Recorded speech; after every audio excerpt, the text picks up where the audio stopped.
Okay. Well, looked like we had a choice. Yeah.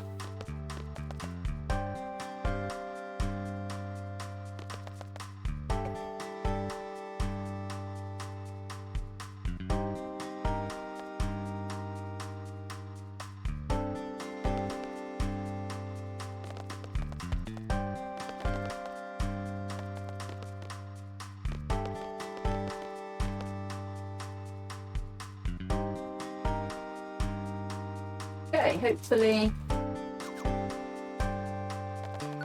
that'll be stable. So we've hidden out in this other woman's house because the Galbadians are after us because we, kidnapped the president and stuff.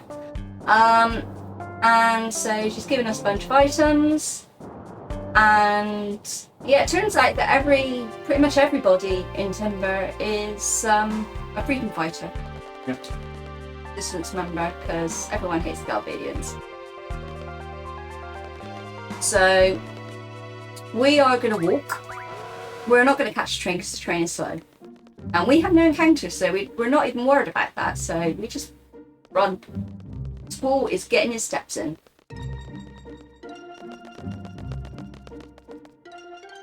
And time for Laguna Dream 2. Where I'm going to steal the time saved from FF7 lost because of those train codes.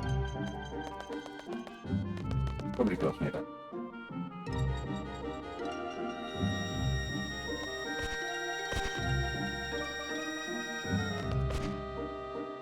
Alrighty. Fingers crossed it stays good. Yeah.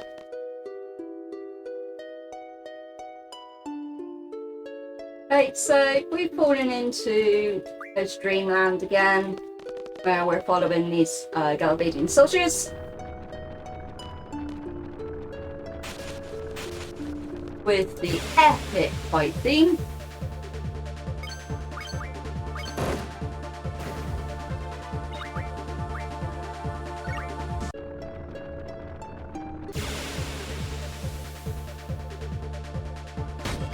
It's nothing special here.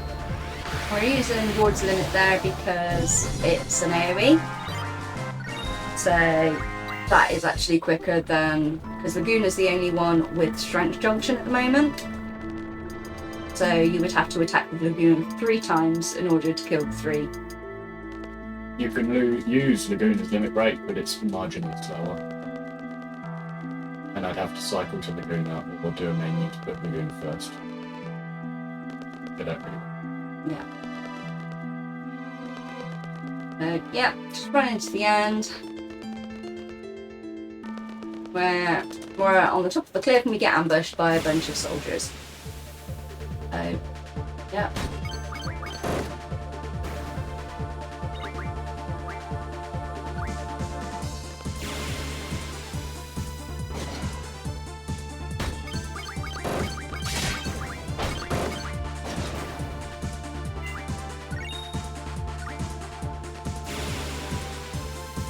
So there are 2 different types of soldiers in this section. There are the standard SLR soldiers, which are the kind of purpley ones.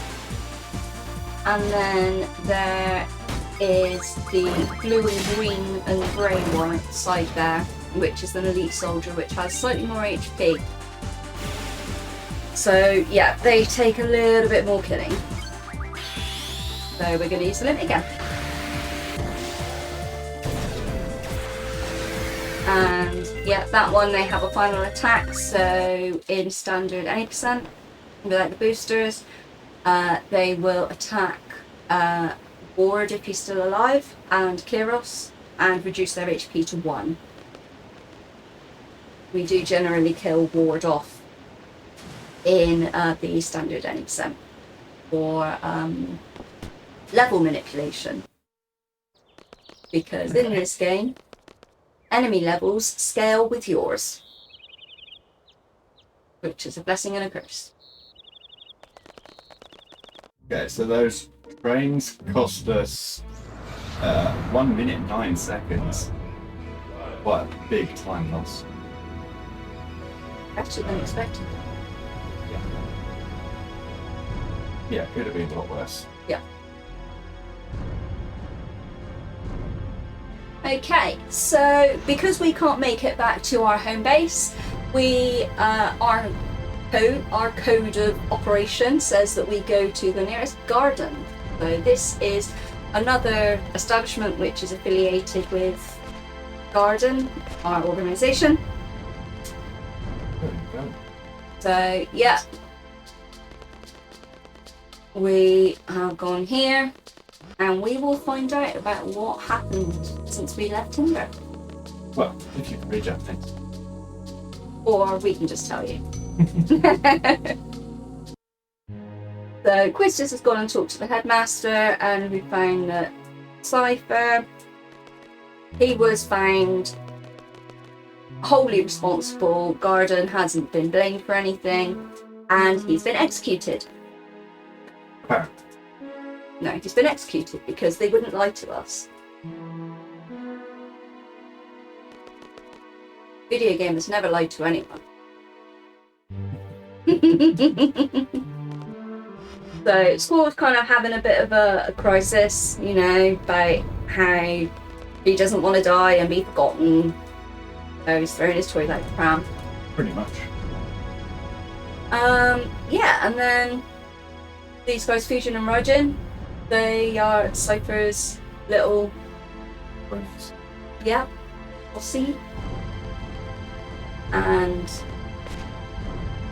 Sid has sent them with instructions, which we are about to receive.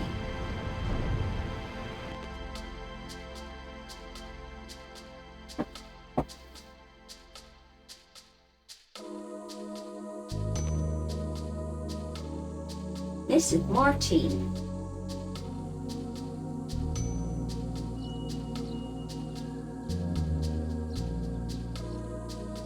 So basically, he said that Sid has given us some orders and that they are going to actually help us with this mission.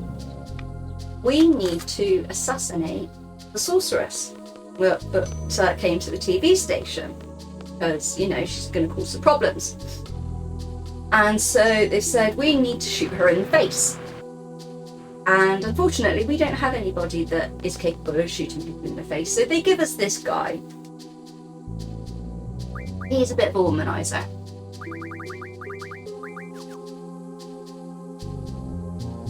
So, yeah, we run off. I'll shut up and let you do this menu.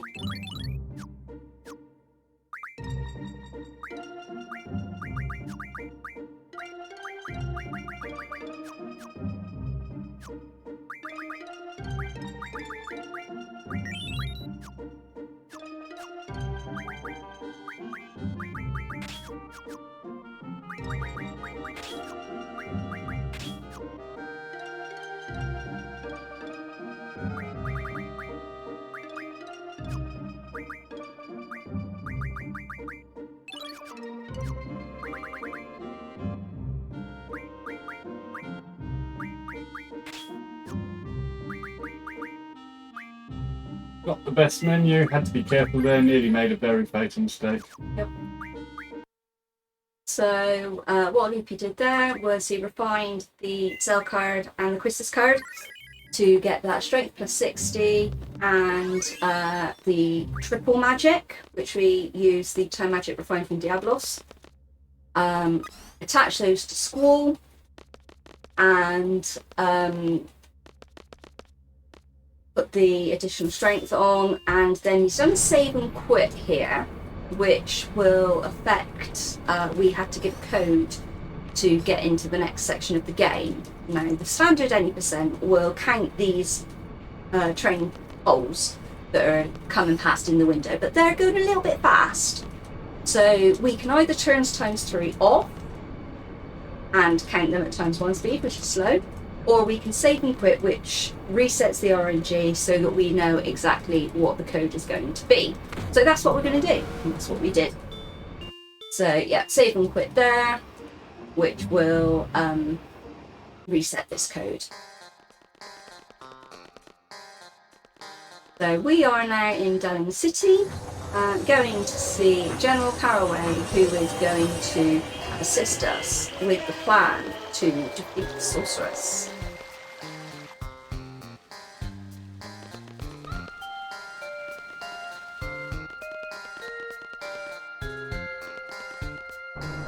So you go into the mansion, like, well, we're here to see the general. Guy on the front says, oh, well, we need to test your skills. Go off and find this code.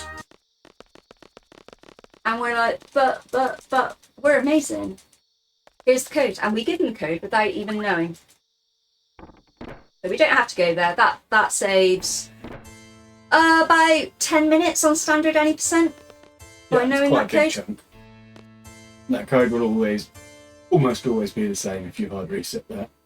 It's one of two. Yeah.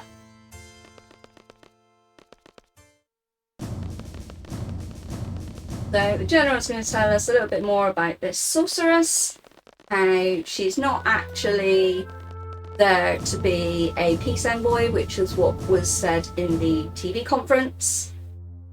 She's actually there to strike fear into the hearts and minds of everybody, so that we will basically fold to her whim, basically.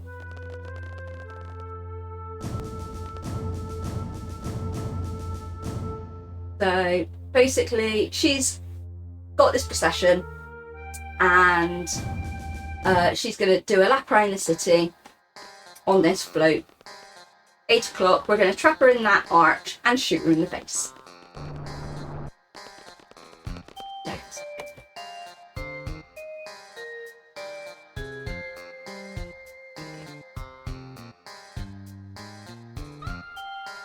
So, General's saying, well, if shooting her in the face doesn't work, then the party leader has to go and like challenge her face to face. And School's like, yeah, okay, I'll do that. So these three guys are in control of getting the gates down in the arch to trap the sorceress, which is not a very difficult job. Let's face it. Get there, pull a lever. Easy. Right, there is some optimal movement that can be done here. I am terrible at it on ×3. Close. So, you do optimal movement there, you can get in front of Selfie. Do it on ×3 is quite a chunk.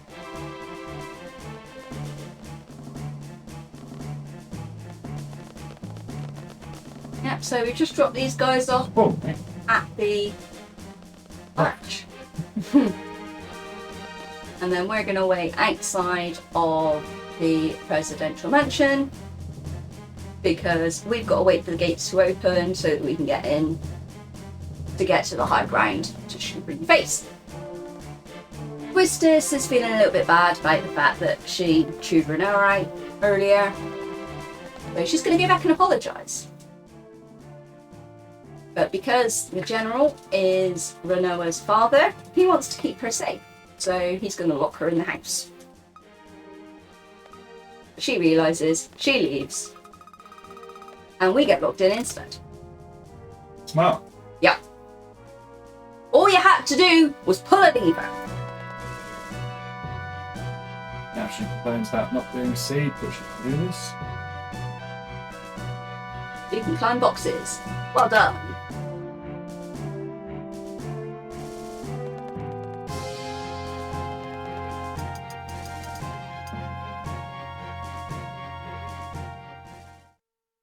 Okay, so her smart plan is that she is going to give the sorceress this bangle which is supposed to suppress the sorceress' power.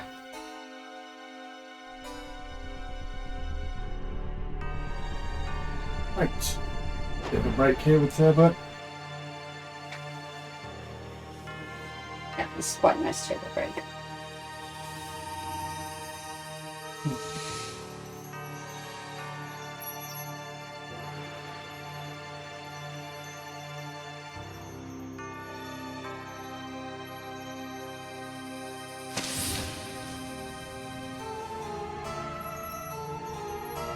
I don't really know what Bidet is doing here.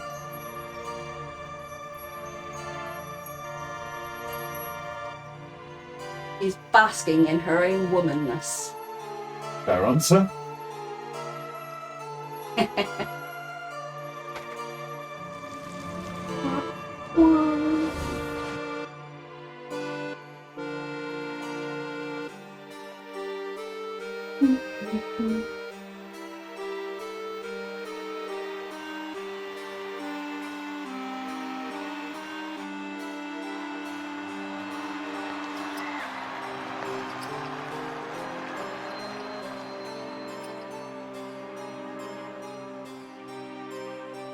Okay, so the theory here is that the sorceress has cast a spell on everyone.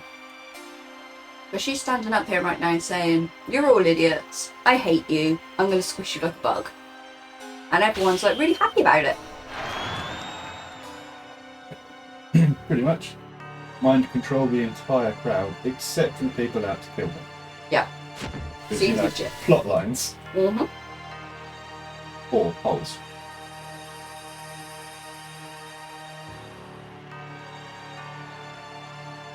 Well, they are seed. Though they may well have some I training doubt it. that mitigates against.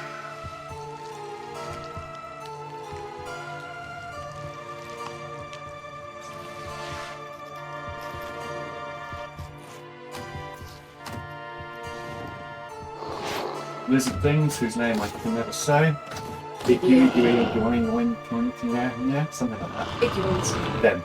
Those things. As trousers.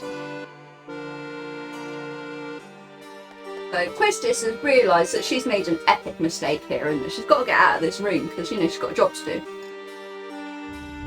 But miraculously fine this time. Yeah. And doesn't even complain about, you know, having to walk through the sewers and what that does to her hair. Which I think is absolutely admirable. Chameleon doggos. Yeah, I'll go with that. I might have to rename my split to Chameleon Doggos now.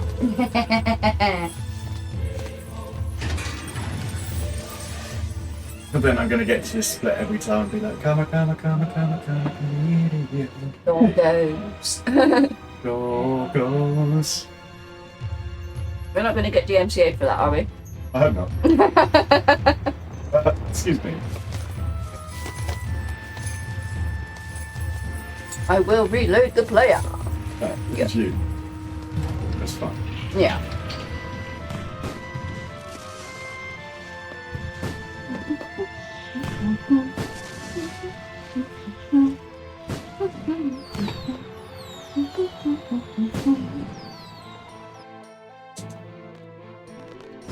Run. So Irvine, being the smart guy he is here, there's a crowd of people. We're trying to be stealthy. Tell you what, Irvine would suck at Metal Gear Solid. Oh hey, aren't you supposed to be dead? Can't believe it, video game lied to me. So Cypher isn't actually dead. So here goes Irvine's best place to stop and hide. In the middle Right of the there, protection in the room. middle of a road. Huh? Dun, dun, dun, dun, dun. Dun, dun, dun, dun, dun.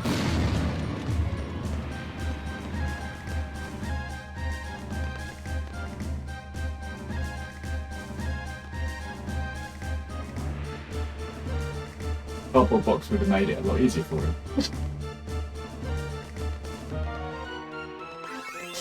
Okay, so we now have to go and save Renoa again because she's got herself into trouble. Constantly saving Renoa. Half the story of Final Fantasy, in fact, more than half the story of Final Fantasy VIII is saving Renoa. Getting her out of her scrapes, yeah. It's quite super easy. So we don't need to draw carbuncle in this route. Nope. In this category, we just smash them in the face. And you can sort of see where we've junctioned the triples, how overpowered Roll is now.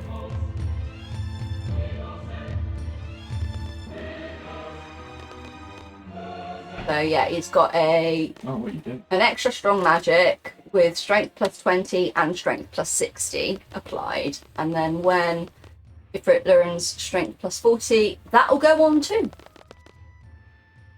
Isn't it? It does. At some point. That is in the missile base, the full BGH. Ah, yes. Same as Yes. 80%. Yeah. So Irvine's now having a meltdown. Squirrel is having a facepalm. And we're running through the sewers. And I've got to remember where I'm going. Right.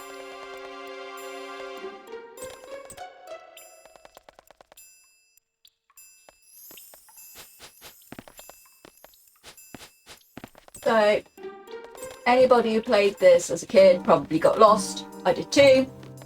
Then I saw the speedrun notes. And so it's very, very simple. I mean, admittedly, you don't get the draw points and stuff that you normally would if you were going around casually, but you know. I grabbed that. Quistis. Quistis grabbed the ladder. You grabbed it once, then you jumped off it, and then you decided to just have a little jig. Jig percent is later. Yes. So that won't advance until Selfie has moved on that screen. So you need to do a little bit of movement there to make sure that Selfie will move. And then yes, miraculously, it's 8 o'clock. They're in the right place at the right time. Squall and Irvine are on their high ground. And the sorceress is just going through the arch. Very convenient. Extremely convenient. What's back? No, they were supposed to stay there. Shut up. They were not supposed to go on a jump. What a man. So, Squall is telling Irvine to buck up and do his job. Basically, he's having a little bit of a meltdown. Crisis of confidence. I'm sure there's a reason behind it. We might find out later. Who knows? And yeah, Irvine sucks. He missed. So now we have to go and attack her face on.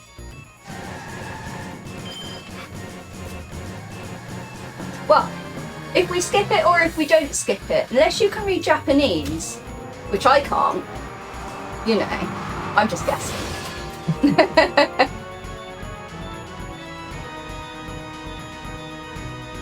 You know, this is the story of FF8 according to Janini Bean. You know, this could be completely different storyline in Japanese.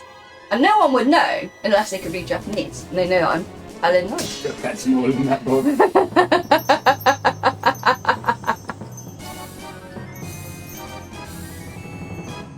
Indeed. Yeah. He was never going to hit. No.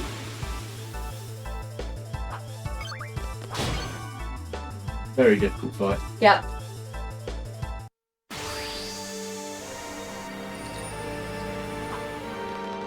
Okay, so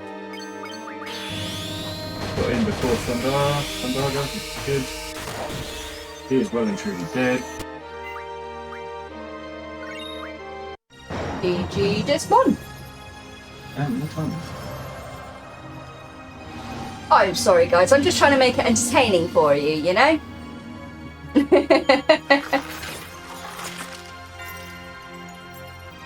So yeah, Adair's had enough of that. Get us in the gut with a nice guard. Oh.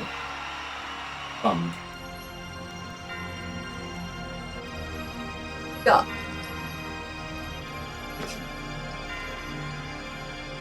There's one there, but there's one there.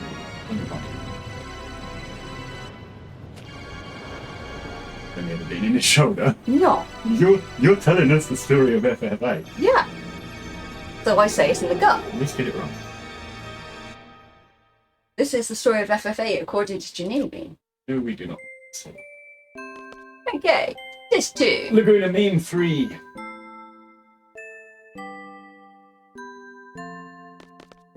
Okay. This is a little bit sleepy, hence me yawning. So yeah, because we've got no encounters, we're just going to wander around for a bit. Pretty much. Yeah, this is quite a sleepy section. Oh look, hey, I recognise you. The line getting in the way as always.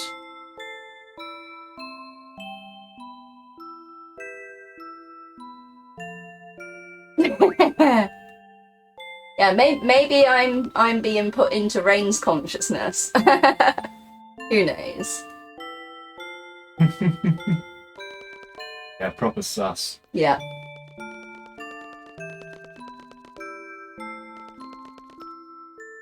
Big movement I've never understood. Okay. Yeah, some of the movement in FF8 is a little bit weird.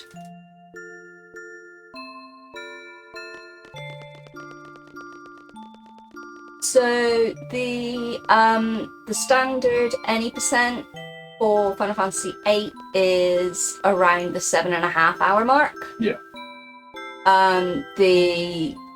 It's around 320 for the world record. world record 320.21 at the moment. for the boosters. So 4.5, 5 hours, depending on the sort of skill level you are.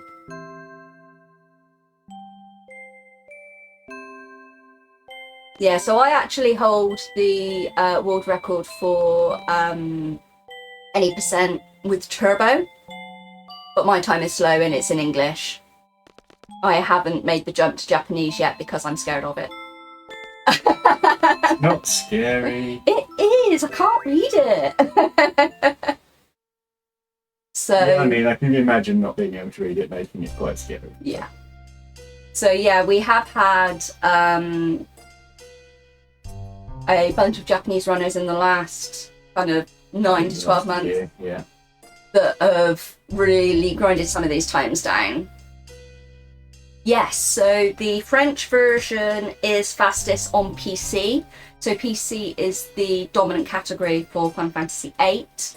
Now, because you need to have a Japanese Steam account in order to run in Japanese on PC, Japanese is banned in PC. So the next fastest language is French. So yes, you will find that the top PC runners will run in French. Something that I tried and failed miserably at. Thank you for reminding me earlier, Loopy. And yeah, I haven't run it again since.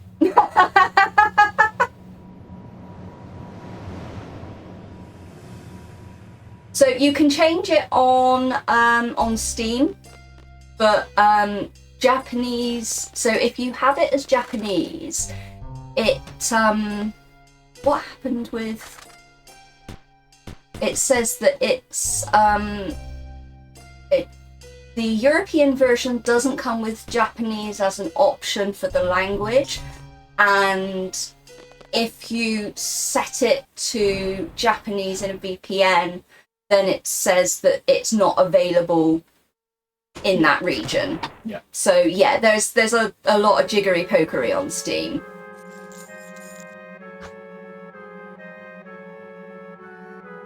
Yeah.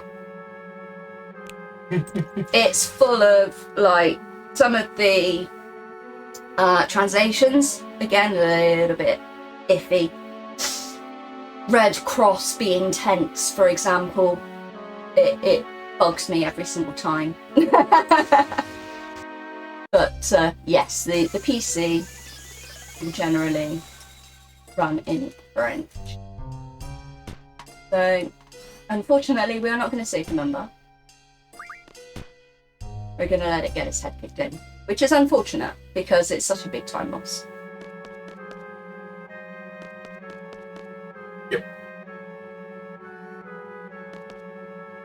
But yeah, with the HD console, you literally just change the language on the machine. Yep. And then instant. It changes it.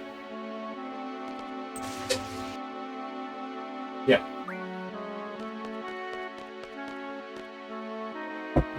Yeah, see, it should be tent with an E, but it's not. It's Red Cross with a K.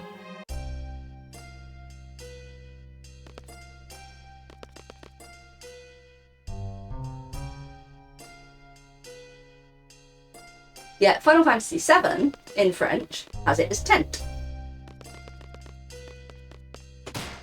Yeah, so it's. I'm spelling it correctly. Like that. And that's your tense. What are you? You just. I don't know how up left made me go downstairs twice. Hey. Apparently it did. So, we've sent Zell on a mission to go and retrieve our weapons because his weapons are these old fists of his. And they didn't take his armor gloves off.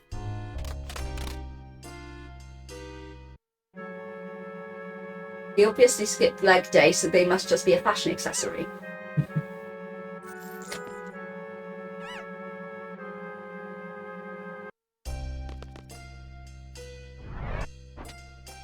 So, they're all pulled up again. And it's our friends from the tower in Dolly. Biggs and Wedge. They want some more. Instead of getting Renzo, we're just going to give them the little old one too. Like that. Easy.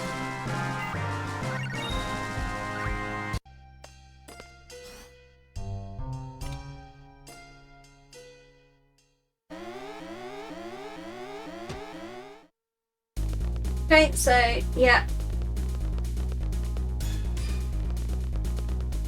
Circular movement, which is my nemesis in this game. I hate these screens. I cannot walk on these screens. It drives me insane on these screens. And if you're walking, that's probably the issue. Speedrun. I think it's in right.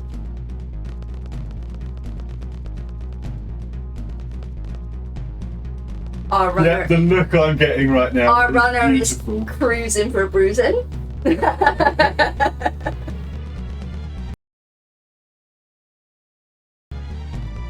But yeah, no, movement on these circular screens pretty tough, especially because things don't work the way you would generally expect in FF8.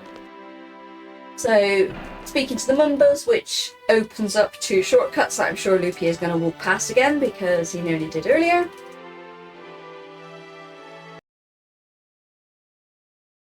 Possibly. Who knows? It's less of an issue with this run. So the reason that we do that within the standard any percent is because when you split parties in a minute, and when you go down with Irvine and Selfie and Zell, they are not junctions, so therefore you don't have encounter half on. So you are advancing to the next encounter. Not a problem here because we have. Exactly. With our booster.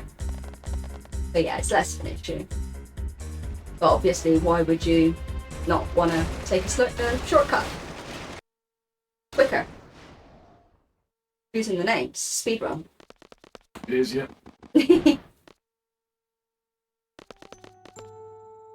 So yeah, turns out that Renoa and Irvine come help us break out of prison.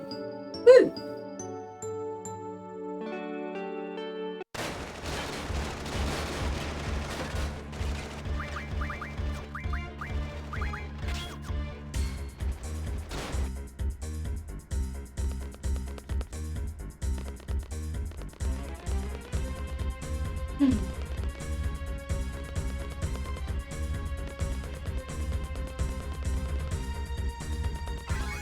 So Renoa's come in and said, we need to go up. In order to get out of this building, we need to go up, which is a little bit counterintuitive, but we're going to trust her, I guess.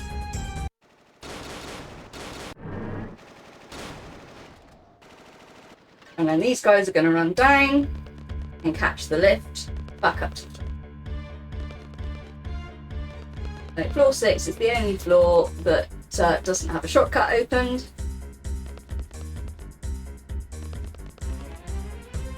And there we go, back with Squall.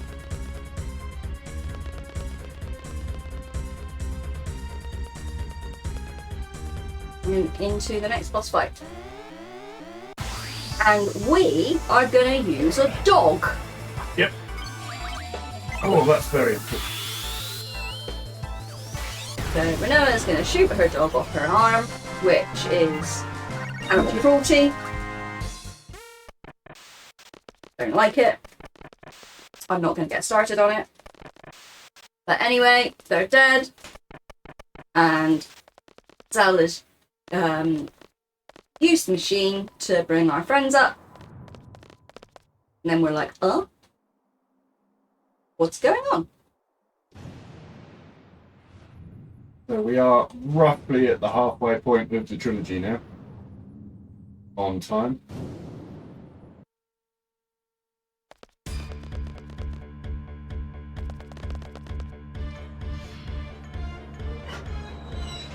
Current pace we're on, we're about 35 minutes behind schedule, behind estimate. Yeah, ahead or something. So interestingly, on this minigame, you just hold right. On PSX, you can literally do nothing, and if you stay exactly where you start, well, you don't game over. Ahead.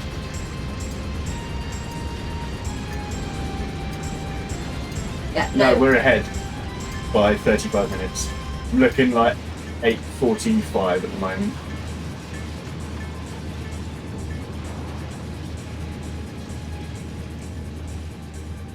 Oh, I mean, just on this run. Should be about 8:45. Unless something dramatic happens. Certainly be sub 9.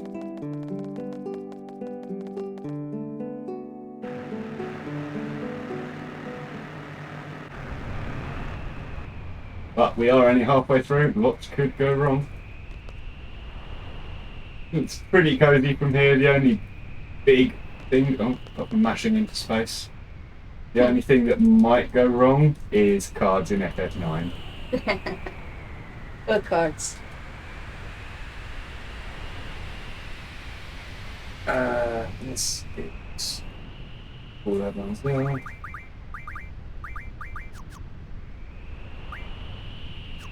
Oops.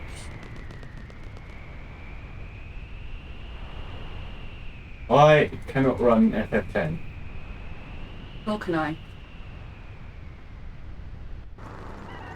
I can run 10 too, but I'm pretty sure you'd lose all of your viewers. Jefu! Yeah. Oh, mate Jeff there, or in Japanese, Jefu. He tries his best to run alongside the train. You have 4 hours to learn. I've got to finish 8 and 9 as well first, so I don't have 4 hours. Right, coming up here is one of the hardest parts of the speedrun, the keypad. Yes.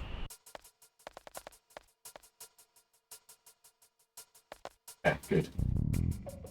Pro tip for anyone that learns a boosted run, walking can be your friend. Mm-hmm.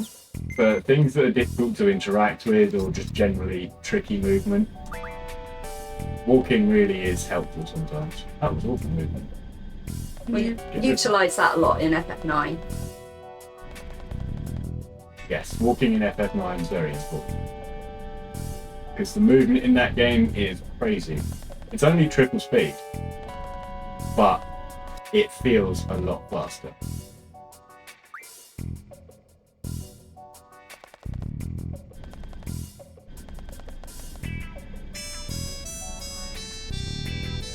Yeah, for sure. Very much so. Just takes practice, repetition. So we've infiltrated the missile base here because, you know, we've heard that the sorceress is going to blow up Frabia and Balam Garden, and we don't want that to happen. so we are trying to sabotage that.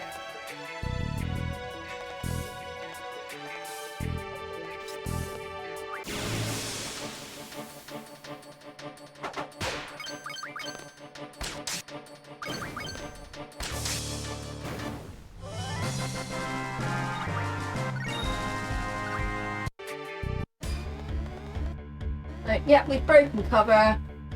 If we were on any percent now, we'd be subject to random encounters, but hey, we've got the boosters there, so we're not worried about that.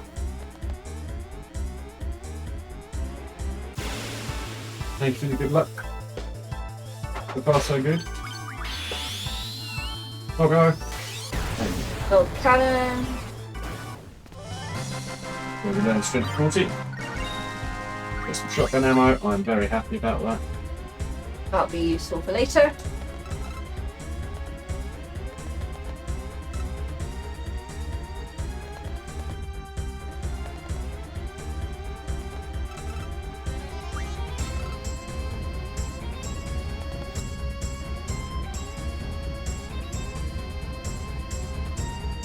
Okay, so we have set the self-destruct sequence, but we need to go back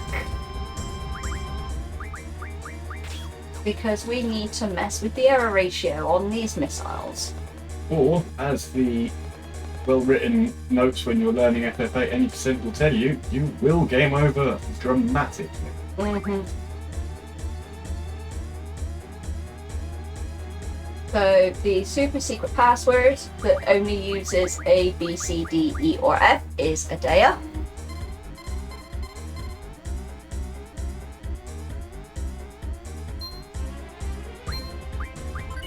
What are you doing? X. Pressing it. Purple.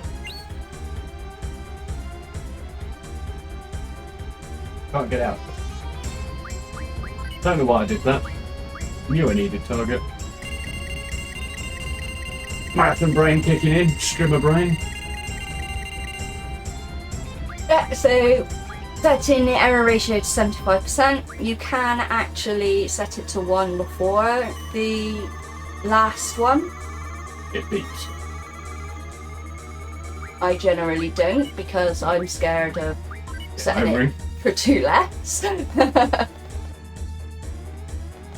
But yeah, so we've set that error ratio. Why error ratio is 75% on a missile is even a thing, I have no idea, but we just won't question that.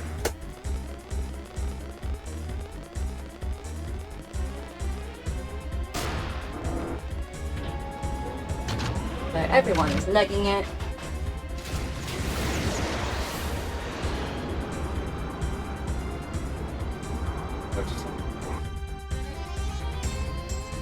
If I recall, your 8 was pretty good in your trilogy.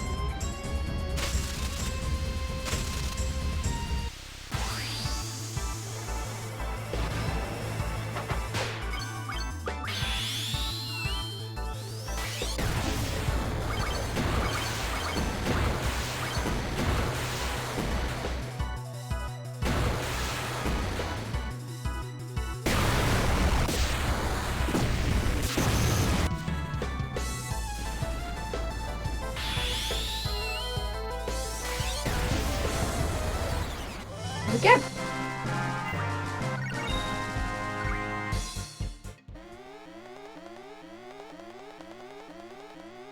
Okay, so I'm going to wander around for a bit. Then we realise that we're locked in, which is kind of a problem. Unfortunate.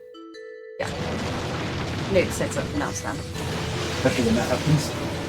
Yeah. Do you not wish that you hadn't set self-destruct now? Because That's right, because they jumped in the thing we just fired a dog at. They're safe. No, they're not, they're dead.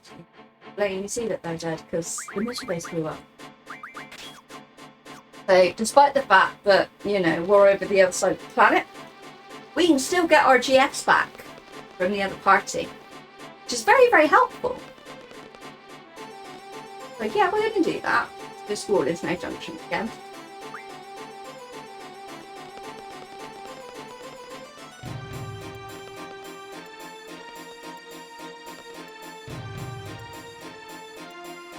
these jokers have made it back from Galbadia again.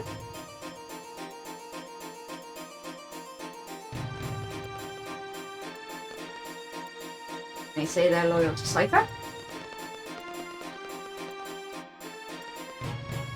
But there are 3 triggers that we need to hit here. This is the first one. Then we need to go into the library.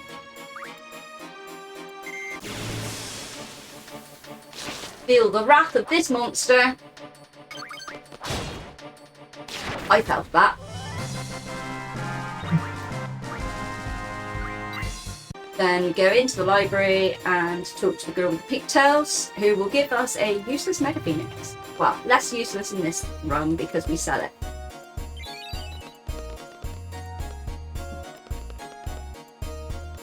Yeah, that's what I said. Not less useless in this run. Then we need to go into the infirmary.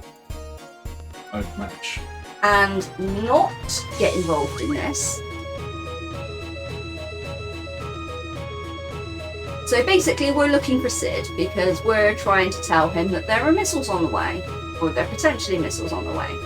But then we spot Shu, so we're going to follow her.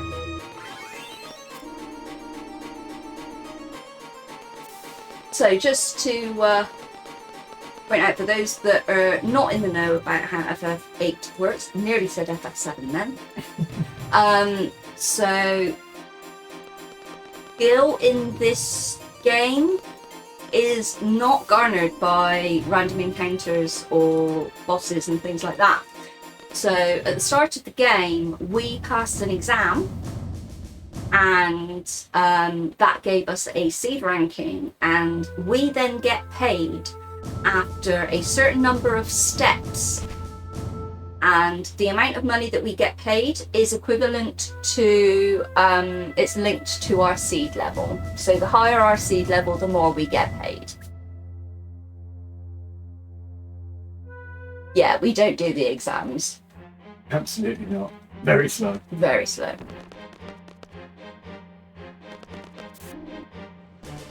So we told Sid about the missiles. He's kind of gone like, oh, well, there might be something that we can do. I'm going to go into the basement. And then School's like, no, you're not going to go into the basement because you might screw it up. So I'm going to go into the basement instead. Then the lift broke. And then the lift broke. So it's a good job that Sid didn't go, because I can't imagine Sid being able to get down this ladder. He gets squished by this lift that falls down.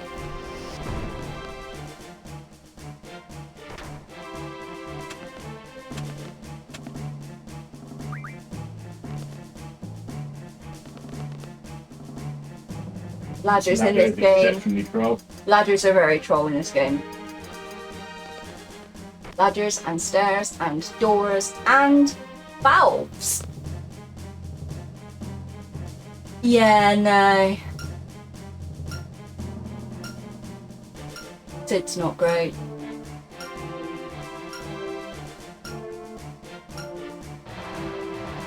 So, using the power of turbo, we're able to first try valve on there. Oh, ladder. On ×1. Yeah, even with turbo running at the highest speed, it will not do first try valve if you don't turn it on to speed. Not possible.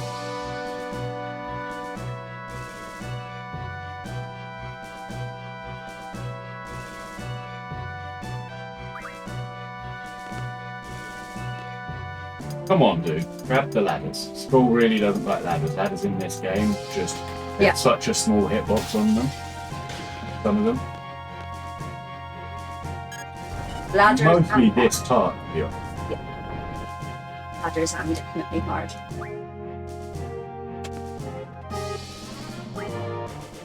So we don't really know what's happening. We're just kind of going because we haven't got anything better to do.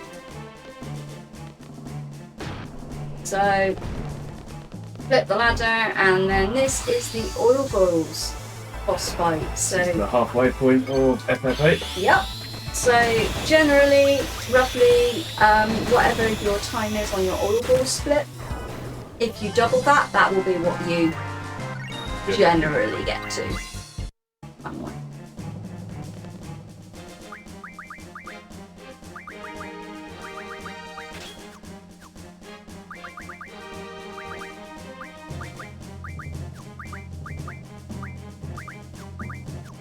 Right, we've just learnt Dark Side from Diablos, and you can just equip that.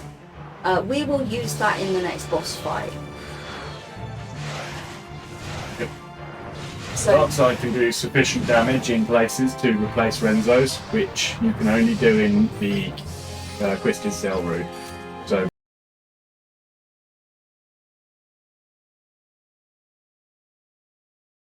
the whole Getting Zell card to give us the strength plus 60 allows us to do faster strats from this point onwards in the game. Now we have Dark Side. The number of limits we need to do at the end of the game. The big advantage of using Dark Side over Renzo's is a Rough Divide costs a lot of time. So we can effectively eliminate the chance of that happening. We need to use them. It saves a lot more time theoretically than it does getting yourself.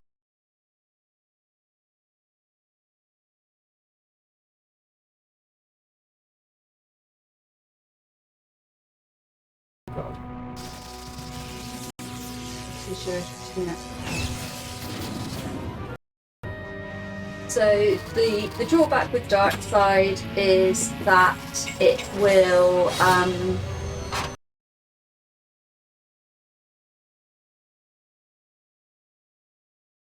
of your HP as a cost associated with the additional damage.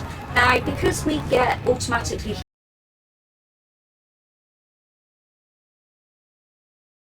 just carry on. Apologies if glitching. Oh, yeah.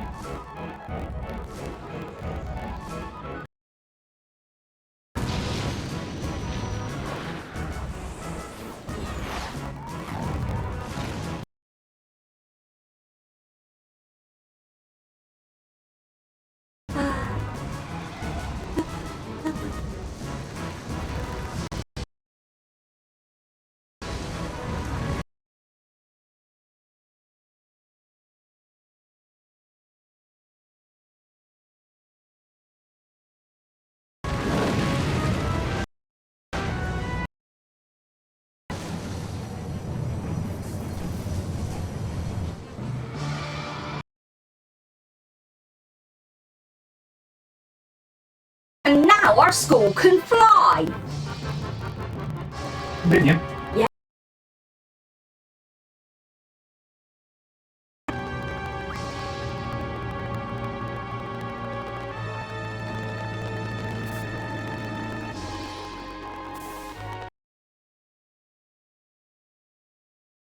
I'm going to try and refresh from my end.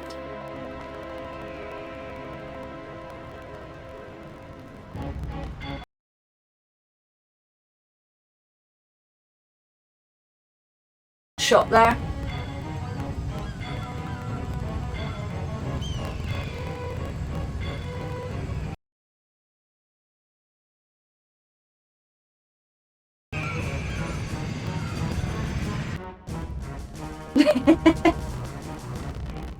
It must have just been only me who's... I feel left out now.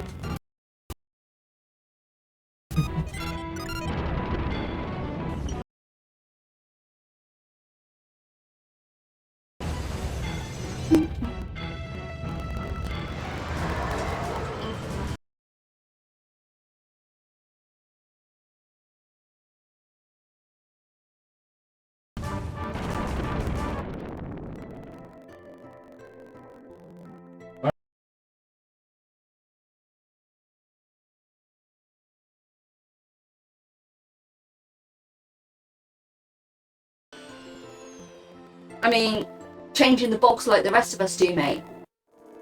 Sorry, that was very West Coast. nearly doxed myself.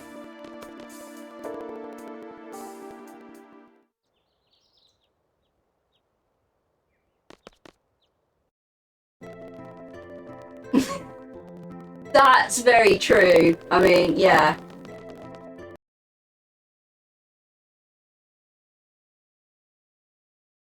A synonymous relationship with flying things. That is true.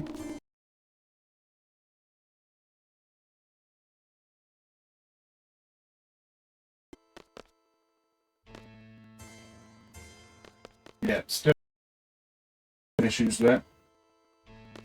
Yeah, I'll find my end.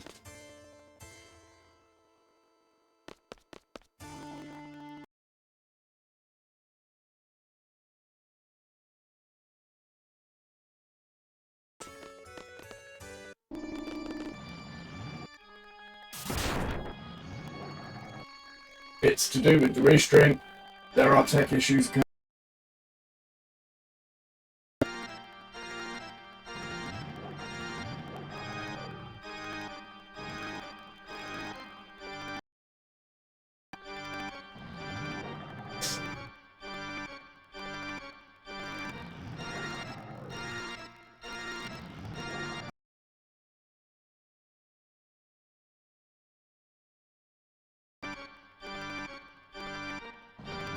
So it turns out that this dude who's living in the basement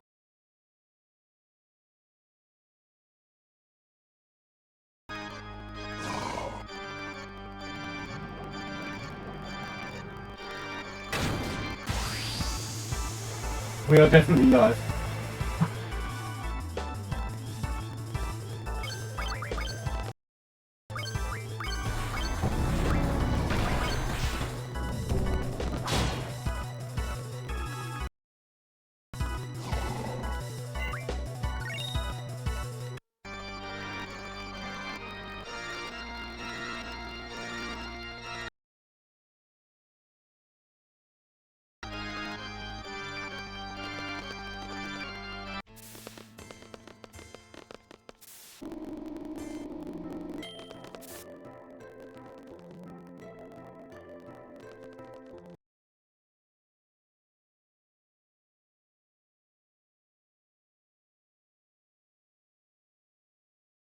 said urgently, and then we leave without talking to him. Yep. Seems legit.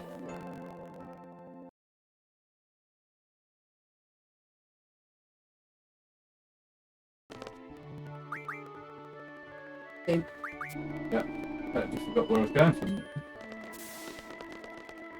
Yeah, wait, the ship. Yes. Find out. Yes. Yeah, I do know where I'm going. I did gear us.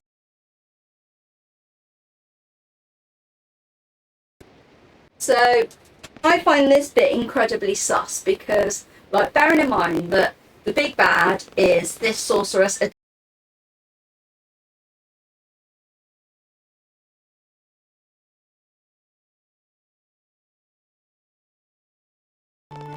It just doesn't seem to make a huge amount of sense. But hey, Sid's told us to go and find Eruone. So, find Eruone we will.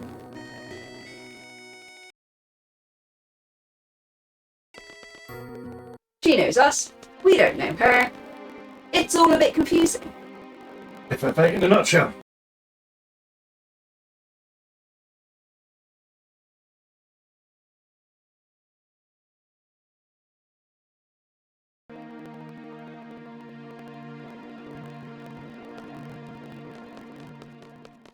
I'm gonna go and put the oven on. Okay. I'll be back, Chuck. The streamer.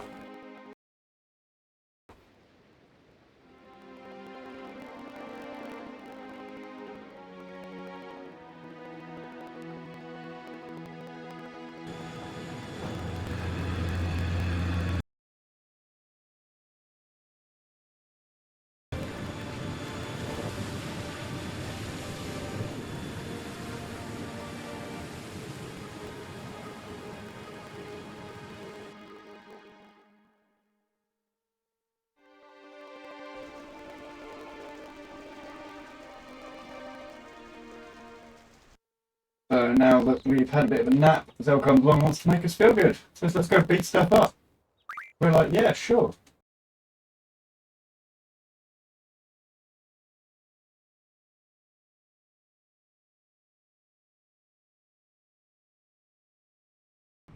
We interrupt the guy's fishing session. In dramatic style.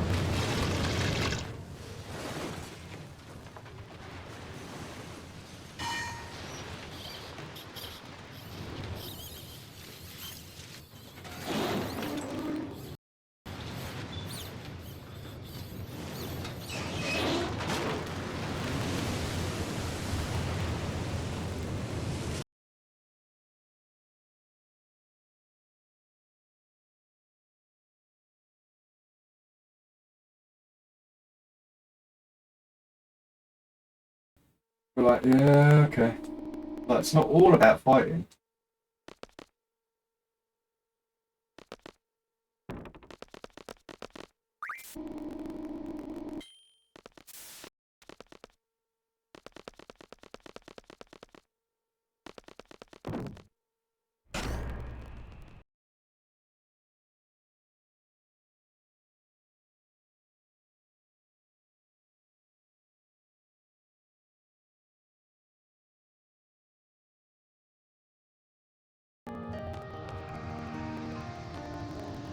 Actually move doing this. Possible?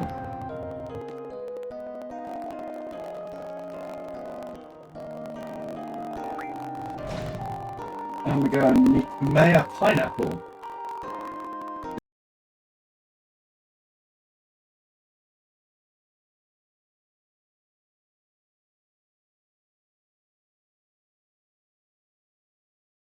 And leave.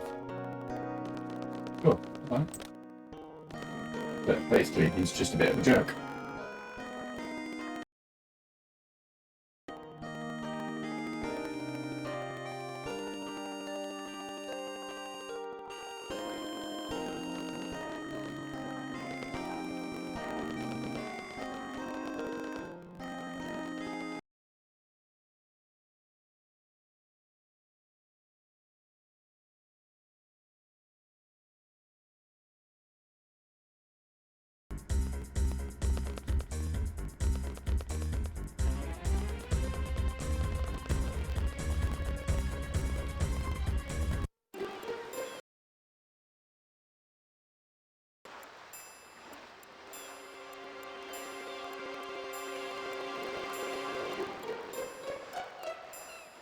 The stream is very behind.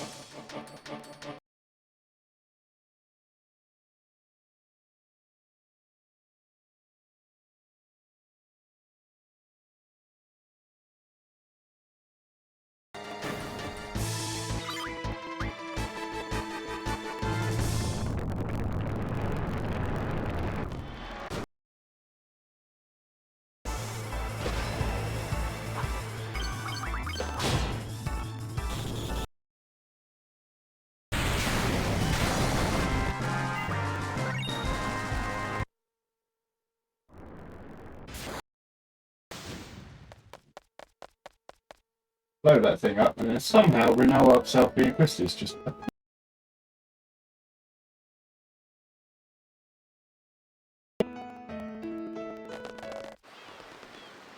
And we don't want to talk to Renault here.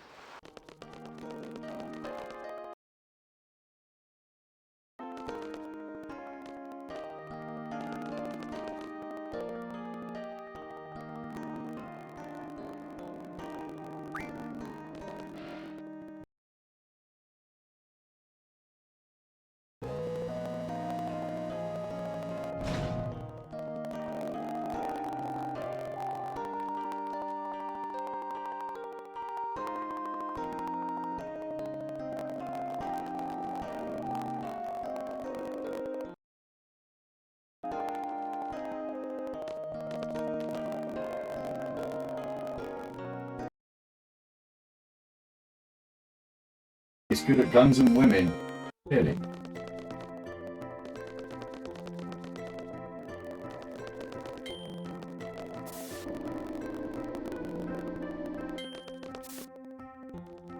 The stream's pretty much unwatchable now.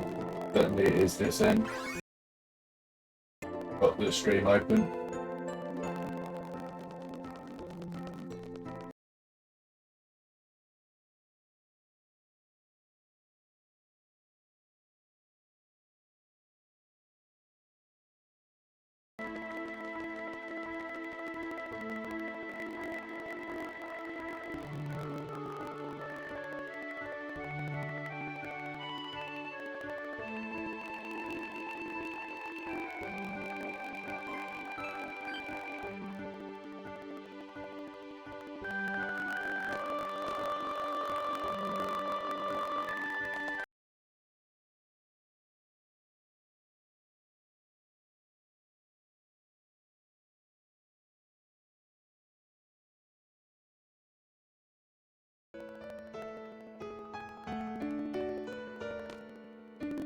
Right, time to choose our song, and it's a marathon, we couldn't choose anything but Jig.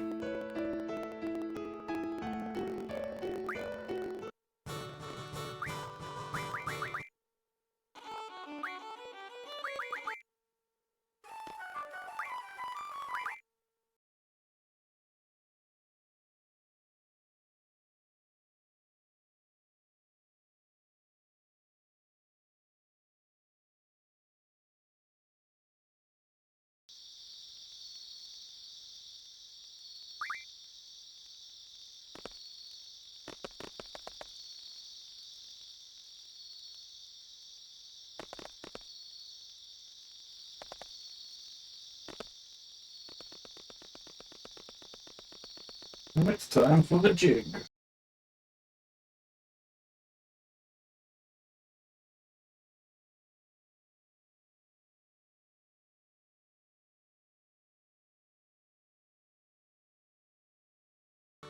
So everybody's put a dirty magazine there to stimulate the conversation.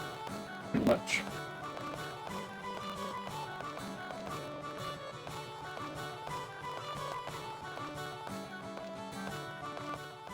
Gonna be difficult to do commentary because the new stream is broken.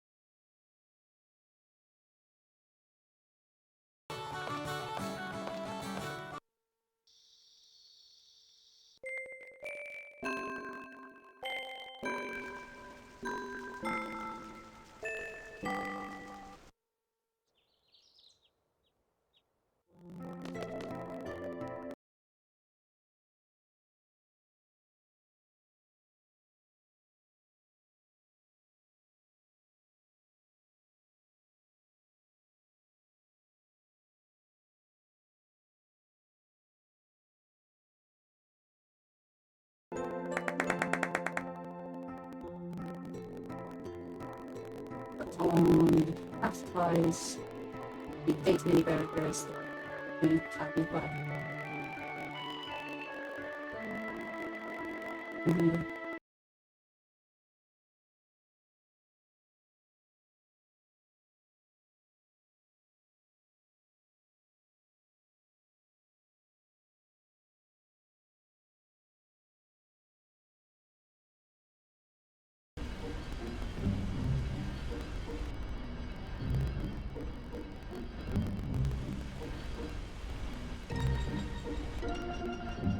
Oops. So the annoying thing is we cannot park our garden on the road because it will disrupt traffic.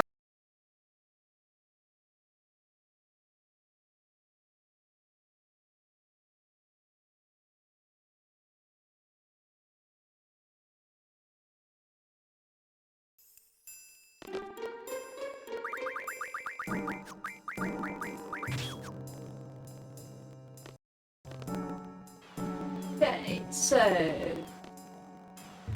we're going to be doing a pit here.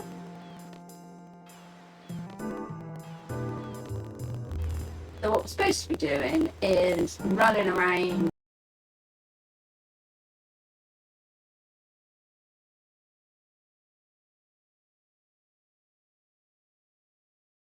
screen transitions 17 times. Then it takes pity on you, and then the captain comes up. And it turns out it's someone we know. So yeah, Rojan shows up. He's the captain. And then we shoot a dog in his face again. And Commander. Oh look.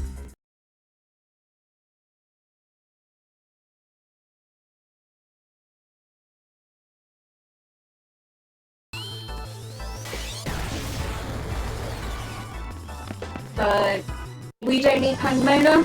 We would in the descent. So again, we don't bother with the drawing. We just smash him in the face with the dog.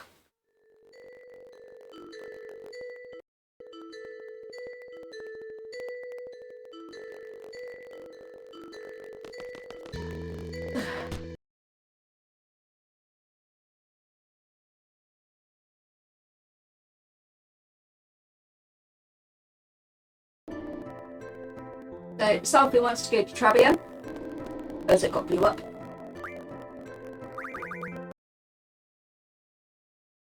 If I can put off the world map movement. Oh, you can try. So there's a little island hop that you can do there, which gives you an optimal line.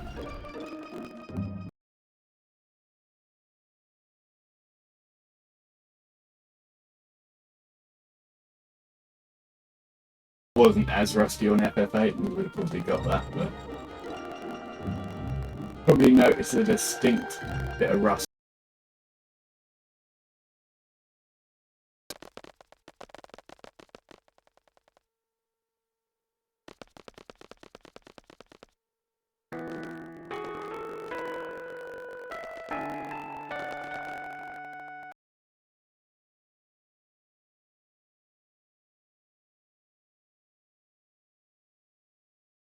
Sleepy time of the run.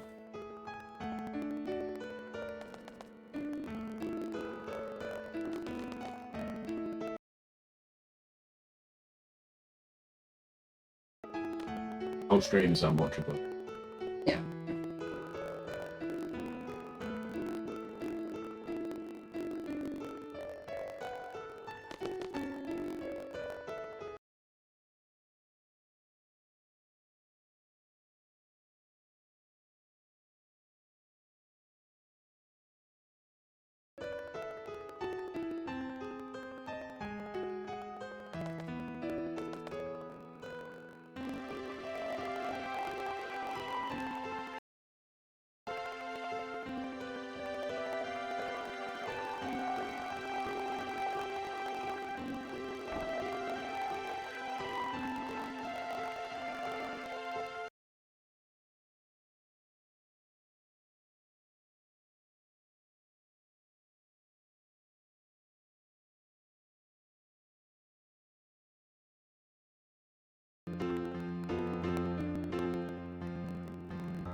Our net is on 0.0% and we have gigabit internet. So it's really, really not. We're on 0 drop frames.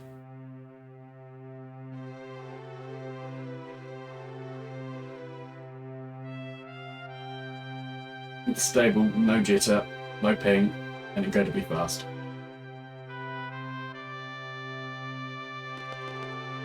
Yeah, RMTP.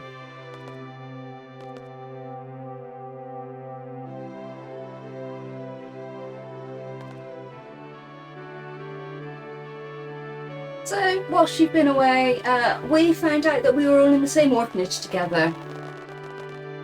And that that sorceress lady that we had to shoot in the face was actually, like, the head of the orphanage.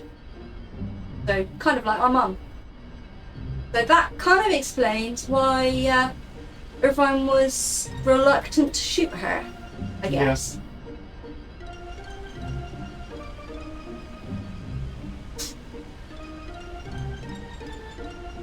So, yeah, we've decided that we want to go and see the orphanage because it's nostalgic, because we're not in this battle for our lives or anything. But as we get there, we find out Cuphead Garden is ready to attack us. We're like, oh, we'll leave the orphanage for now. Yeah, we'll come back to that.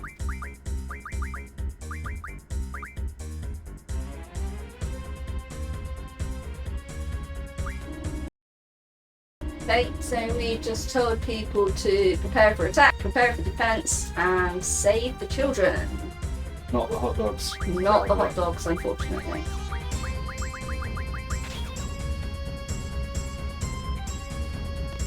So that shotgun ammo that we got earlier, it's gonna be useful in a minute. Yeah, well, we had that.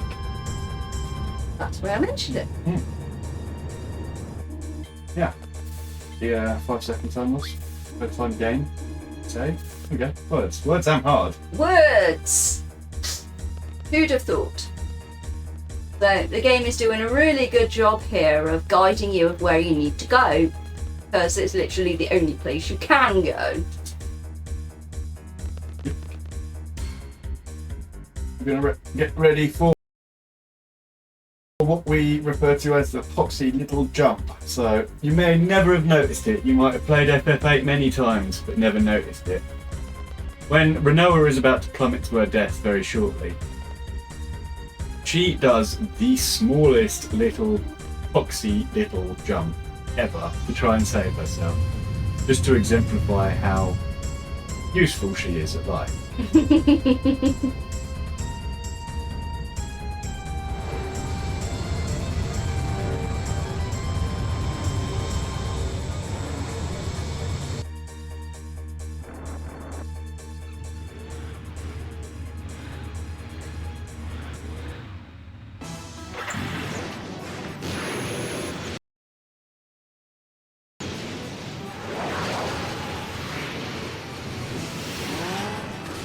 Flying, motorbikes, who doesn't want that?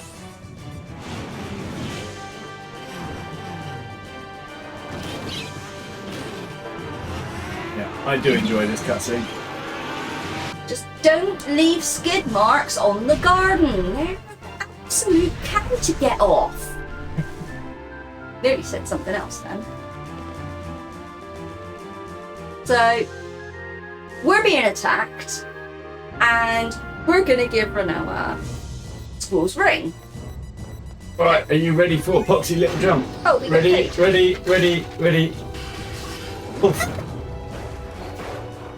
Not the most vigorous attempt at saving her life. But she does hang on there for about... And that's going to be what I'll say next is 12 I'm a minutes. rock climber. I've been rock climbing for 3 years. I couldn't hang on that rock for 12 minutes. I would be broken. It's about 12 minutes on any percent. Yeah.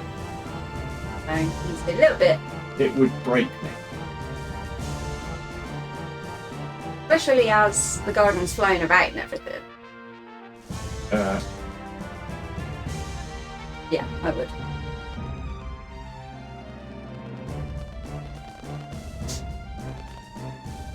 It's full face palms.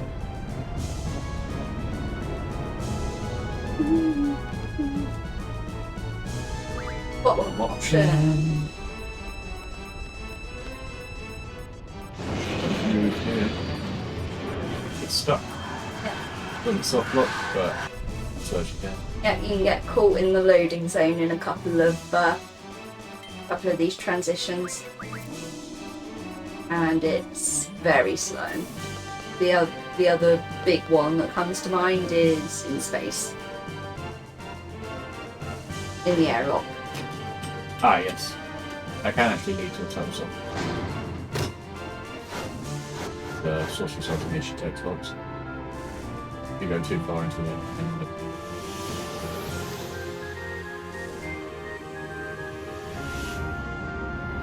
The good thing about this is there are soft blocks in FF8, but they are few and far between, certainly in comparison to FF7.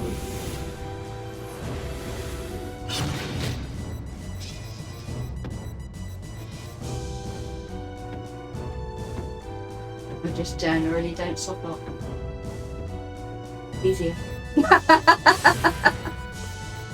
I'll remind you of that when you run FF7. Yeah, it is good. Much better. Yeah.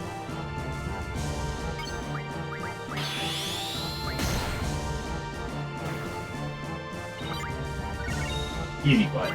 Yeah. We like that fight when we have shotgun ammo. Yeah. If you don't have shotgun ammo, you have to shoot each one individually. So getting the shotgun ammo as a pickup is really good. It is only a few seconds, like a couple seconds at push. It just makes it that bit smoother looking. And the thing is, with when you're on Irvine Shot, which is the main damage dealer in any percent, the ×3 turns itself off. So yeah, the entire shot time is on ×1. So that's why, because we're using the auto trigger on Squall, the ×3 stays on, which is why we're using Squall for the main damage dealer and Renoa for any AoE.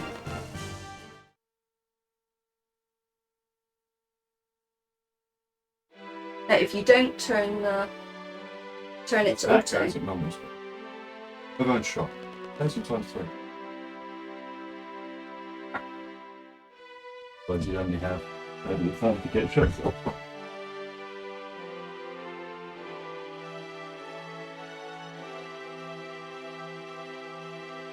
Yeah, hopefully it will stay good, but I'd like this run to now not PB.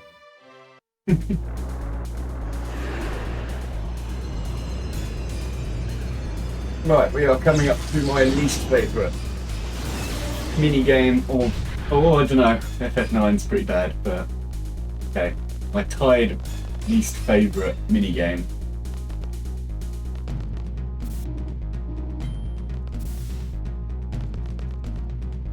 The Flying Air Soldier. I have a very different name that is less polite.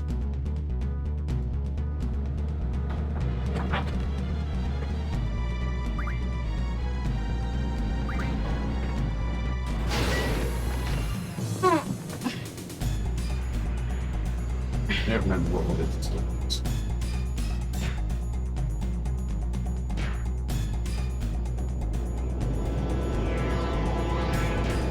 I'm just not doing anything.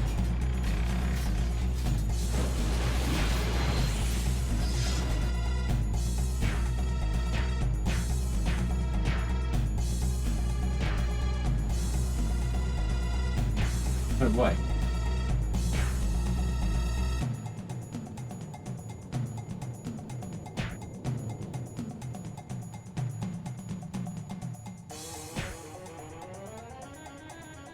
Basically what we're trying to get him to do is sync up his blocks with us. We do that by holding block and kick until he syncs his blocks, and then we change to block and punch. Hope that he stays in sync. At this point we've won anyway, but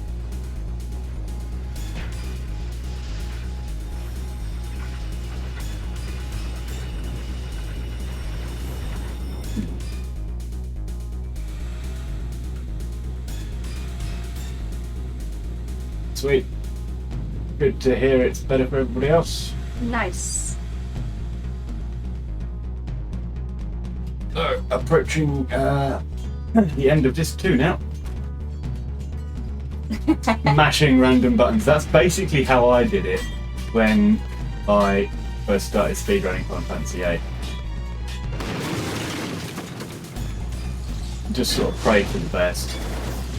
Or I would do Deathblow strats, which turns out that can soft lock the game. Yeah. If you beat Air Soldier on the very first screen, which I've done, the game soft locks. And you have no Air Soldier to fight against, but he continues attacking you even though there's no one there with no health.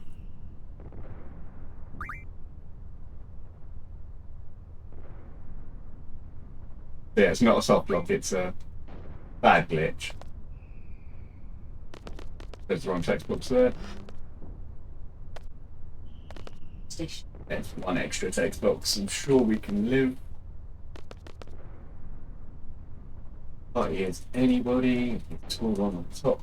Switch school and Irvine. That's good. Alright, let's go.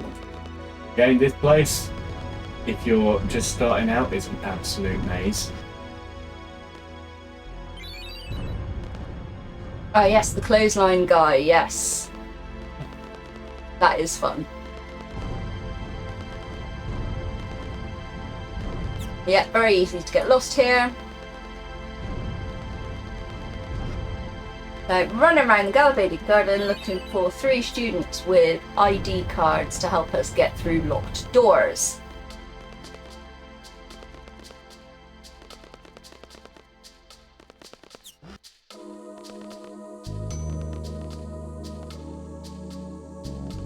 And the meme here, Cerberus skip. So there is a GF Cerberus. We are going to skip him with very difficult movement, like this. Good skip.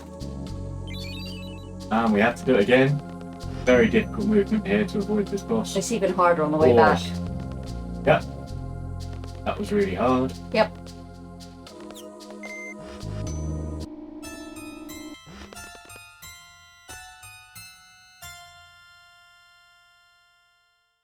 Yeah, the clothesline dude is awesome in that little cutscene. Also, it tells you to run to the left. You don't actually have to do anything. You just stand still. Doesn't make any difference. Whack. Get out of here. Some mega potions that we'll sell later. So keeping an eye out on this Adea fight to see whether we get a hero or a holy war. Thankfully I can recognise the kanji, so... That makes one of us. know which it is. Depends how quickly I clear through that screen, because I'm also splitting.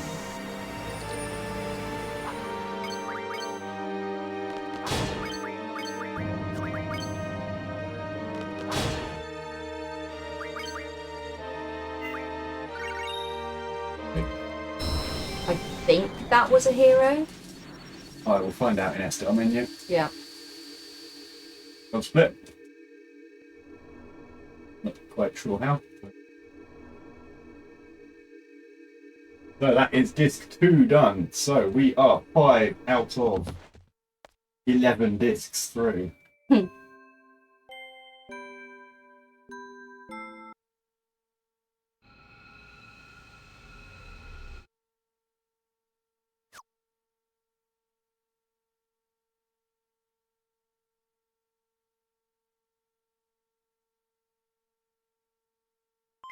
Let's see Adea. So, Adea is not crazy anymore. No, it turns out it was all a lie. Yep. She was actually possessed. Good. That's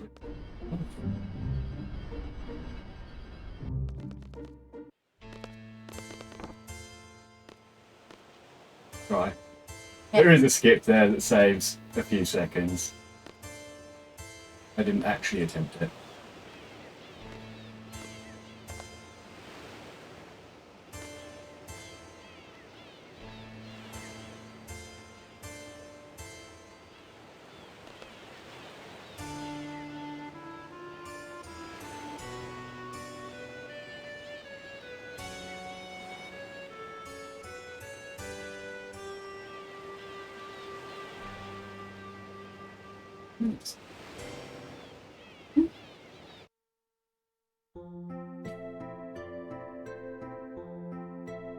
Wow.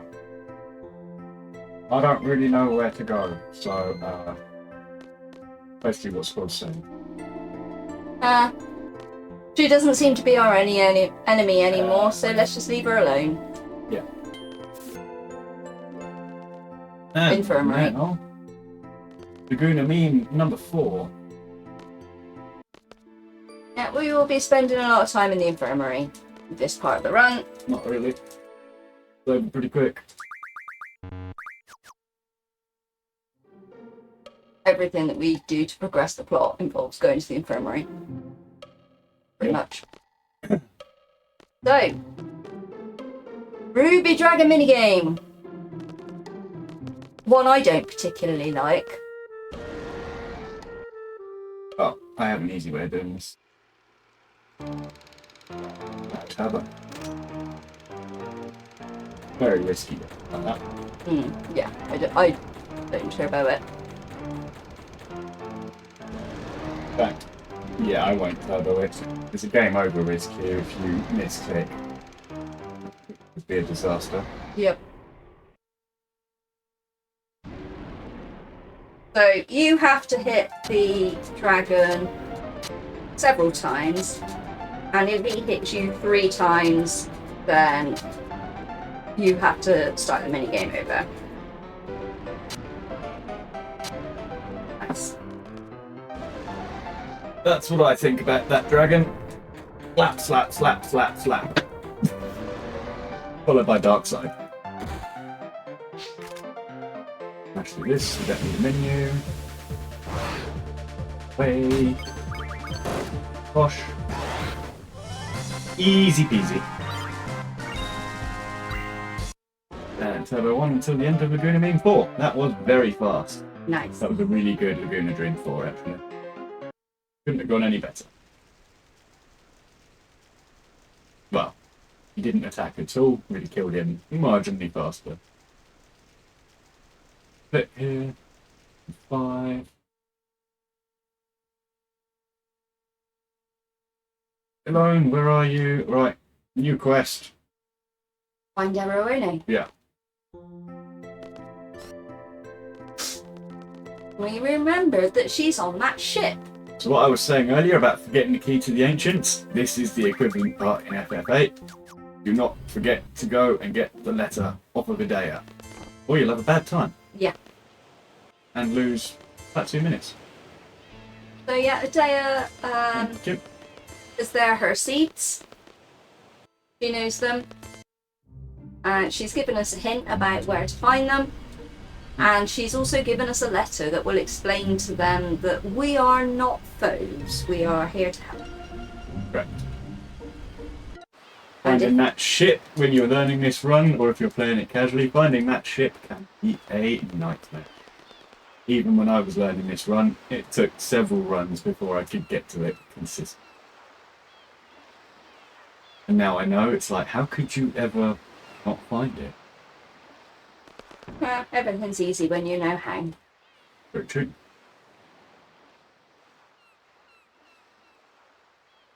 So I'm marking on the similarity. You've got to run now.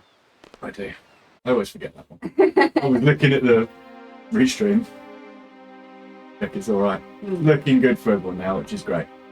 Hopefully we can get through the rest of the run without any tech issues for your viewing pleasure. Don't forget the letter. Did not forget the letter. It's in big capital letters in my notes. Forgotten once, never again. Half jump, half fall, half yeet. Off the ship. Yeah. Right. Now, back to the infirmary. Last time. Yep. Very long. Go through this. Fastest possible elevator selection. Yeah. Come on, Renoa. Or Renoir, if you want to pronounce her name like quinoa. So, the White Seed guy told us that Elaine jumped onto an Esthar ship. So we decided we're going to walk to Esthar, even though we don't know where it is. Seems legit.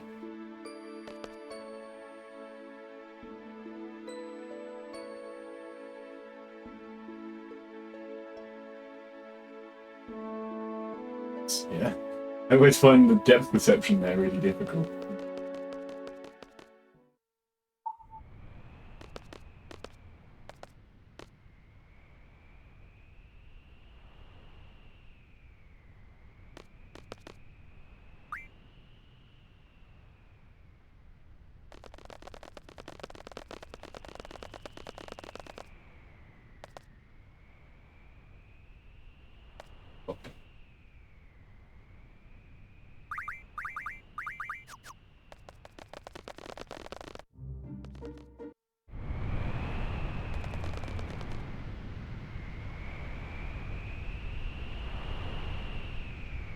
Interesting thing. So we had Gero earlier, the fake president on the train.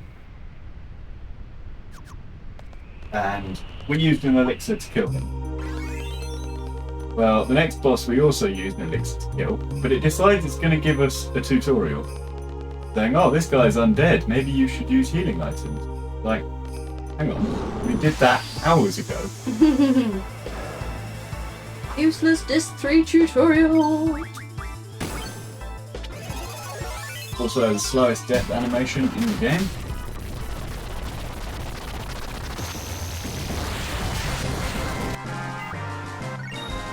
That was easy. Grab the ladder scroll. Yeah.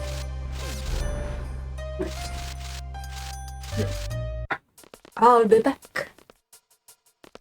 The rest of them. Yes.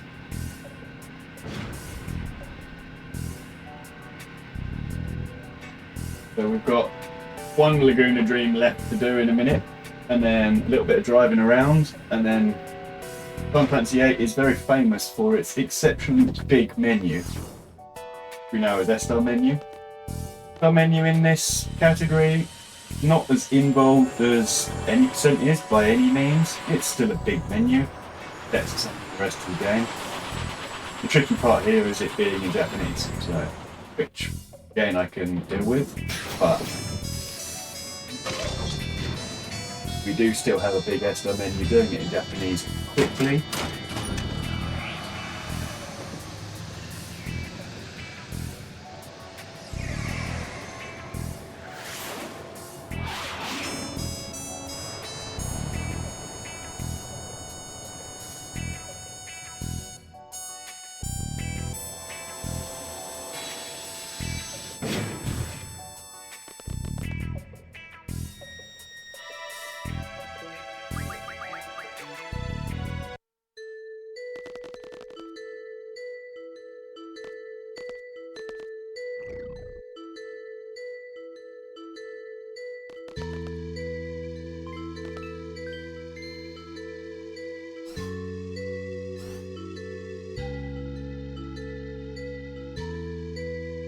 Heavy section, really.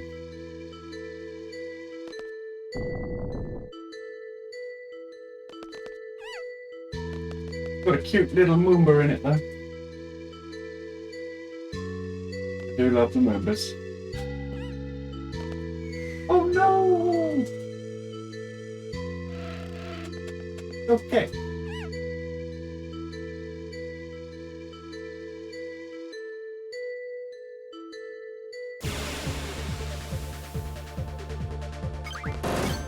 Nice crit.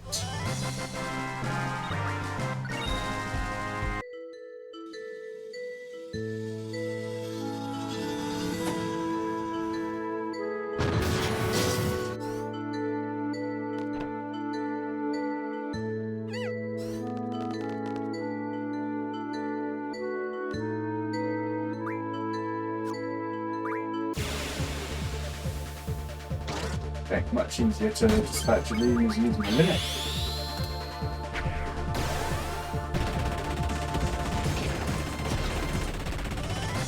This square junction now means we've wasted the max damage.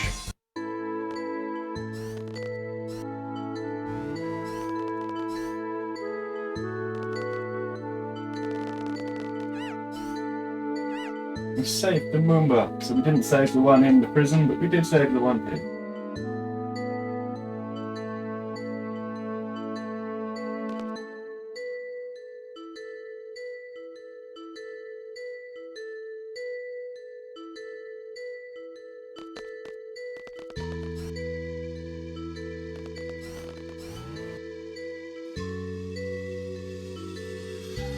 Okay, for those of you that enjoy a man with a machine gun, hell of a jam, great jam. I only got 3 instances of it left, just getting one of them.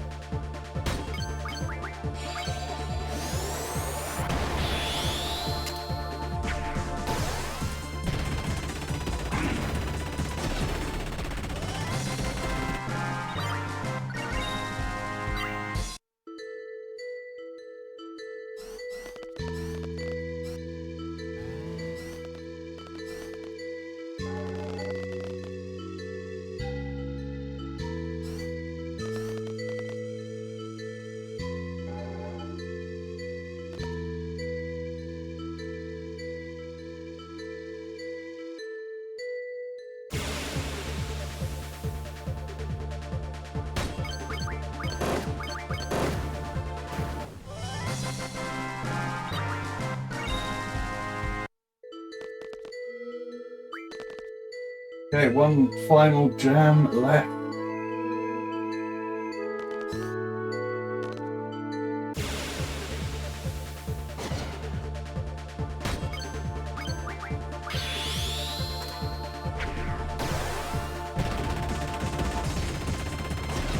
You can attack twice in that fight. It's slightly quicker than I normally do. Felt like doing the limit. Got to unlock the door then.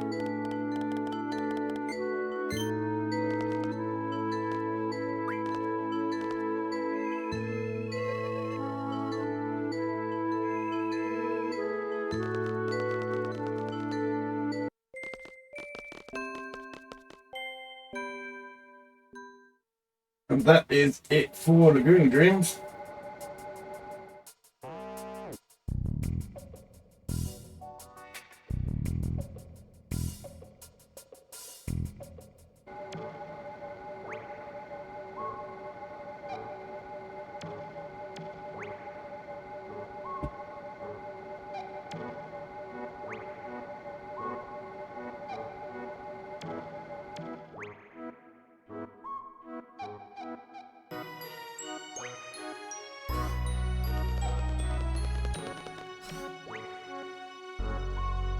It's Dr. Umbrella Head.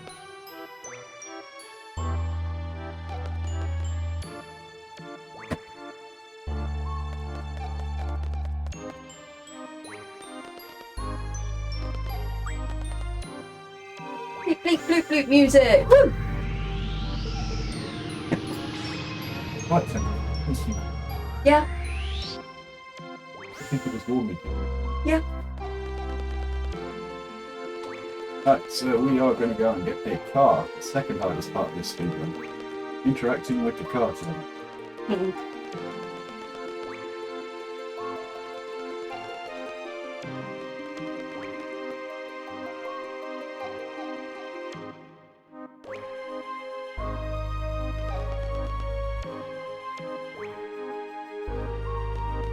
Hello? Yep, like I said, incredibly annoying. Second hardest part of the speed run.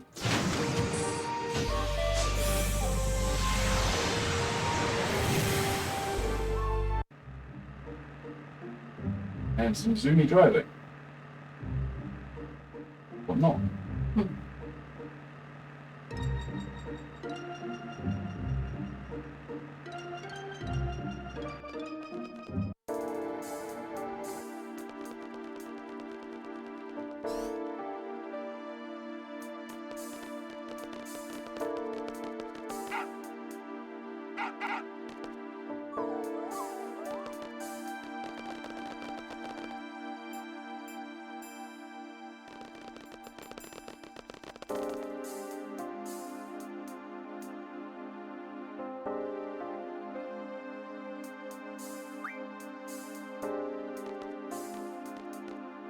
Oh, come on. I made that mistake, so I'm not sure what option to choose if you do.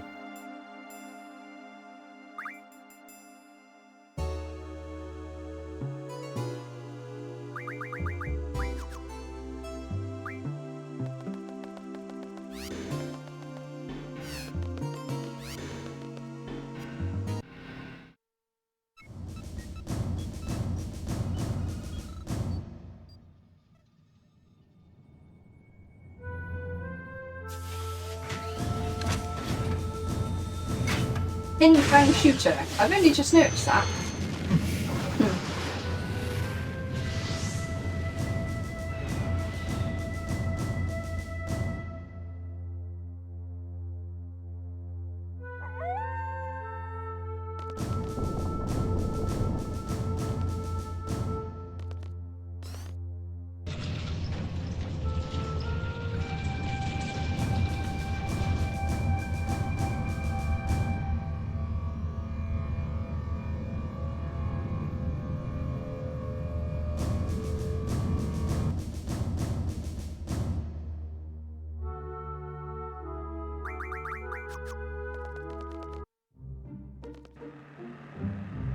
Okay, we're going to go back to the city now that Squall and Christus have Accompanied Renoa up to space to go and see Errone.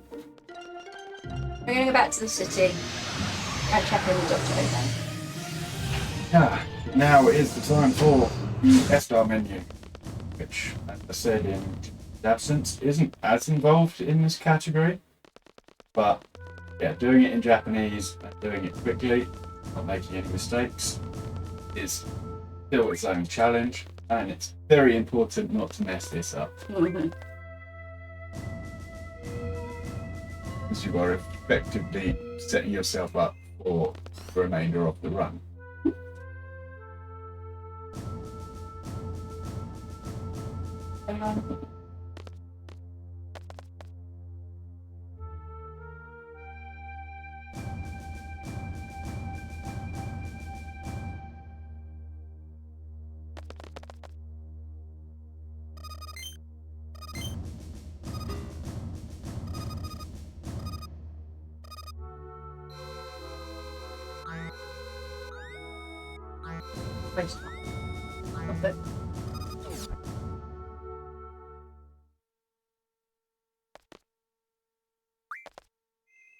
Okay, here we go.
Stone.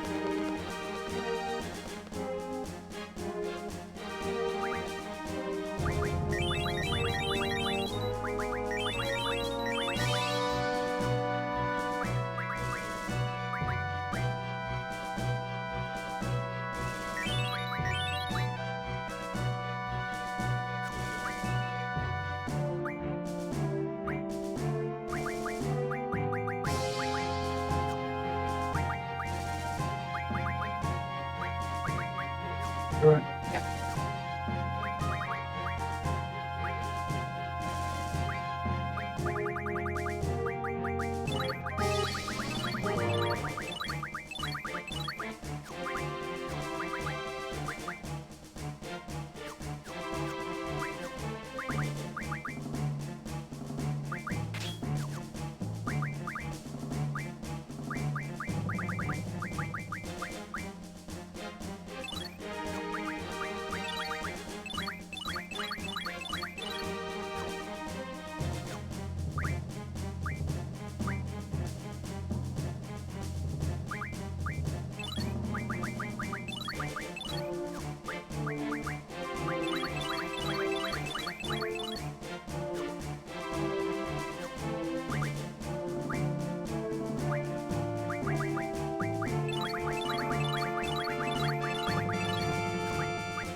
Loads of time to kill. Yeah, so what we did there is day 4 afford the GFs the ability to junction magic to HP and strength.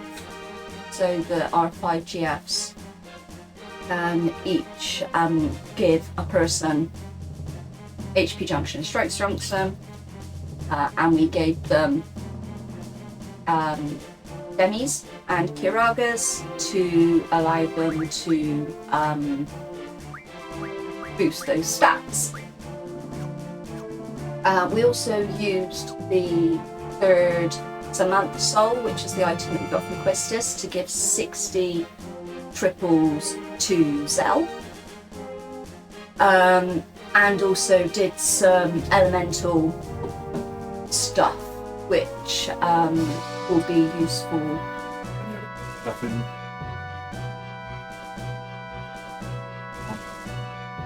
No, that's just to give magic for Griever to target, because he's got an ability that blows magic away, and we don't want him to blow away anything useful. Yeah. For triples, which are giving us all of our strength bonus, I moved on Idea, who is latest scroll, onto the last page of magic because it does it in order.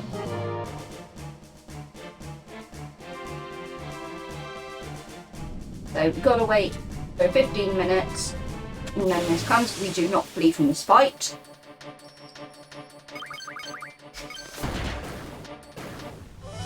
You can run away from this one, and then you've got another 3 minutes where You have to wait again.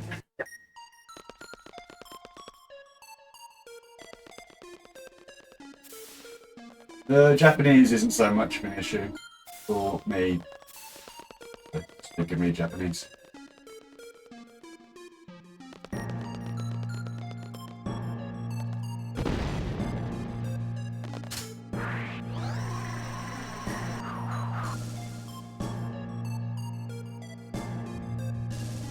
Not quite as far ahead as I was. Currently 2 minutes ahead of my Trilogy PB at the moment, but for 5 hours 42 in, I'm happy with that.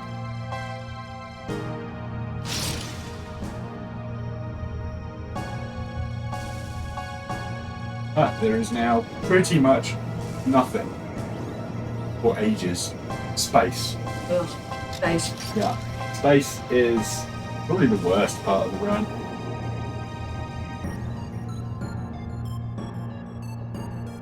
It can be quite painful on non-turbo.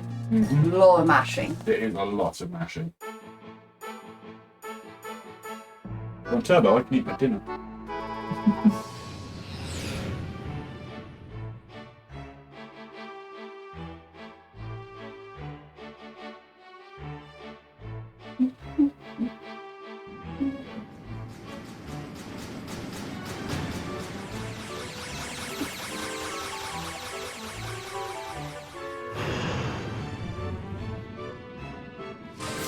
Stream is being stable again as well, so thank you very much to the tech guys behind the scenes trying to fix that. I know the stress of hosting these events, not quite on this scale, and someone's mid-run, you've got tech issues, all panic goes wild, like how do we fix it, what do we do? So I appreciate that you've managed to get things stable. Yeah, thank you, and thank you for bearing with us.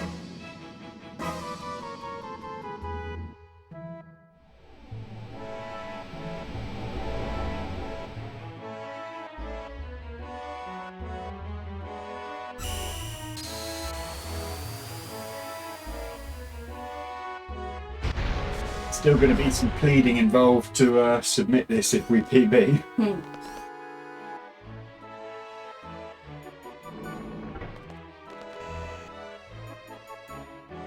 I don't want to talk to you. Just because I turboed into you does not mean I want to have a conversation with you. Upside down screen, head in. Robot was very much a skill in its own right. Knowing when to use it. Yeah. I don't run this category in turbos, though. Well, I don't run FF8 by itself in turbo.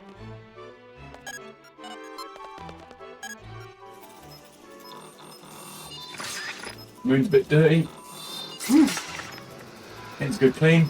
Turns out it's actually just swarming with monsters. I don't think my pressure washer will deal with that. You see?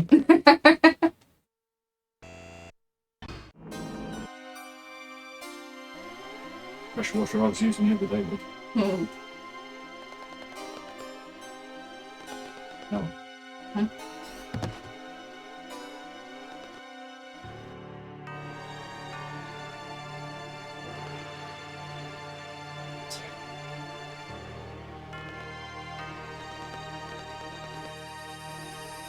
As with the FF7 ding, ping, this one is ping.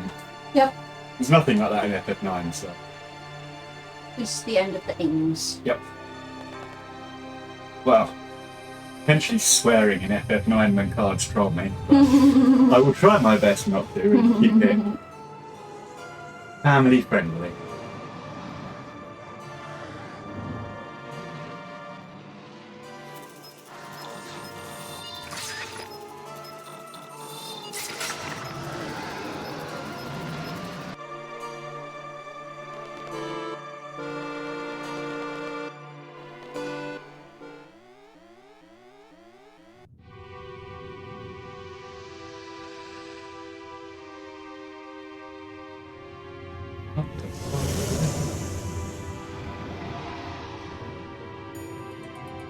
Yeah, cards is the single reason that I don't run FF9 anymore.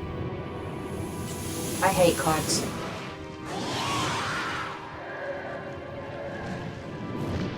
It is exceptional in FF9.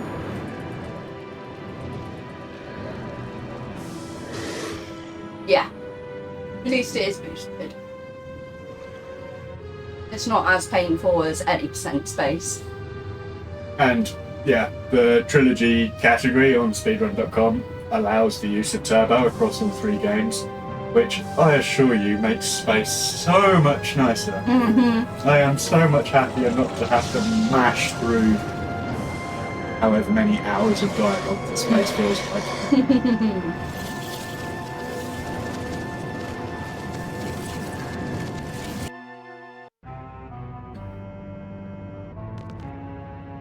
Wrong direction. I'm ahead of myself. So Renault's going off into space to release the seal on Adele's tomb. Nearly said a day of that.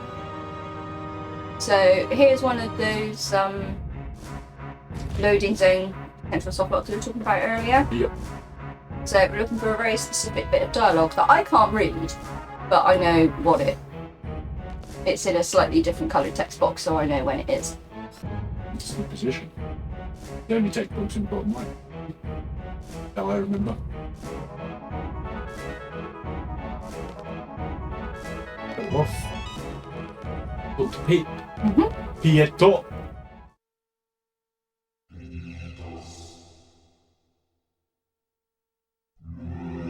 Keep going.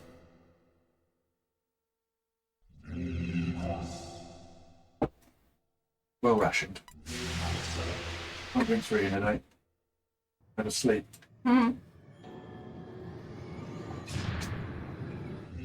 I'll sure sleep after this.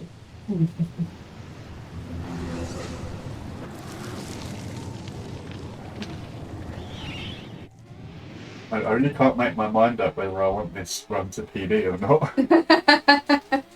Because if it does, then submitting it's going to be very difficult. Challenging, yeah.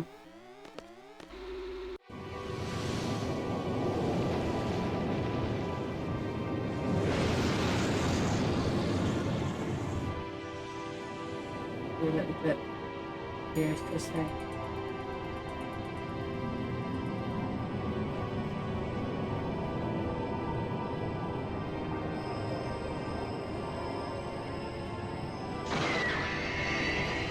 That noise is a noise clip from GoldenEye.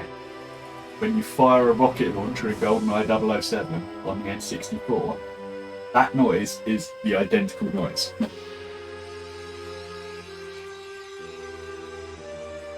I'm sure of it. Right. Let's Elone walk first. So Elone can walk only walk into her pod. You can run. It means you can run into her pod. No, she can't get She into her can't pod. get into it, but she's trying to. So she will walk into you forever, and you'll soft lock. That's happened to me. Again, it's one of those mistakes. You make it once, and then you won't make it.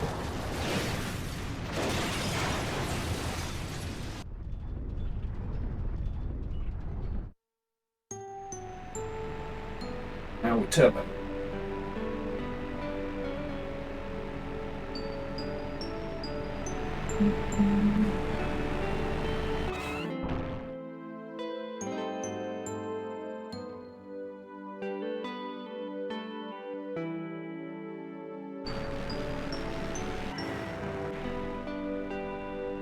We are just under 3 hours away at the moment from finishing the run.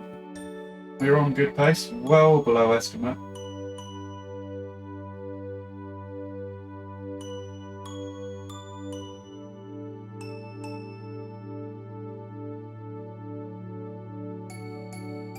Yeah, this is very much a sit and watch section, almost until final boss rush hype, which is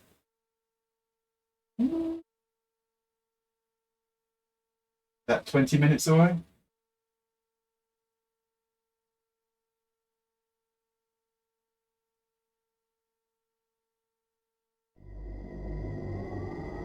So everyone has sent us back into Renoa's consciousness, Renoa's past, and we can see that she's been possessed by the sorceress. So yeah, now we're gonna go full crazy and jump out of a spaceship.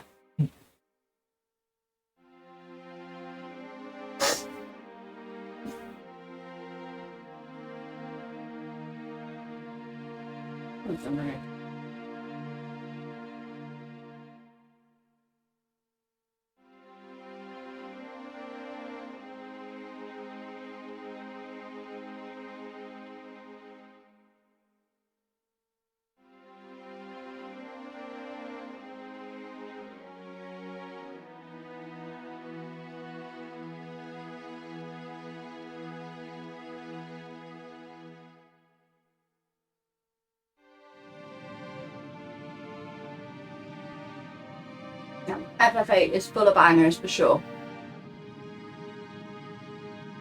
Ooh.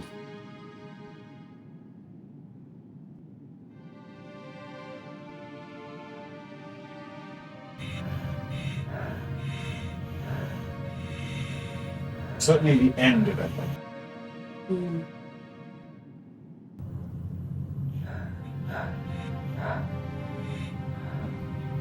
Yeah. I didn't put these on because it's easier to read.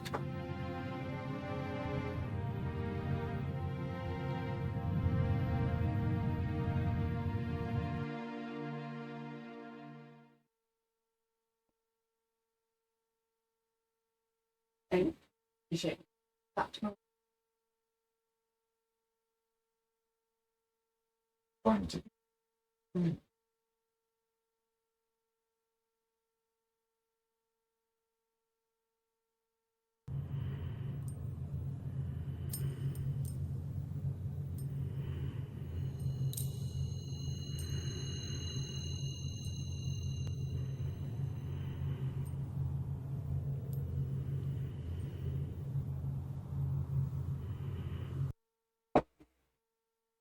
So, Renoa's run out of air.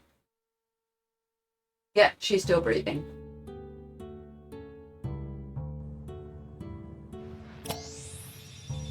Then she finds the magic button. magically has a whole new tank of air.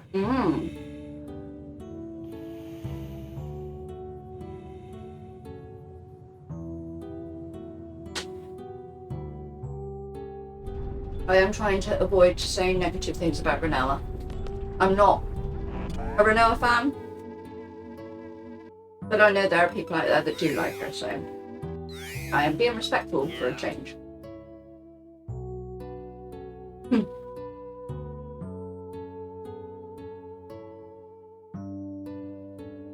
So once again, timer's going a little bit faster than it normally would because we're using a boost button. But it's not going to the ×3, so actually we will catch Renoa before that timer hits 0. Control that.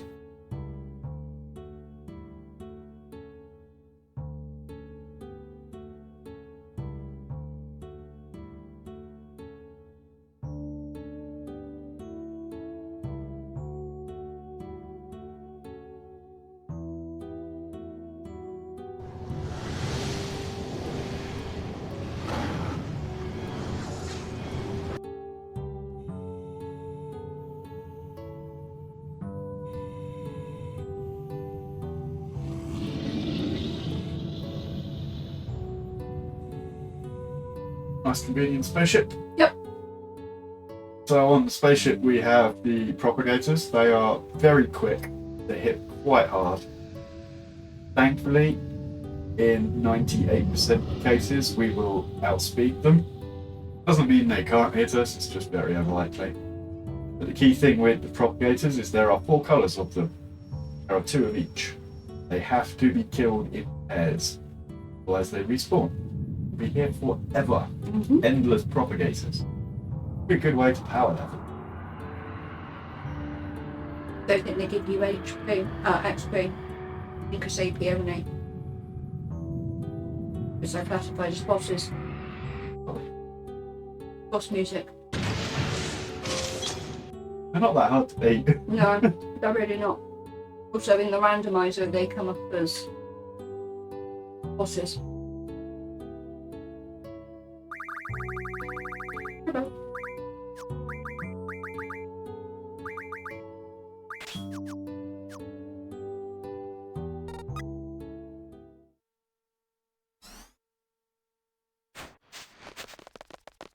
Okay, so Renoa isn't content with the fact that we've just jumped out of a spaceship to rescue her. She now wants a hug. I know. The absolute cheek. Audacity. I know, right? Right. Let's go kill some propagators. Purple, green, red, yellow.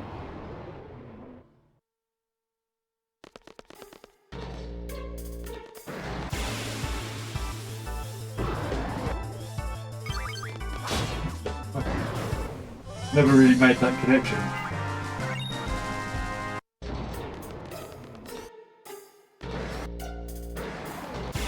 Don't get anything to help me. Certainly.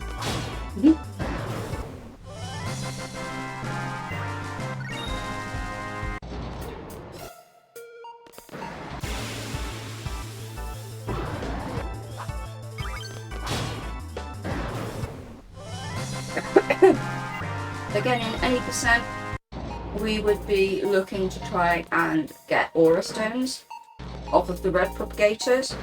Not an issue with the booster percent. No, we have minutes. We don't get crisis level 4 in quick.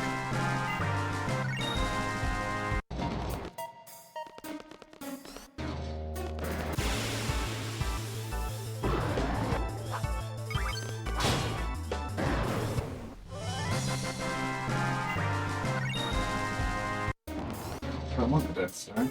I want an Ultimate Stone.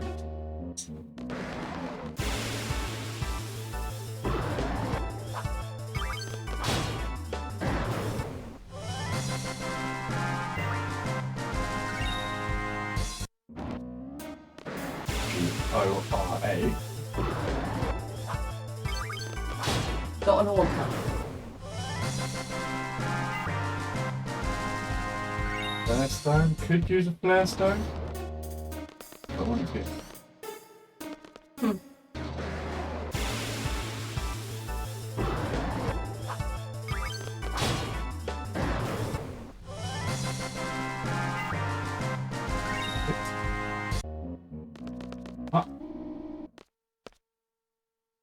Right, I get a break from it. It's great. This is a very long break.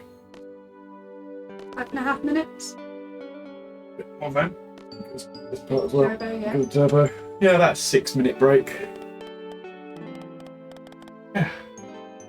I will eat a pie.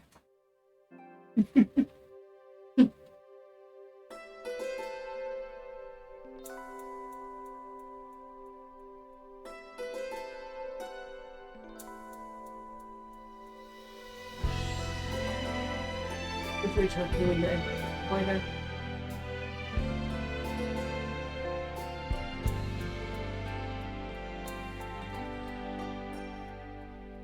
Never sang my songs on the stage on my own. We never said my words, wishing they would be heard. I saw you smiling at me. Was it real or just my fantasy? You'd always be there in the corner of this tiny little bar. My last night here for you. Same old songs, just once more. My last night here with you. Maybe yes, maybe no. I kind of liked it your way, how you shyly placed your eyes on me. Did you ever know that I had mine on you?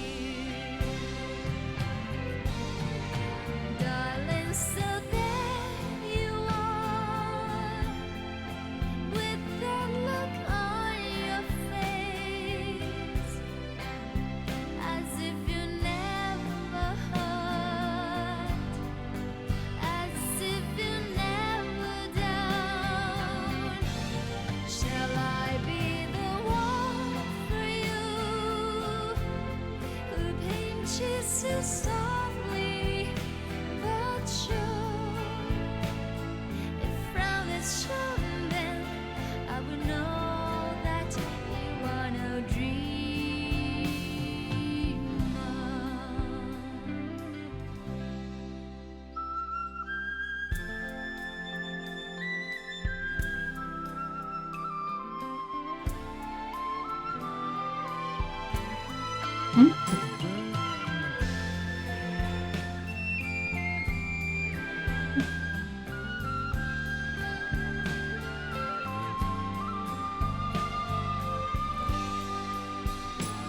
So let me come to you,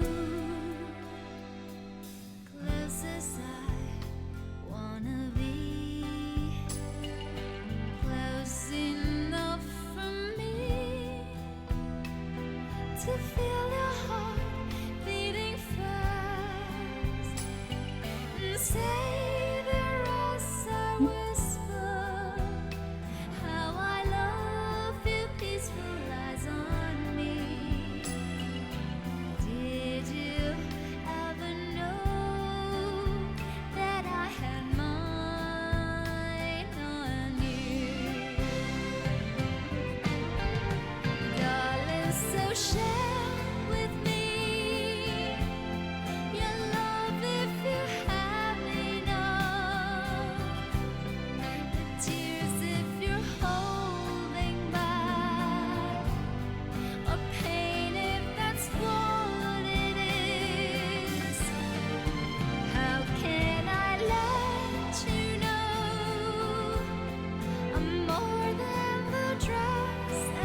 Just wish it was a little bit more central time-wise. Because, you know, by this point, you're kind of most of the way through the run anyway. I mean, even in standard any percent, you know, you've only got about an hour left at this point.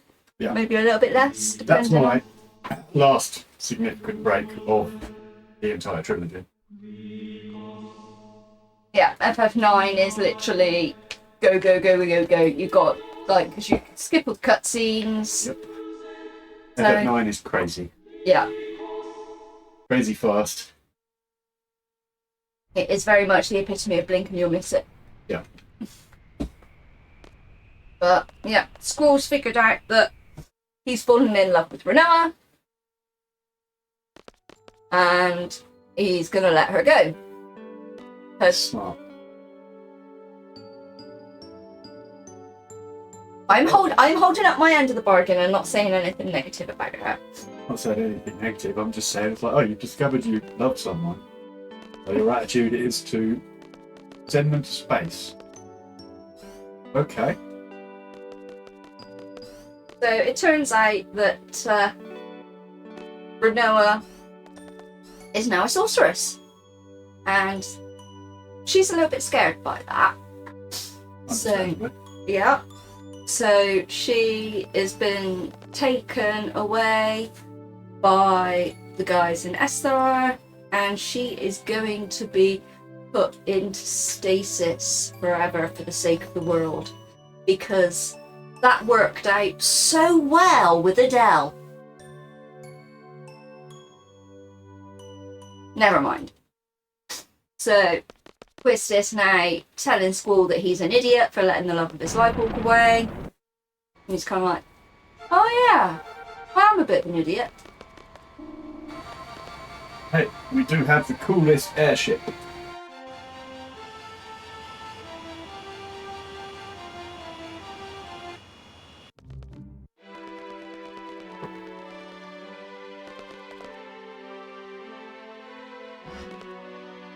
I went, hey look, it's time for the opening cutscene.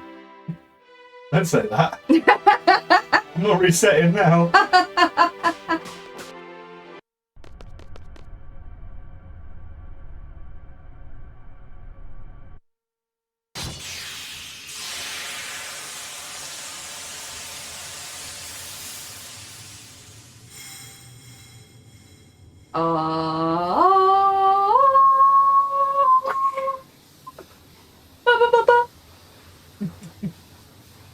Just trying to trigger me. My commentator's trying to trigger me.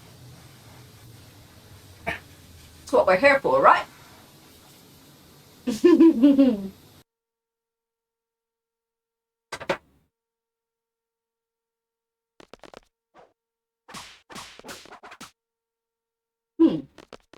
Well, that guy looks familiar.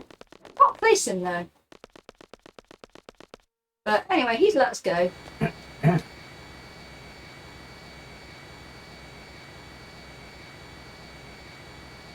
Yeah. Yeah.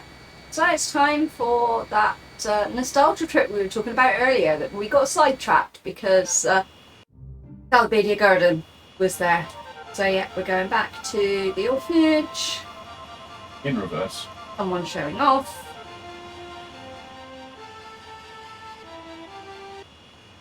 I didn't want to land there, I wanted to push square.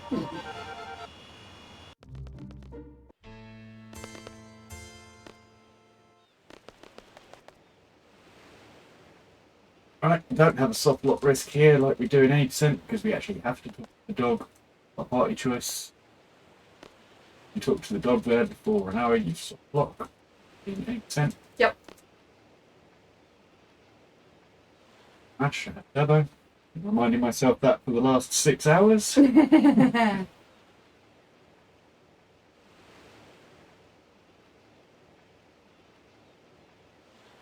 The origins of the opening cutscene. Coming back to get you again. He'll be there. Waiting.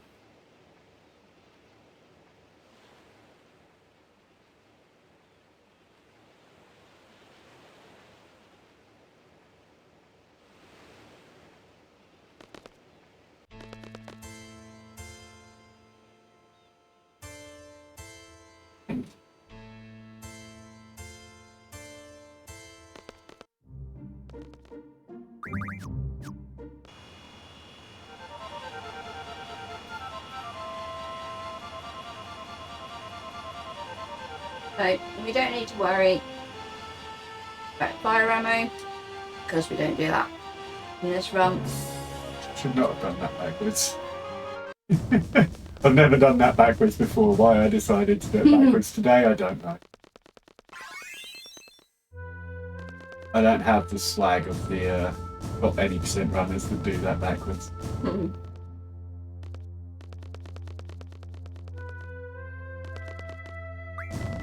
So, yeah, we've been told that the president of SR has a job for us.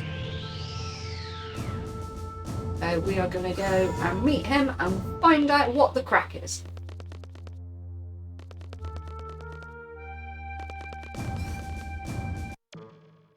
And then we realise that there are 3 very familiar looking folk in here. Got Ward and Kiros and Laguna, who happens to be president of Esthal? That seems unlikely.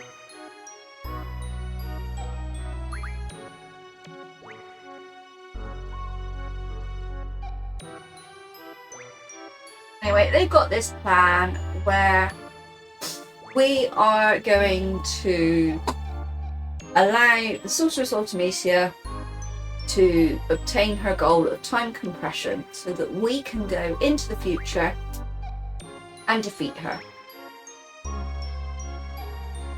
I mean, it makes as much sense as anything else in this game, right? Brace yourselves though for one of the best cutscenes in this trilogy. Yeah, Laguna just tripped and fell into a presidency. Interesting choice of words. Um, I'm gonna go the right way. yeah. This cutscene still holds up for sure. This cutscene is epic. Yeah, the- 6 graphics! Yeah, this is why the Ragnarok is the best airship. Yeah. And what other spaceship do you know that has arms?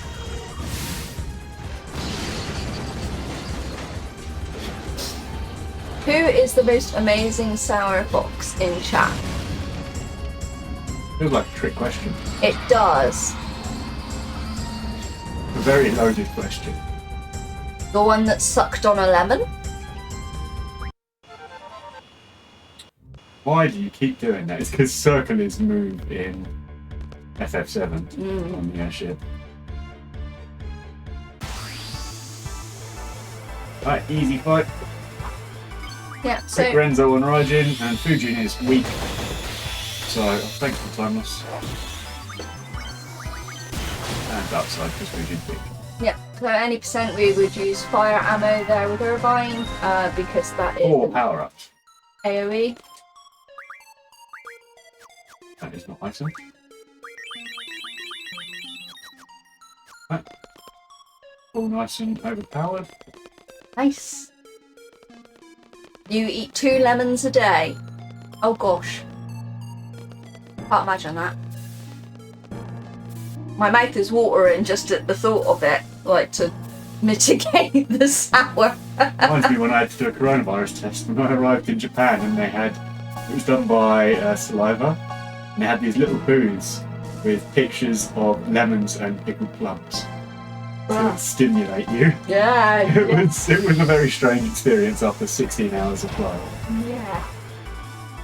Bearing in mind, flights are very dry and boring.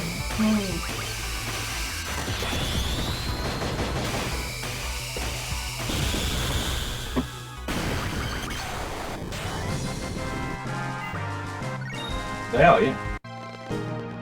Yep, there's a reason that the old lemon and honey and hot water thing works.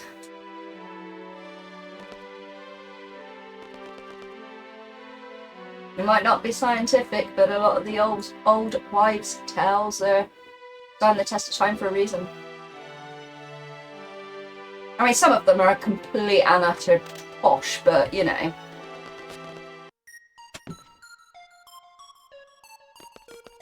Some of them have got some merit.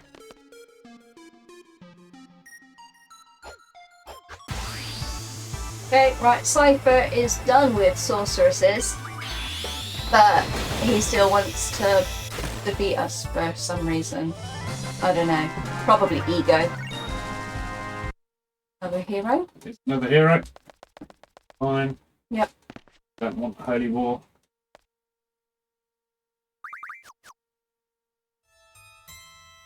Did you move the heroes in the battle menu? Mm-hmm. Still did. Yep. Right, and that is this 3 done. 6 down. 5 to go.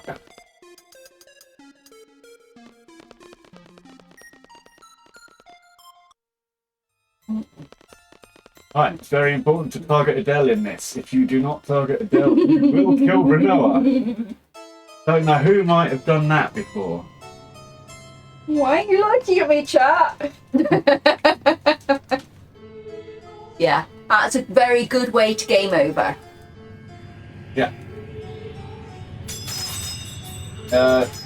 For tech team, Rouge Streamers, we are roughly 10 minutes away from the end of FF8 now. Janini did that in a run on PvE pace. Yep. Yes, I did. That's a little bit excessive. Mate, she's dead. Stop now. And have another split until the end of FF8. Okay.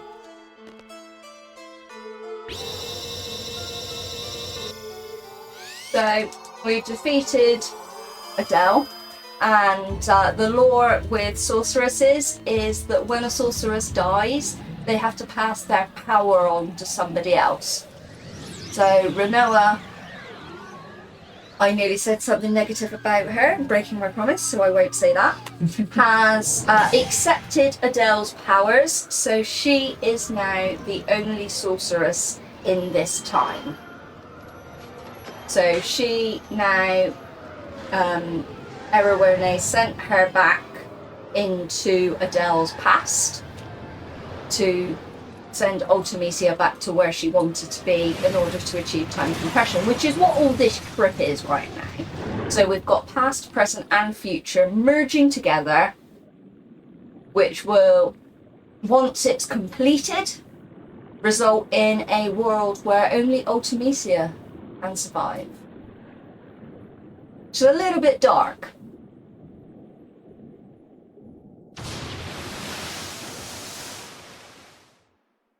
Yeah. It is admirable. I still don't have a clue what's going on. I mean, I'm just going fast. Or trying to go fast. it makes as much sense as any other Final Fantasy game, right? I mean, Final Fantasy games are not really supposed to make a huge amount of sense. FF8 is a little bit worse for it than others. Yeah. Yeah.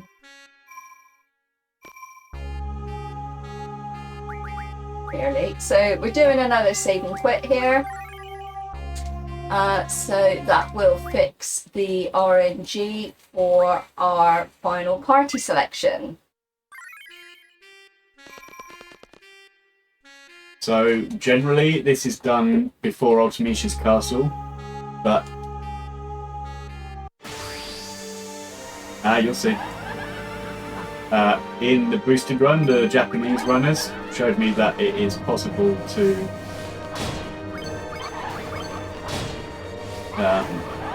hard reset here, and then you don't need to do any draws. So the minute works just from here, we'll get a final party and golden score. These sorceresses, again, we're not losing damage because we're using Dark Side, so it's the quickest option. Extra damage. You can see we're taking the damage. from the dark side, but the booster is making us not take the damage. You do have to be quite careful. Selection can be a little bit You weird. will target yourself if you mess this up. Ooh, we are at risk of being meteor now. Good. That's close. Meteor is still scary in this route. Yep. You can still die. Meteor is always scary.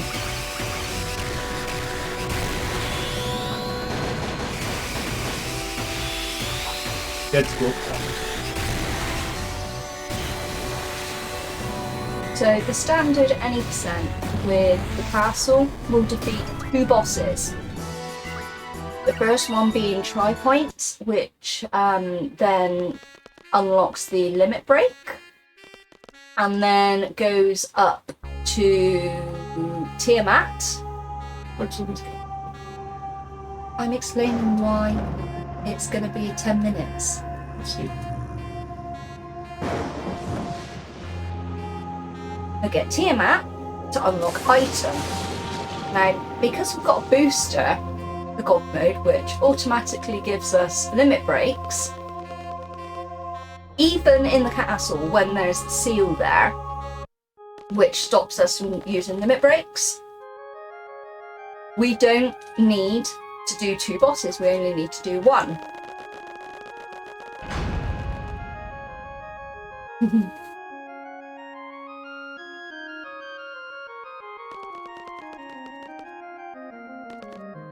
How often must I explain the runner his own route? Oh. To be fair, I had actually played FF8 casually before I started speedrunning it, and I started speedrunning Final Fantasy VIII before Luca did. Yeah. Very true story. So, normally in any percent, you would dodge around that boss, but because we can limit break here, which you wouldn't normally be able to, we just limit break into the face, and then we literally just go to defeat Ultimisia. And yeah, me explaining routes to people isn't an unusual phenomenon. I generally have to help out FF7 runners with what they're doing in their runs when I don't even run FF7, so true story. Okay, so we need to run really, really fast on this screen because there is a save point on there which is changing the RNG. We need to get into this fight as quickly as possible, and if we've done it right, we will have a party with Squall-in.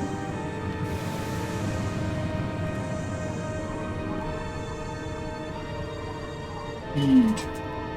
Ultimisia is really rude in Japanese. Firstly, she doesn't say seed to start with, she says Eid, just to mock them. And she also refers to the party as Omai, for you, which is also really rude Japanese.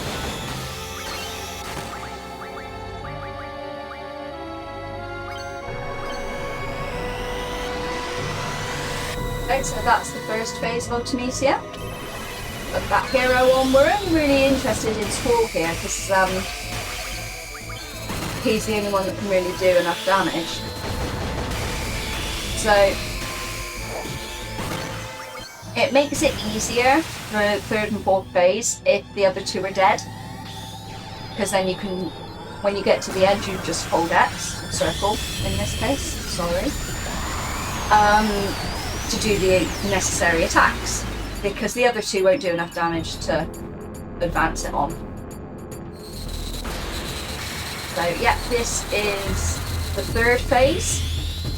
So a couple of Renzos, then he's dispatched, and then the final. Yep. 1 Renzo, nice. 1 Renzo, that is good. We add extra power-ups. Yeah. Yeah. So we are just coming into the final form now. So there will be 1 or 2 Renzos And 2 Renzos, and 5 then attacks. 5 attacks, and then that will be the end of Final Fantasy VIII. Yep.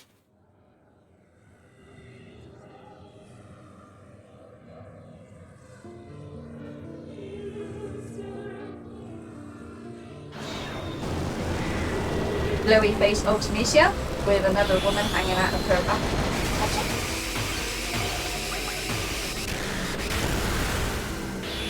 Got running at this point. 1, 2, 3, 4.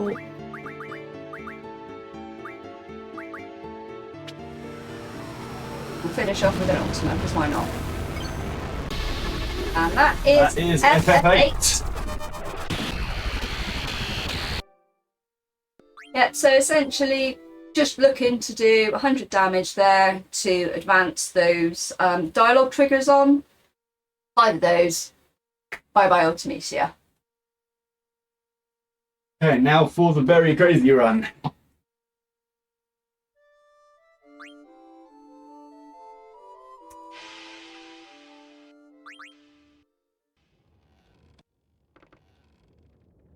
Okay, Final Fantasy IX. So, with this game, the change in the language on the PlayStation doesn't actually, it's not overwritten. So this is still in English, even though our PlayStation is currently set to Japanese. Correct. So we don't need to worry about changing the language back, it just does it all automatically. So Loopy just did first of 2 menus in this entire run to set up the boosters, learning the mastered abilities, and setting things to fast and run and all of those good stuff. We don't need to worry about stealing a Mage Masher in this run because we automatically do 9,999 damage with our basic equipment. So FF9 has additional boosters that FF7 and FF8 don't have. So you'll see the boosters on the bottom right of the screen. So you've got the fast forward symbol there, which is our speed up. You've got like a sword next to it, which is our battle boosters, which is our trance. Then we've got 9999 damage. Then we've got no encounters, and then we've got the master abilities on as well. Yeah, a lot more boosters in this run. And the movement is crazy fast. Ah, Katombaz, legendary FF7 runner, has joined. Hey, Kato! Thank you for popping by. Cleared the naming thing. They didn't clear the naming thing. So you'll also see we have auto battle in it as well. So our basic attacks do 9999 damage, and it will auto queue the attacks. We have automatic full ATB. More on that later, depending on the skip. Very difficult skip. About 6 minutes time. Very flaky skip. Yeah, very inconsistent. So yeah, you can see the auto in the bottom left corner, so we can turn that on and off. It will automatically put through the attacks for us. Here we want to do, it's 41 inputs. Doesn't matter what input we do because we don't need the gill or anything like that. Yeah, Gil is not a consideration in this run at all. Oh. 33. That was quite good, considering all you did was fall flat on your backside. Right, some examples of FF9 movement being incredibly difficult. It's that movement there to get on those stairs is so exceptionally hard. So hard. Do it smoothly like that at this speed. If you go too far up, you will trigger a person that basically resets that whole screen, and that can happen infinitely. Yeah. You need to And run you end up just walking.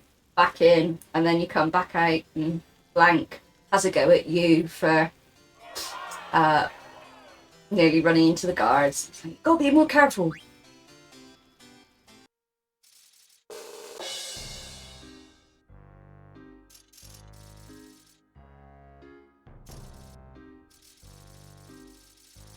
So I don't know if it's just me. See if you agree, chat. The movement in 9 just feels a lot faster. Twitch is drunk. Set game to Final Fantasy 9. Set it to Final Fantasy 2.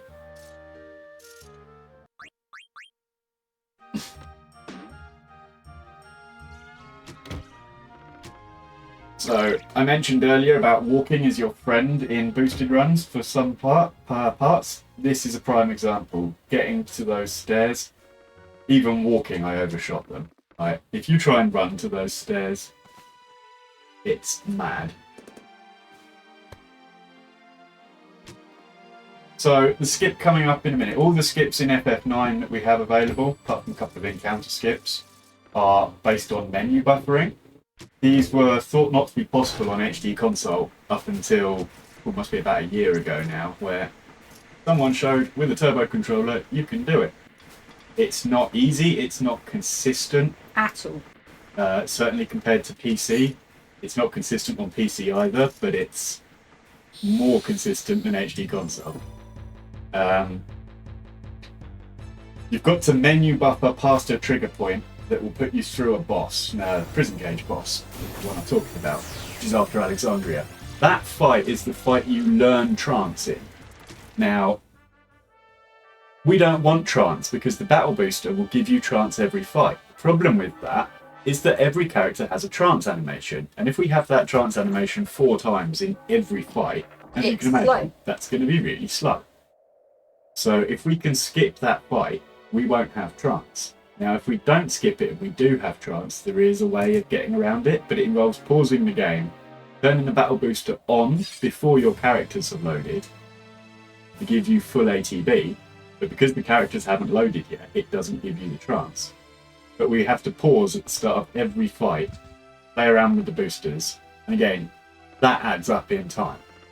There's also about 1.5 minutes, 2 minutes of extra dialogue that we have to do. Right, this fight. We do not turbo, we do not auto. Yes. I should be killing him, not killing myself. I jumped to fight. Yeah, so it's very similar to PHS in Final Fantasy VII, where because you skip the calm flashback, you never receive the PHS until you get to Junon. So yeah, according to the game, you haven't done the tutorial, so you don't know how to do it. And there's a similar thing again on Final Fantasy VII, where if you do the guard skip before you have gone to the pub, then you can't ever use materia. Yeah. You never get the materia option unlocked, which in FF7, that's A little bit of a challenge, yeah. But yeah, we don't need trance, and the trance would just slow us down. Because yeah, you have to mitigate around trance animations in every fight. Yeah. Which nobody wants to do. So that skip is about to happen. Yeah. I'm going to try it 3 times because I'd like to demonstrate it as the person that discovered it on HD console. But I'm not going to spend hours trying to do this skip because that would cost us time. So we turbo menu, so the menu is constantly opening.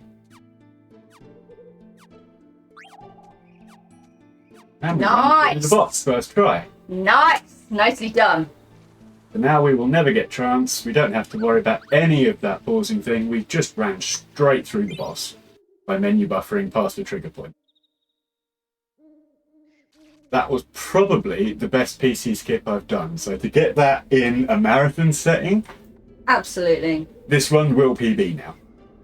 Without doubt. It's very similar to... And I can't submit it because we've had disconnects. I'm so sad!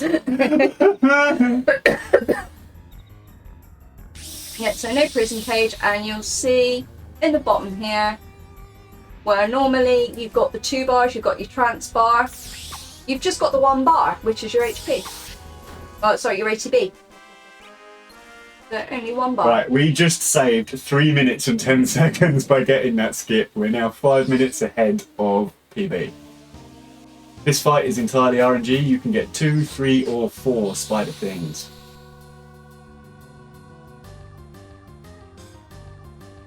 That is very unlucky. I can't remember if I killed them.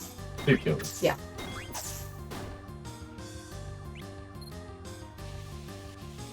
Third. What's...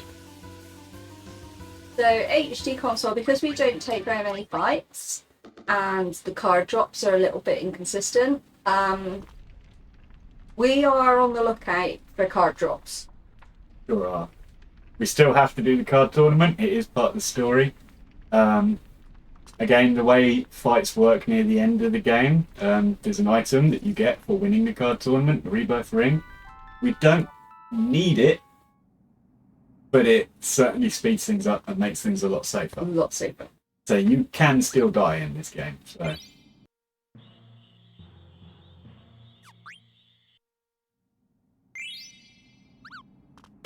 Split his BWs. Ages away.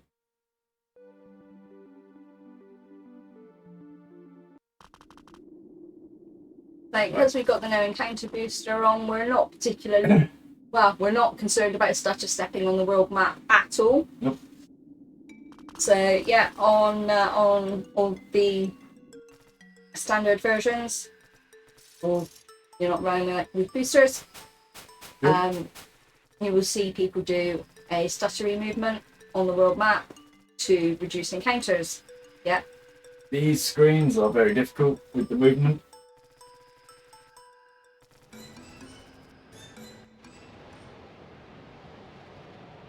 But yeah, movement in general in this game, I am quite weak at. The other major runner of this category, Captain of the Dorks, who currently took the world record back off me, quite rightfully so, his key advantage over my runs is his movement is way better than mine.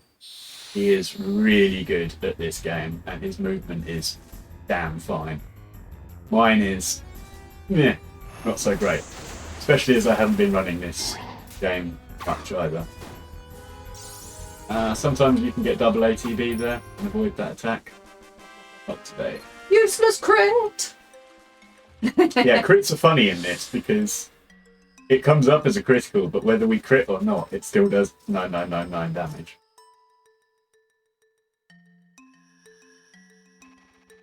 Yeah, so that's one of the... It's HD PC and HD console. Yeah, it's one of the available boosters. On HD PC, it's 4 times movement speed. On HD console, it's 3 times.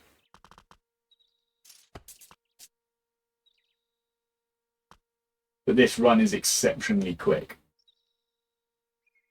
Given that any percent is around 9 hours or then. I think on HD... Oh, what did I do?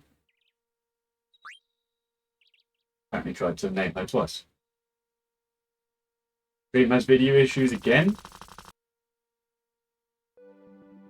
It sure does.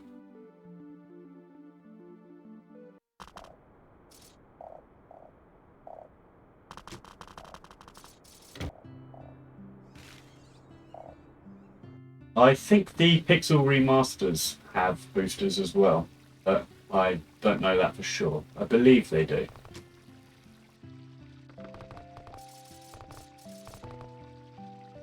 The fact that the boosters are optional as well, it allows, if you want to enjoy the game in a different way, it allows you the ability to do that. It's definitely a skill, you know, running with boosters. There is a misconception that, you know, oh, you can't die, it's easy, you know, all of that stuff. It's very much not easy. It's a completely different challenge in its own right. Yeah, I find them enjoyable, it's fun, zooming around. So I actually refer to this trilogy as Zoomy percent. And I was going to submit it to really, really longathon as Zoomy percent, but then I kind of thought, no one will know what I mean.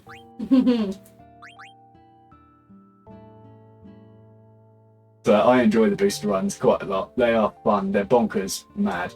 Don't need to learn how to play cards yet.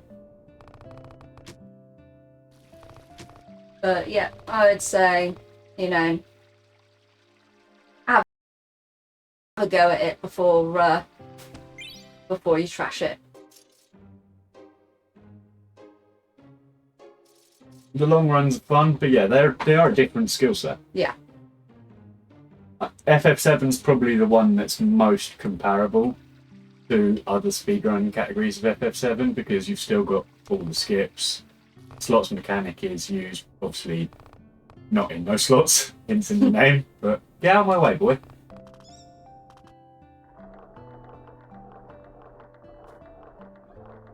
Yeah.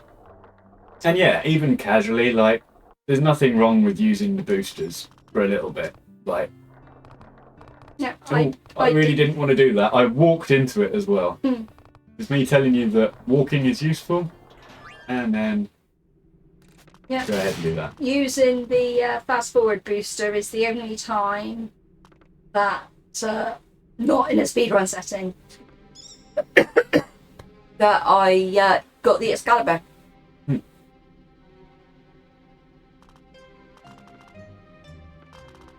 You don't need to pick up the Excalibur in this run. You can for swag. Because, I mean, it's a glowing green sword. I mean, what's not to love? But, yeah, because our basic equipment automatically does 9999 with the booster there, it's really not necessary.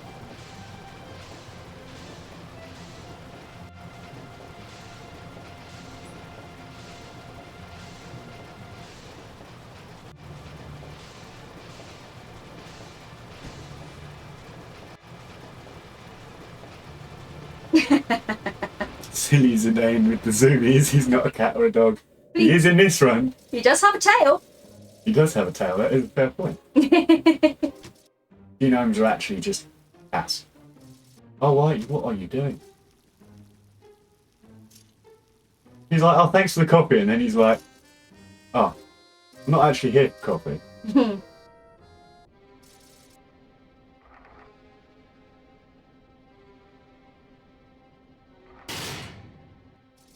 Monkeys don't get the zoomies. Sure they do. Oh, poked it. Yes! Didn't mean to poke it. You didn't give me a tree bonk, so... poking the barrel. We It's a miss here. slight We have a time big loss. problem, by the way. This can be a pretty bad fight. We miss. Good. Yeah, poking the barrel is slight time loss, but it's funny. I always do that. This is where running the game more often, because it's been a few months since I've actually done any grinding on this category, and remembering where the turbo on, turbo off parts are, where there's important dialogue decisions and stuff like that. I might slip up on that during this run.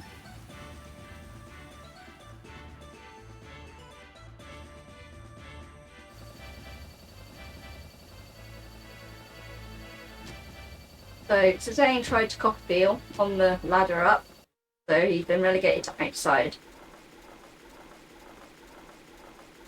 But then because Garnet pulled him back in, he thinks he's in there. But he's not. Not for another 2 hours. No.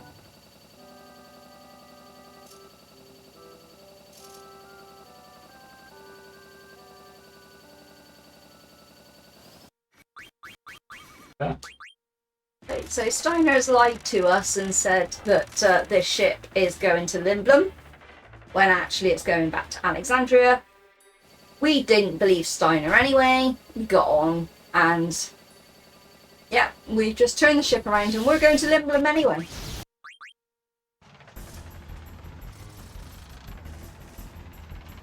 Finals here from the wrong dialogue options. So Vivi gets a forced story trance here, even though we don't know trance. So that. Effectively all I did then was disable battle boosters at the beginning, like, and then reactivate it, and somehow that skips the story trance. Yeah. There's 2 instances of that. There's one later on fighting the Mystodons in Alexandria with Steiner and Beatrix. I always forget which one it is. It's the last one. I always forget which one the last one is. It depends on whether you skip any of the first 2. I'll skip the first one. I don't know how to do this. Yeah, I can't do it. I've tried. I have asked, and I've got the diagram how to do it, but like I say, I haven't really been grinding on this category, but and I am doing this blind, well, not blind, but without notes. So.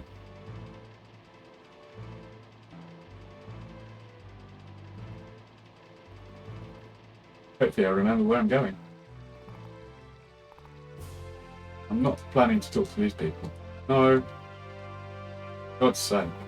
No way. Where am I going? There's me. Next. Yeah, I have got to go through it. I thought we were on the next step. See, this is what I mean. Right, no more of that. Come on. Play the game properly. Scenic route. Here, we're still way underestimate. Fine. Get ready for the Oglot Punch! So, turns out that our Uncle Sid, who is the regent of Limblum, has been turned into an Oglot. For question mark reason. Cheating on his wife. Same reason most people get turned to Oglops. I was going to say we'll find out about that later. I don't even know if that's the truth. Yes, it is. I know he annoys her, but could have been any reason.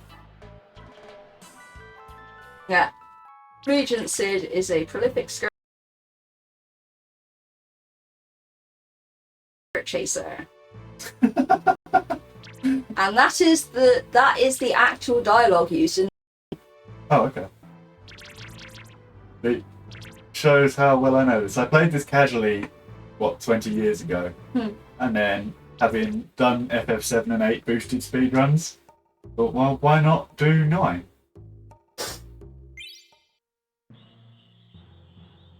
Oh, no. It's fine.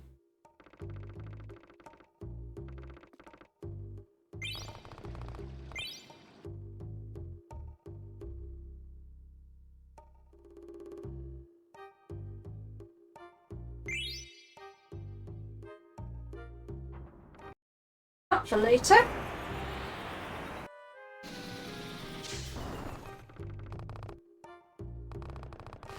So it turns out that our little theatre troupe that we were with at the start, their base is here in Limblum.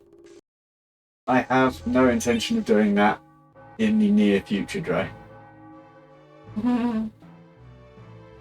My intention is to grind down my FF7 time and reclaim the FF9 time. But the priority is 7, and then do some longer runs on FF8, 80% runs.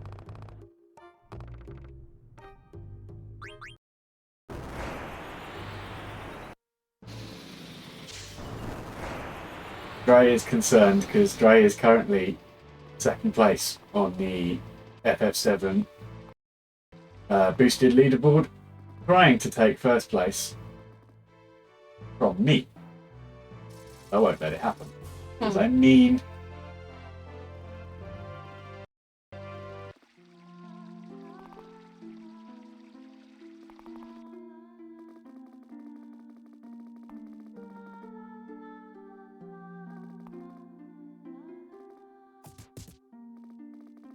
Is the first of 2 dress-up situations.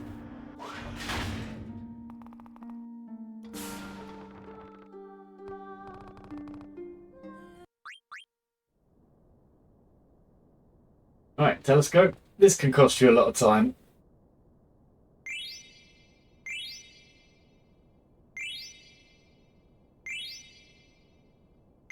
especially with turbo hold. That's pretty good. I've done it faster, but it's acceptable.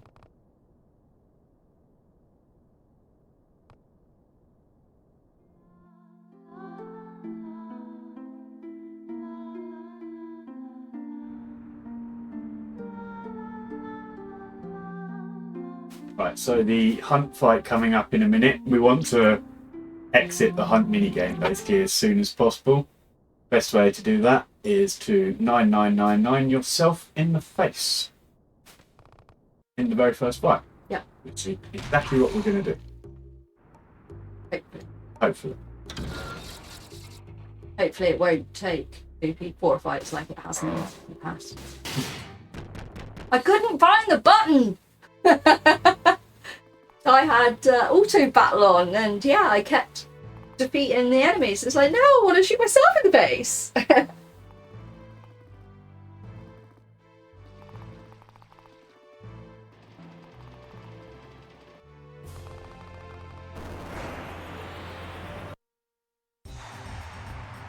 So first trick with that is make sure you don't have turbo on.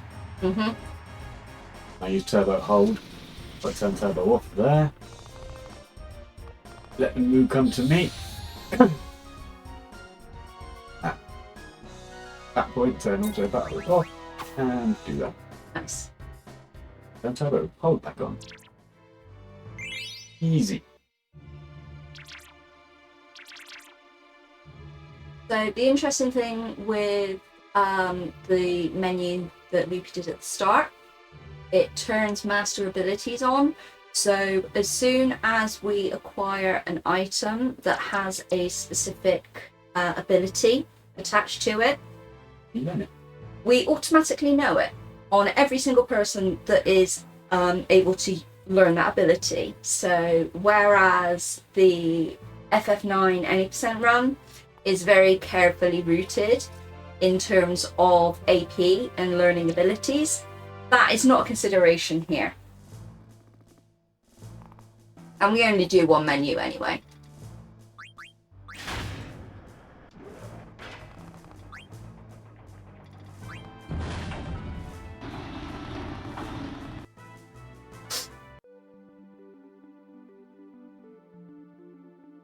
Okay, we are going to, unfortunately, ignore the Chocobo Forest, which upsets me greatly because Chocobos are amazing.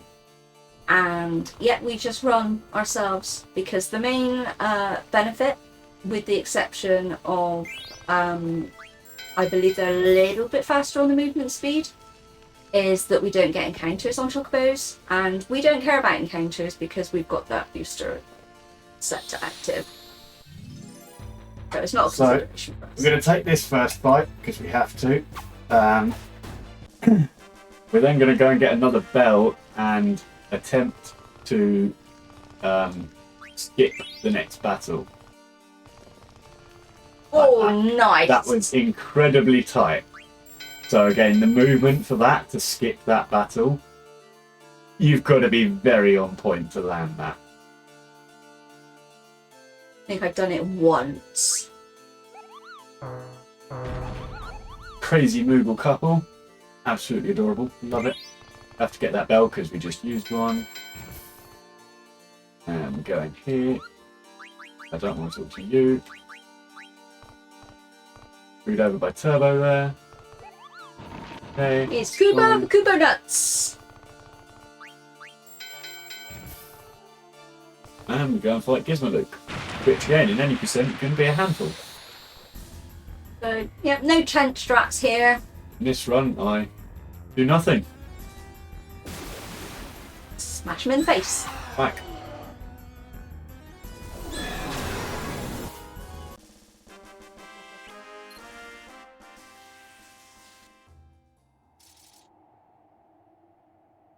This small section, a bit annoying.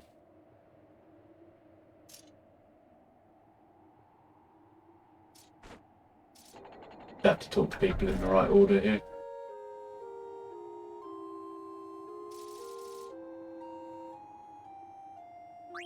Don't kill him. Go Feel good about her life.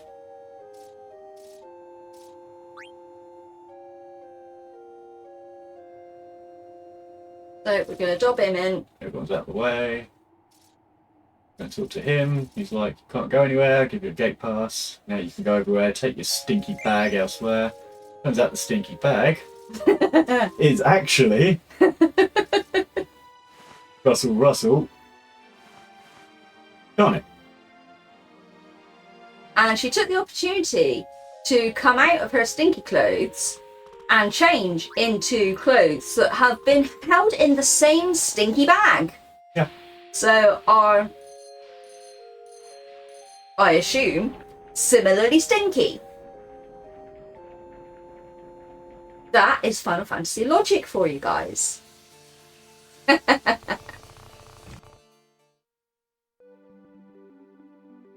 Ah, forgot to buffer movement there. That was really bad movement by me. Never gone forwards to Burmisha, I always go backwards. Why I decided to do that. Got confused. Thought I was going to Clayra. Seems I'm all about 10 minutes ahead of myself here.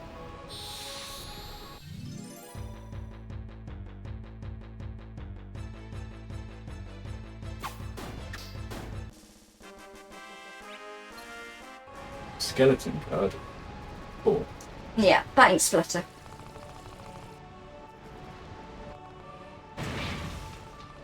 We don't need those Germanus boots that are at the end there. Got to be very careful of running into those treasure chests. They're mimics.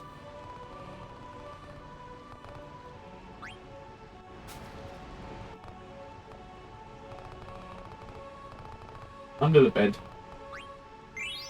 Here. Get out of here. Do not hit the mimic. Ah, there we go. Thank you very much. Cheers, Flutter.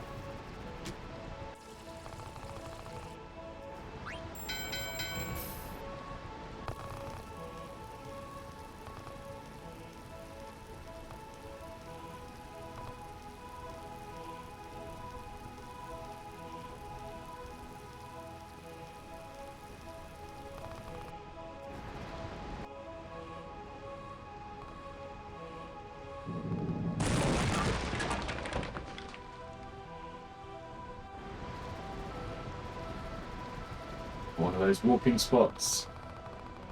Again, very easy to go in and out of that door several times. Don't talk to her. Always leave her alone. What's going on? Good. So, believe it or not, this run didn't start very long ago at all. Kind of 32 minutes ago. And this is the end of this one. Now these Beatrix fights are also very different to the rest of the fights because they're semi-scripted. So we only need to hit her once and she will then do her final attack. Now with Turbo on, we'll put 2 attacks through and because our ATB is full, it will let us do it. We also don't want to auto attack because our ATB is full. Turbo and auto are off. Could be. Now we attack once. Ow. That's also for you. Yeah. Ooh, we lost a lot of time. Now, the other thing that's noticeable here is it's hard to see, but Battle Booster has been turned off. It automatically is in every Beatrix fight, as well as the You Are Not Alone sequence at the end. Means, as soon as I get a chance.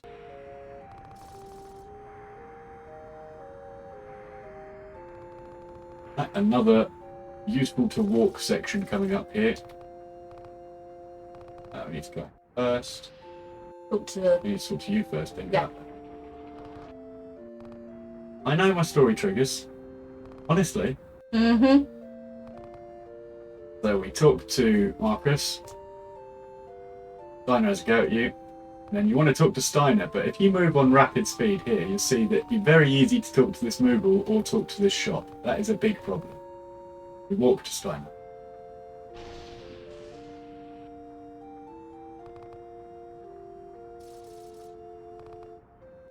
And then we progress through. Dino dance, dino dance.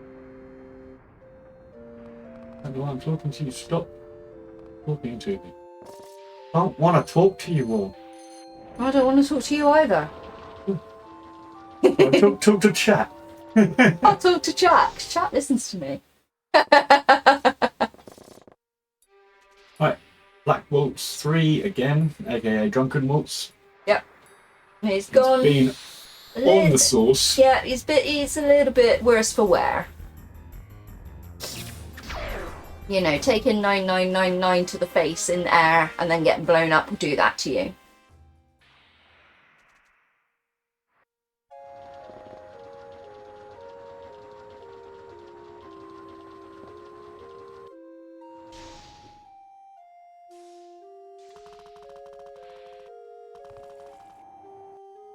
I don't know why I'm running the wrong way. What is wrong with me today? Hey. Reno.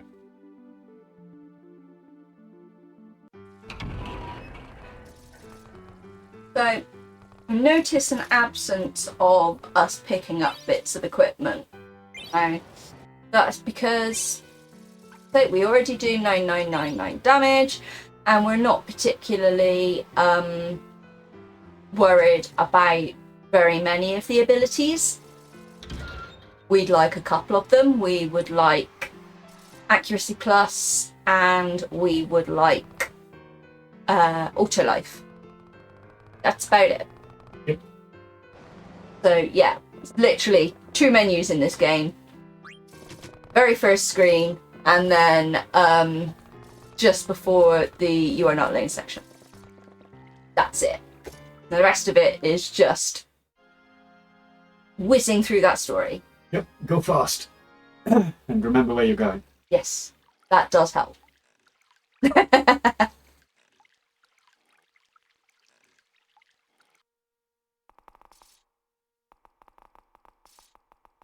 Okay, so we are on our quest to get the Super Soft to save Blank, who got mega petrified in the Evil Forest right at the start of the game. Oh my god. Okay. Turns out that we run into this guy, Dr. Top, who just so happens to have the Super Soft. Very convenient. And hey, he knows us because he used to be Garnet's tutor. So he sees that Garnet and Steiner are with Marcus, and he's like, okay, yeah, that's fine, I'll give you the Super Soft. Marcus is like, cool.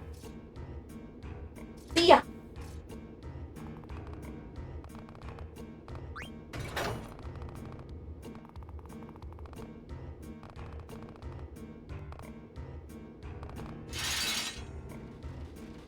Right, this boss coming up in a second is another one where we only want to attack it once. You can attack it several times, but it will run away after you attack it once. If you attack it several times, it gives you about 80 beat it. Yeah, similar to the So again, Beatrix. no auto, no turbo. One attack, it runs away. Yeah.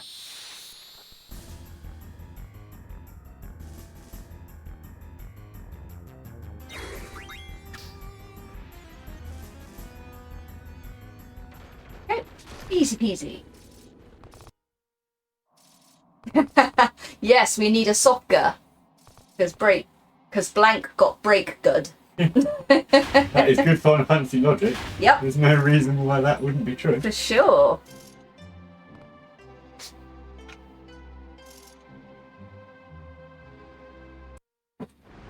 Right, now it's like Yes. up, left. Oh, Dagger, where could you be? Good.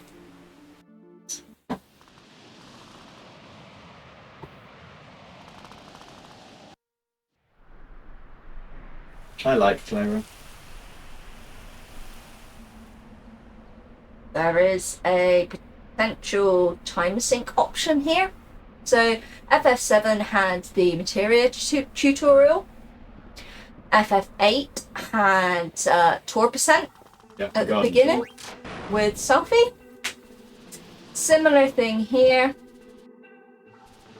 We can go on a tour of Playra if we're not careful.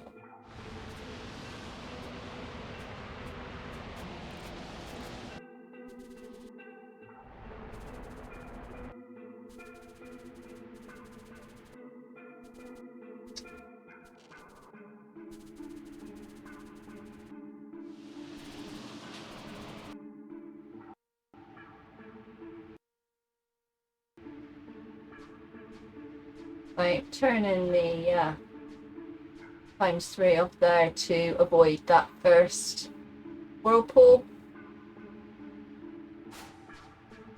RNG said no there.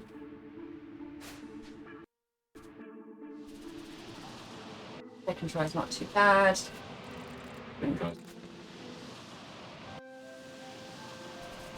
I mean, I've had worse than second try. That's the important option that Janine was talking about. Movement here is great, you just hold up. It looks really complicated. Just hold up all the way to here. Out again. Here you go, the right way, Zidane. Turn movement, not so easy. Movement on the way out is just up, way up. And I always do that. Don't want to do that. This is why I lost my record to Cappy. Why I said his movement is a lot better than. See what my next split is, Beatrix. Yeah. It's imminent. Yes. We've got a few fights yet. Yeah. Yeah, we've got the invasion of Clara. We have Rat Dance as well. Super Zoomy Rat Dance. Yep.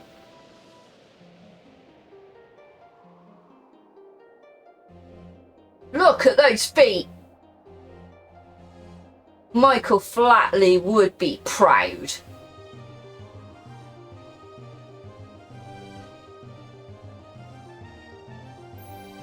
So with this one, we're not restricted to wait until the end of the song. It just finishes, Yep. which is useful.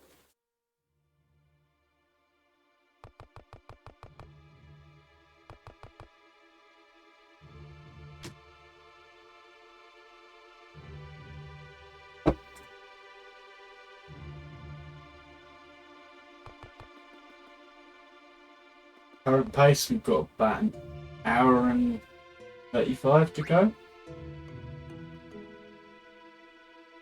Apparently second option is quicker here, but when you're just turboing, it's just so much easier to just hold circle. Okay, so Queen Bran is trying to extract, or succeeds at extracting Garnet's Eidolons. Because it turns out that she is a summoner. You can only extract an Eidolon once the summoner reaches the age of 16. So Garnet is 16, so she wants her Eidolons. Right, here we are looking for Mithril Sword cards. They're not the best cards, but they are useful to have. Getting none would be very scary.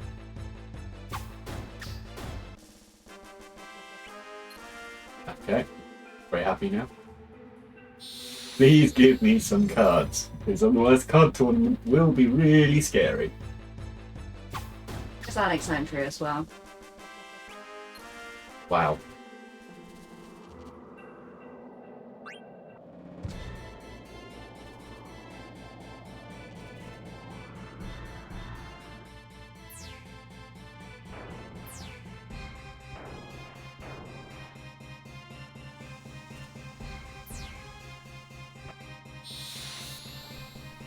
These we can get weird cards from.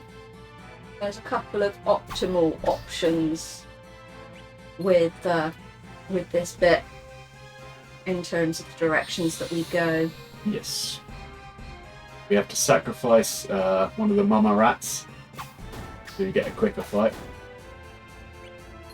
There's one. One missile sword. Get a weird card here, this would be nice.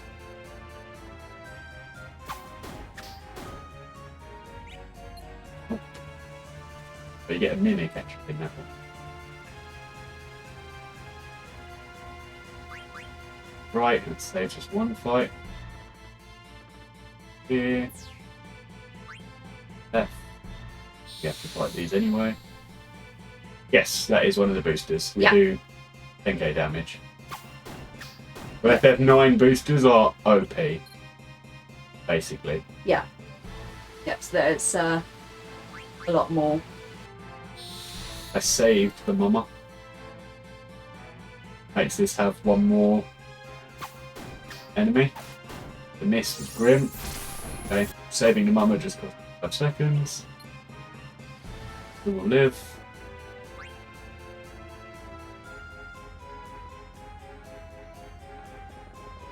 So yeah, as Janini explained, the boosters in FF9 are a lot more than we have in 7 and 8.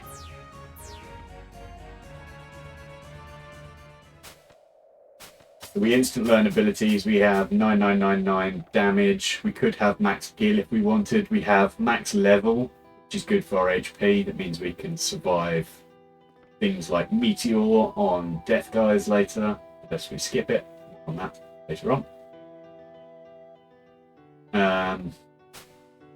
As well as the same ones that we had, so the battle boosters giving us trance, although we skipped it, and instant ATB, no encounters, and zoom speed movement. So the boosters are a little bit harder to see on this. So in the bottom right corner, when the screen is black, you'll be able to see them a lot easier.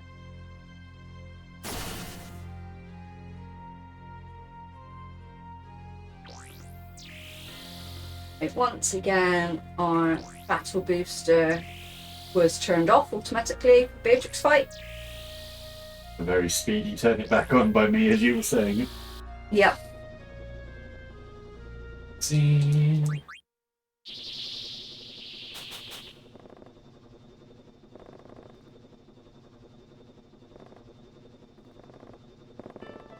Yeah, that booster is especially useful because yeah, you don't need to worry about getting better weapons and things like that. We just fly through the run. We don't do menus, we don't do anything. Yep. Which is why I said earlier, this run is all about movement. By my movement being bad at the moment is why my time isn't what it should be and my position is not where it should be. But that requires grinding it, because getting movement good in boosted runs really is a case of muscle memory. You just need to repeat and repeat and repeat and repeat. Know where you're going. And yeah, knowing where you're going does help. Yeah. Poor Beanie. Okay, this next section I am not keen on. I hate this.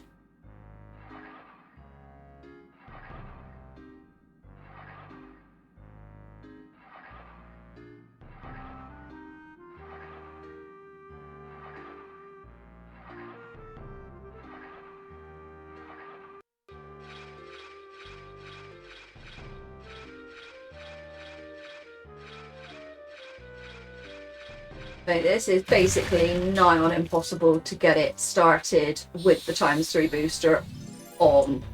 We don't try and do battle skips here. It's just too tricky on ×3. Another missile sword. After this one though, we do have to get to the ladder very quickly or we will get an extra encounter, and we don't want that. Good, 3. Up the ladder. Good. Yep. There is some very difficult fights to avoid here in a second. Hopefully I'll do it. It relies on excellent movement. So, I'm not convinced we'll get it, but we are certainly going to try.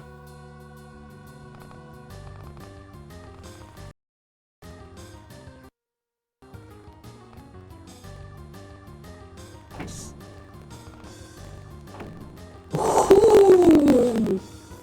Okay, that was flawless. Didn't do that far. The movement wasn't great, but in terms of Not the getting the fight. encounters, Yeah, absolutely. So we were mentioning earlier about the timers thing. You see there that even though we've got the times 3 speed on, our timer is moving to real time.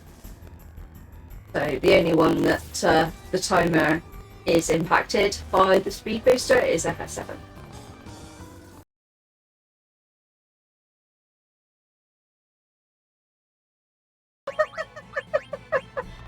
you've got to love Turbo. I'll just have a nap. Yeah, You know, excellent execution on not getting the encounters and then do that. yeah.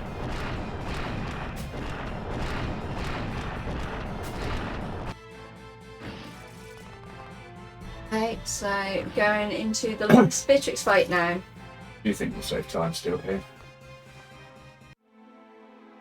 I guess it depends on how many encounters you had. More than that. Yeah. I've got 23 seconds to beat it. That makes sense. Off. But off.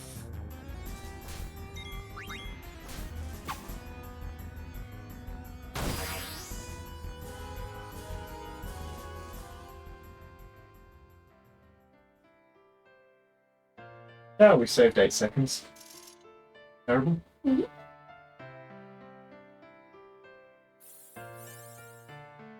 Now we have a series of Bandersnatch and Black Mage fights. There's one that is avoidable, again just by kind of paying attention to that spinny, jumpy thing that we did just a minute ago down here.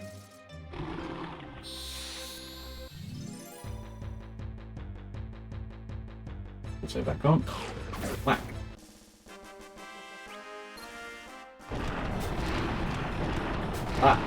So that one you have to be quite quick for. Once you get on the spinning platform, you're safe unless you jump the wrong way. But I've messed that up more than once, I should have. That's how I. This is the one that should give us a weird card. Oh, we've got a Yeti? Yeti. Slightly better. It's the rarer drop. Mm. Not a brilliant card, but I didn't actually spot on Antlion if we got the card from him. I didn't see.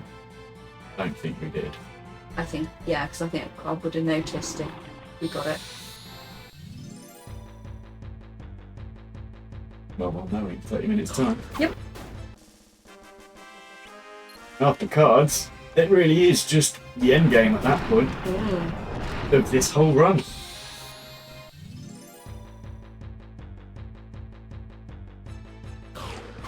Cards, please. Weird. Weird cards from there. Yeah, I was getting confused. It's the mimic we get from Black Mages. Weird we get from Bandersnatch. It would be useful.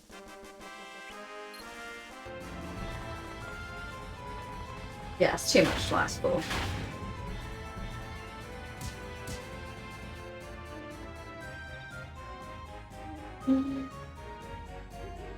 So earlier I was mentioning, oh no, that was just been through that, haven't we? The section with 2 lots of audio. Mm-hmm. That was in that last section. You might explain why they were bits of audio. Yes. It might have been the game doing Yeah. that. Yeah, there is a section in that Alexandria section where you get 2 music tracks at the same time.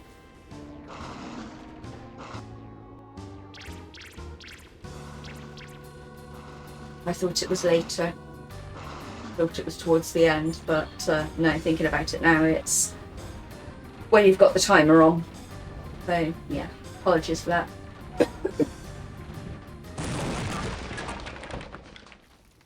Okay. Sorry. No, okay.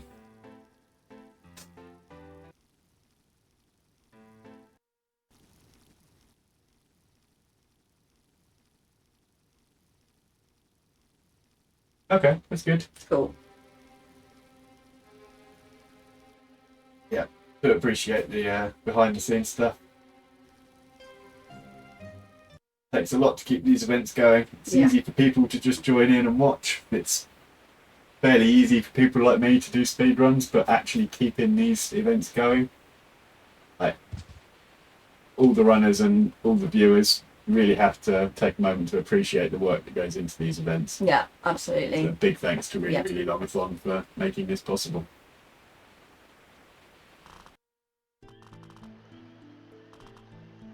We don't want Raymar to give up.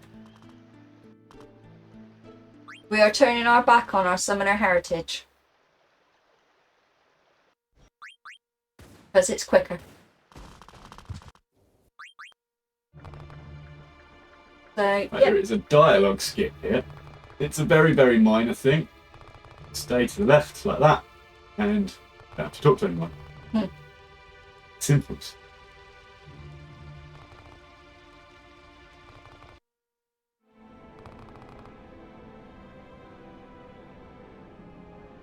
Yeah, Yeah. anytime that you've got things talking to and connecting to things. I mean, I'm actually in the middle with our the speedrun team I'm a part of, Chocobo Nights. We are mid-event ourselves this month as well, and I've done all the organisation and tech setup for that, so I really do appreciate what you guys are going through. Where am I going? Oh, I'll talk to you. Yep. Yep. Although we don't have an RTMP server, and I wish we did, but after today I'm now a little reluctant. So we just capture browser sources, which really is a little bit of an unprofessional way of doing it. But it's worked fairly well for us. But yeah, not RTMP servers do make life a lot easier for everyone. When they work. And for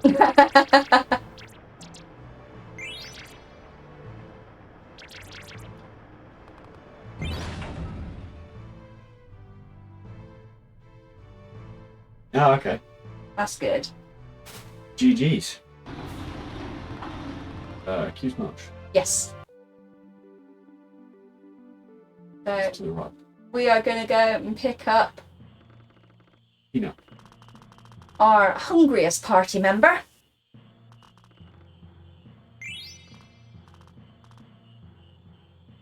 You got frog.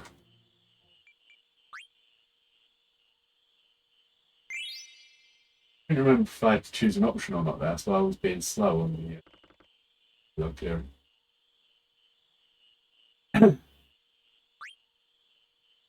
It still comes with plenty of issues. I mean, RTMP removes like a lot of audio echo and things like that. Audio sources are the hardest part, and then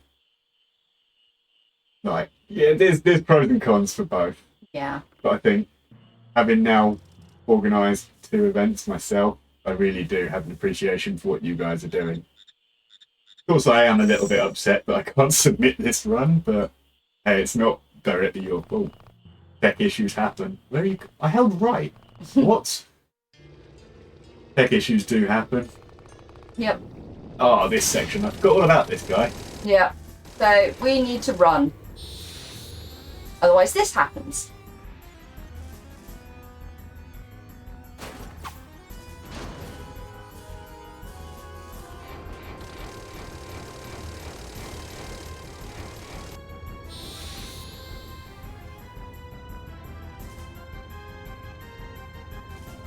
Twitch Turbo solves that issue. We just pay for Twitch Turbo.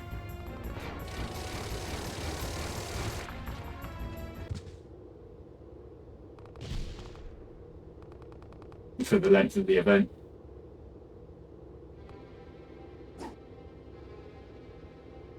But that is a discussion for another time. I'm sure to be pestering your tech guys after Really Really Longathon for your knowledge. Ah, that is not what I wanted to do. But I get lost here. So I am completely no help. I need to reset that spec, I can't. Now I'm 17 minutes ahead, and that is a lie.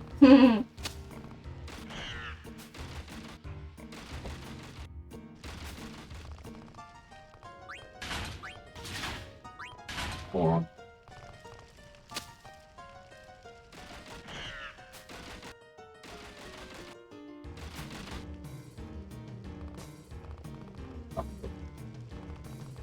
Round.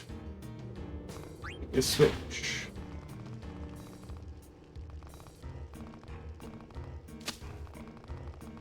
Over.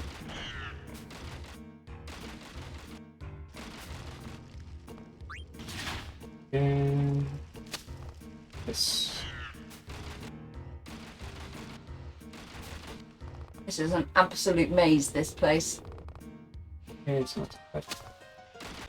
It's more of a maze if you're doing it casually and you're trying to find all the items and stuff. Oh, yeah.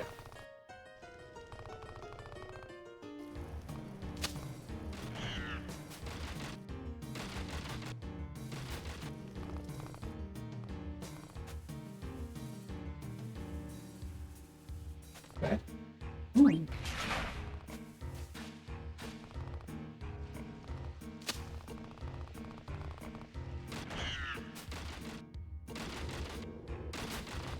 It's okay. They come back. We resurrect Aerith from Final Fantasy VII and she grows some more because she can grow anything anywhere.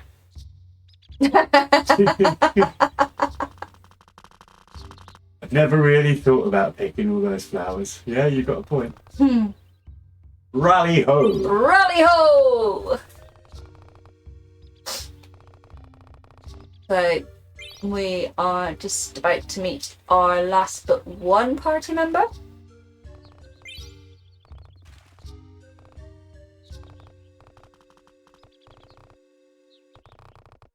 But hey, we found other sentient beings like Vivi, so we're just gonna have a little bit of a diversion.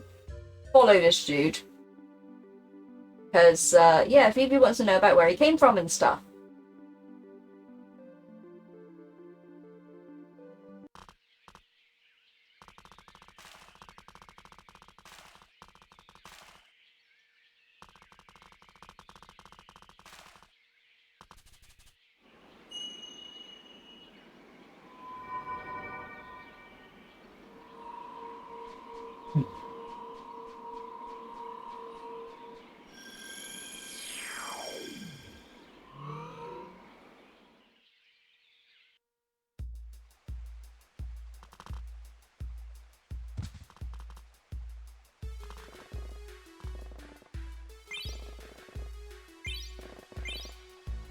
Banging tunes.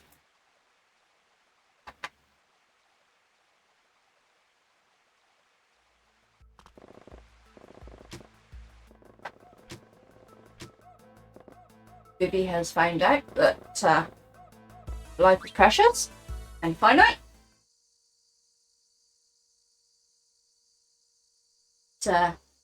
These sentient black mages last about 6 to 9 months.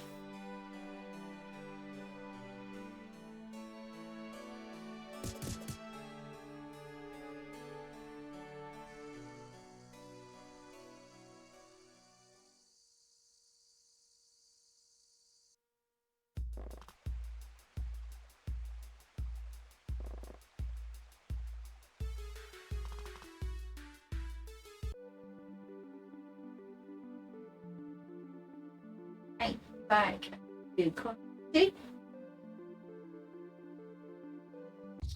Where we're gonna get married. Neat.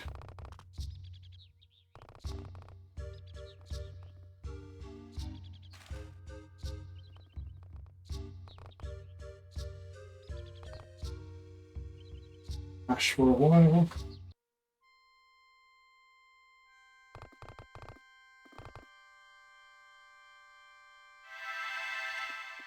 Beautiful ceremony.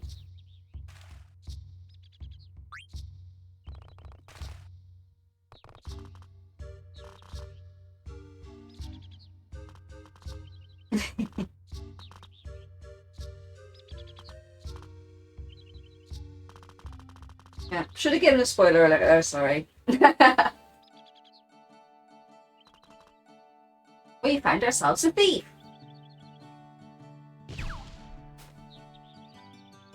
Thief who is crushing hard on Sedan here. The fact that she's 6 is not creepy at all.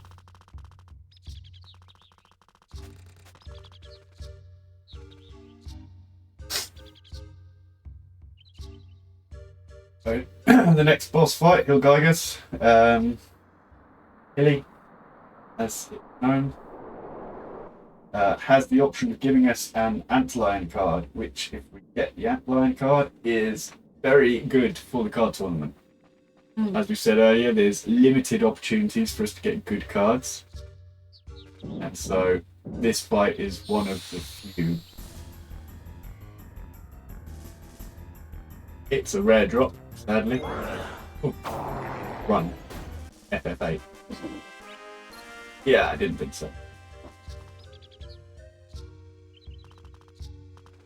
I always do that. Suffering movement. Down there.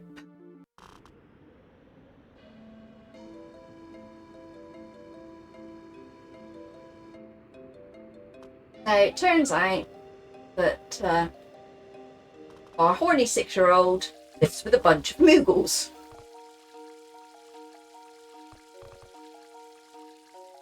In a wreck.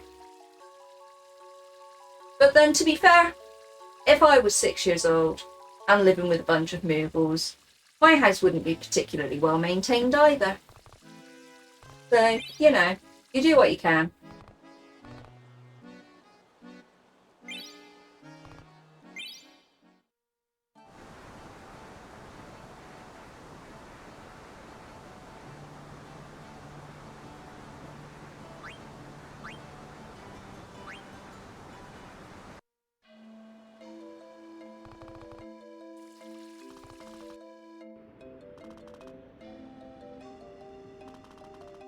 Thing in the wrong order. Yeah.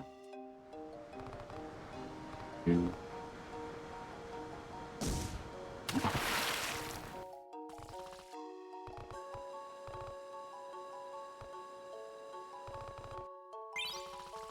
Yeah.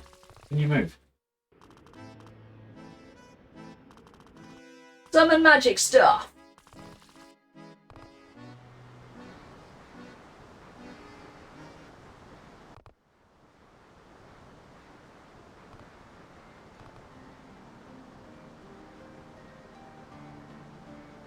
Turboing. I am turboing, so other things.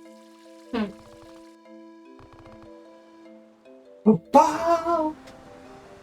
I do love the amount of Moogles in this game. Yeah. Right, a bit like the keypad and car selection in FF8, this is one of the hardest parts of the run. Yep. Pick up the pot. It's harder than it sounds. Honestly, it can be difficult. Very much a walking is your friend. Very much just doing all the wrong things here for a moment. It's fine. It's fine. Bit of male bonding going on here. Tinkle tinkle.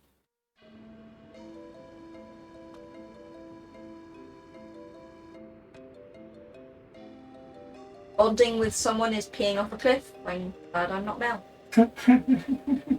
I'm sorry, am I allowed to say that?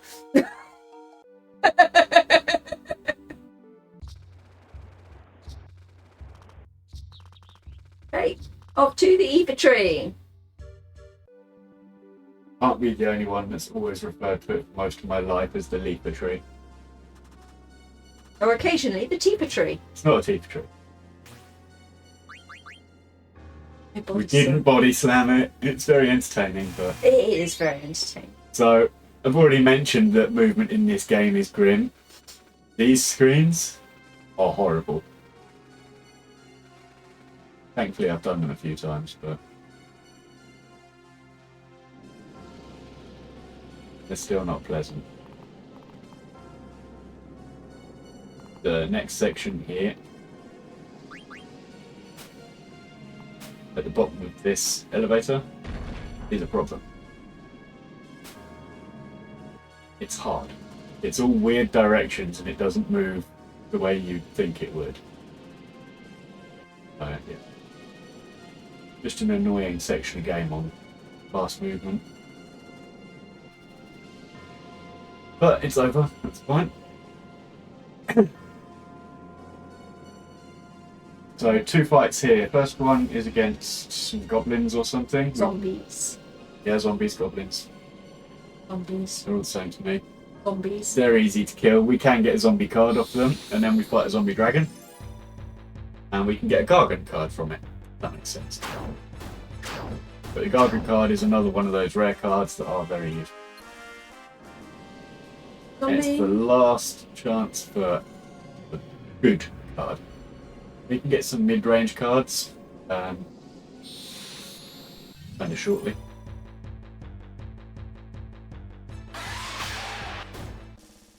Flat. No No Gargant Gargant. card. Okay. Fine.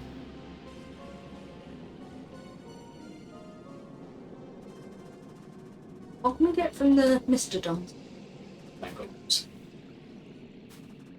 Thangolems are alright. They're Yeah. the mid-level cards. Yeah.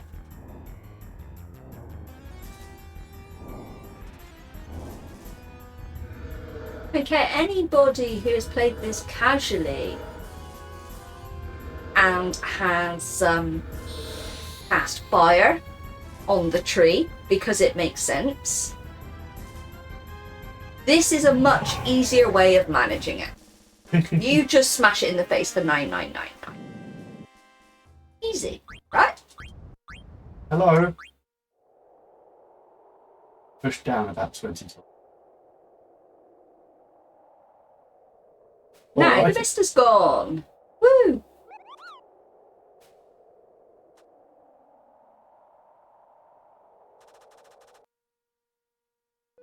Okay, off to go and meet our last party member.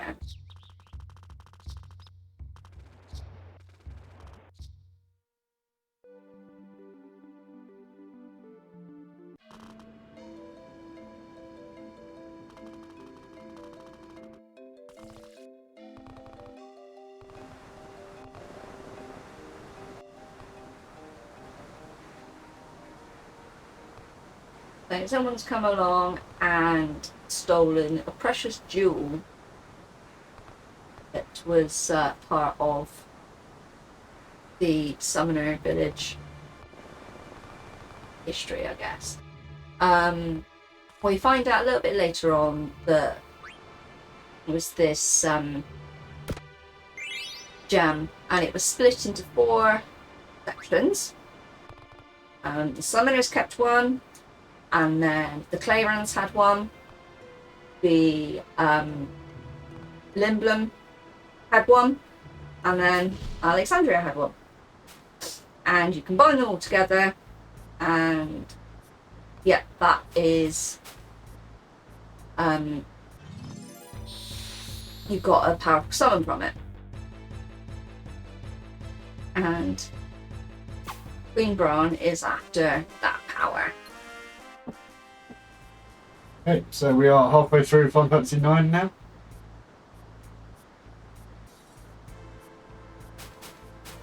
And very close to the end of Disc 2. Much like in FF8 with Oil Boils, Amaranth is kind of the halfway point. I think it's slightly over.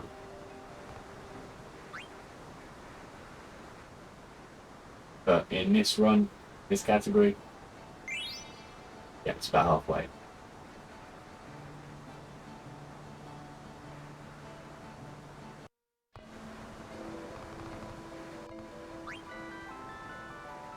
Stop turboing when I don't need to. You can tell I haven't been using turbo for a long time.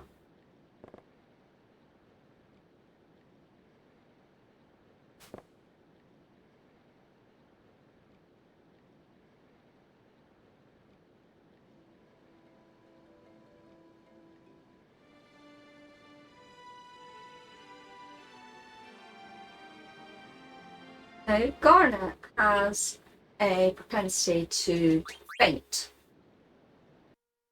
Yep. she does it a lot. She's a little bit useless in that respect. So, you know, she kind of remembers stuff and then she has a little bit of a faint. And yeah, she's kind of realised that, hey, I came from here. Yeah.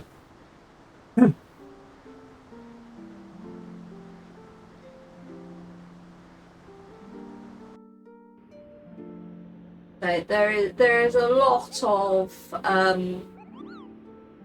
people kind of learning where they come from and about their identity and stuff in this game. Including this random dude, Mm. whose point in this game is To die. still unknown. Amaranth's entire reason for being is to be sacrificed. That's what he does best.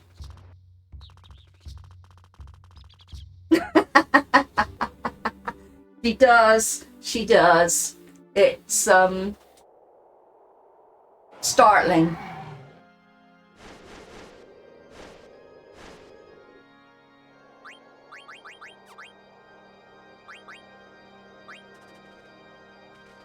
Okay, back to the tree. And the last little bit of this too.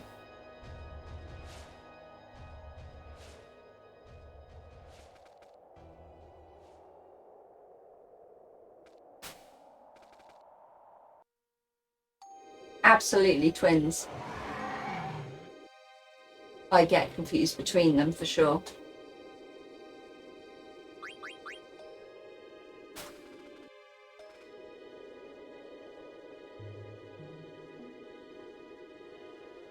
Okay, so coming into these Mistodon fights, which is our last opportunity to get any cards from fights. We do have the ability to purchase some very low level cards right outside of the card tournament. They're not worth it. They're not worth it.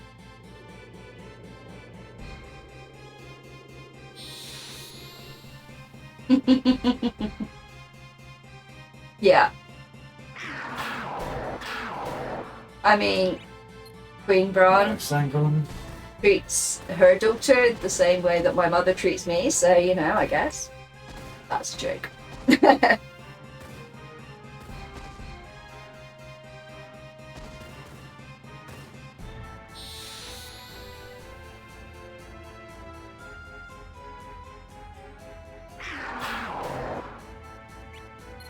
Hey, we've got a Sangon. Hey!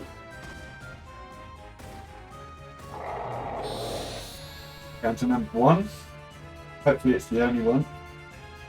Apparently it's possible to get no encounters in. About a 1 in 1,000 chance. Maybe more. The RNG advances by frames, so to get 2 encounters here on boosters is very unlikely. It is possible. The second Mistodon is known as Ralph to the FF9 community. I don't know why Ralph, but it's... Alright, so Queen Braun, this is awesome. We don't watch it because we're skipping the cutscene. But Queen Braun summons Bahamut. Bahamut mega flares Kuja in the face and basically just scratches Kuja. It's like, if there's any way of telling someone is like proper hard, it's tanking Mega Flare to the face and just goes like, oh, you made me bleed. Like, this dude is like way beyond us. Magnificent. Absolutely magnificent. And then Queen Braun takes a Bahamut to the face and doesn't do so well. No, she does not. Okay, and that is disc 2. So, Dunsky. disc 3, we have the only break of the run coming up, and it is incredibly short. I'm not going to take it, so I don't need it. We are an hour away from the end.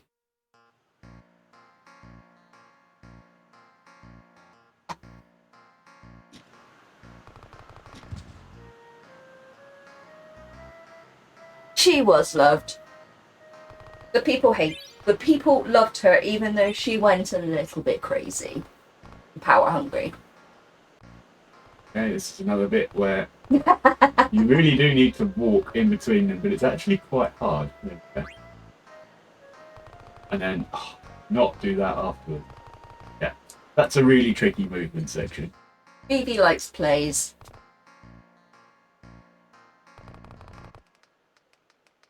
God, my movement has been so rusty on FF9, it's almost embarrassing. It's making me I thought, you know what, FF9, it's not got any major run killers, there's nothing that technical apart from the menu buffer skips. You're basically just running through, don't have to worry about the fights or menuing, so it was the one run I didn't de-rust much on. It kind of shows. But I practiced 7, I practiced 8. Even this morning, right, I was, right, I'm going to do every skip in 7, I'm going to do the slots like 10 times in a row. FF8, I'm going to do all the RNG tracking. FF9, I thought, I did the PC skips that we got. And I did it first try, and went, okay, don't need to touch that. Didn't think about movement. Just did that really hard movement that I was talking about by accident. And upstairs. Yeah. So Baku just takes this love letter and leaves Eiko there. He's a nice guy like that. You know, 6-year-old child dangling, might fall. Baku's like, oh, see you later. Seems legit. And then drops the letter as well. Oh, this letter. This letter is a hugely comical part of FF9, where they just thought, well, we need to add some filler. Let's have a random love letter story.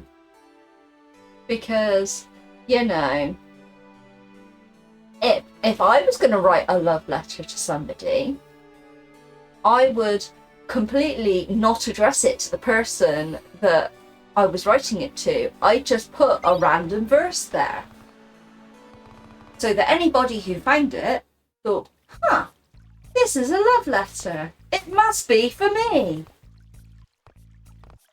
I mean, that's obviously the way these things work, right? Must be. Because video games wouldn't lie to me. Never.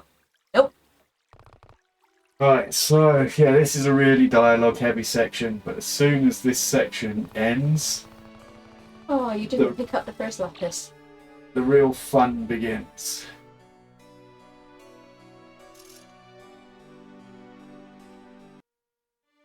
AKA card tournament, Ugh. or as my splits refer to it as, stupid RNG. Ugh, cards. It used to be Earth cards, but I changed it to stupid RNG, because that's exactly what the card game in FF9 is. Mm-hmm. You couldn't be the best person in the world at playing this game, and it will just decide, Nope. no, fluffiness, no, anything, just pure no. Nope. So I think with FF9, because there was a lot of FF8 that was very easy to manipulate, things like the cards and limit breaks and things like that. FF8's broken. The Yeah. junction system is broken, as we saw in the run. So. They kind of went so far in the opposite direction where it's like, hey, let's have limit breaks that you can't control and just like you have to use it when it triggers. Hey, let's just chuck RNG in anywhere we can and, you know, really give everyone a hard time. FF9. Yeah, there's a reason I've never learned any percent on FF9, and that's because it scares me. There's so much RNG, and like, I've seen the notes for the various different routes, and everything's like a decision tree. Like, Yeah. if this happens, do this, but then if this happens afterwards, maybe do this. Unless you've done this much damage, then you need to do this and do 3 backflips, and then it's like, what? Right, Cards. I don't want them. Let's go. See what we got. Not a lot. What are you? Let's take that. Oh, wait. Take that. Take.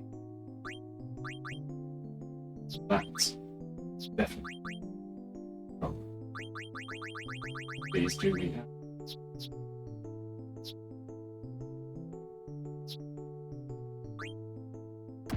That arrow one is a fake card. There.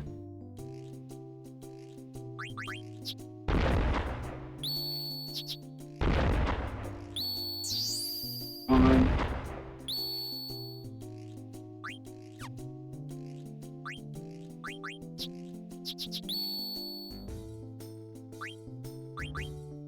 Oh no, I don't have the right arrows for it. Now we have a problem. That's an even bigger problem. This is why I hate this game.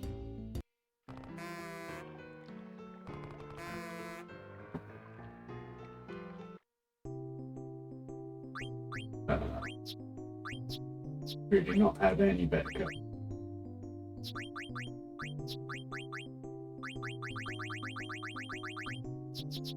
I really resent the fact that this is forced on you. Yep.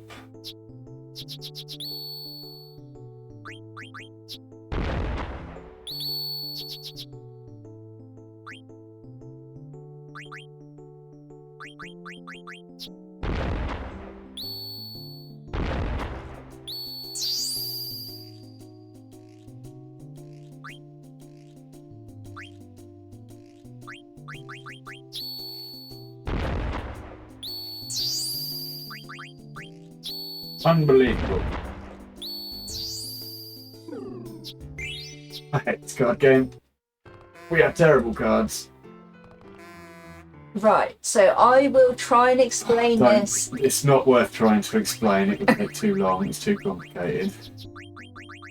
Look up Master. You'll find a very detailed explanation of what you need to do. These are all terrible cards. I would be inclined to discard everything and do top tracks. That would be at least 4. Because this is going so well. I have choice. But all my cards are taking this. Use them.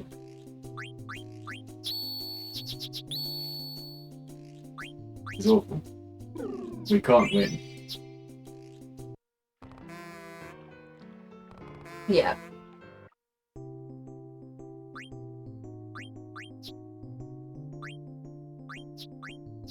So there's the order of the numbers relates to attack, attack, whether the attack is physical, magical, or both, and then defense numbers.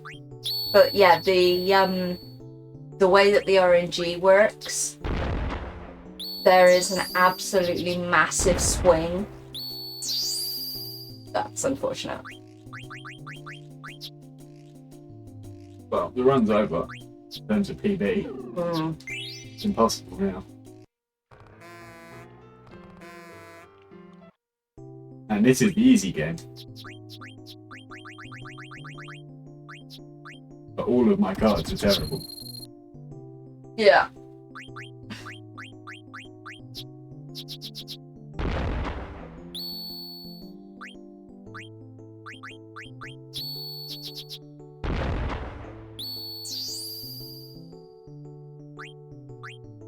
We've got nothing that...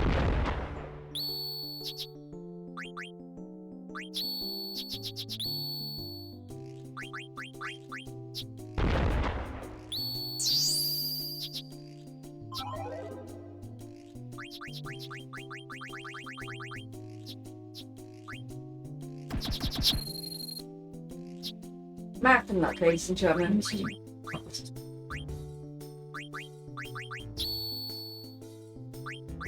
Happen in any run.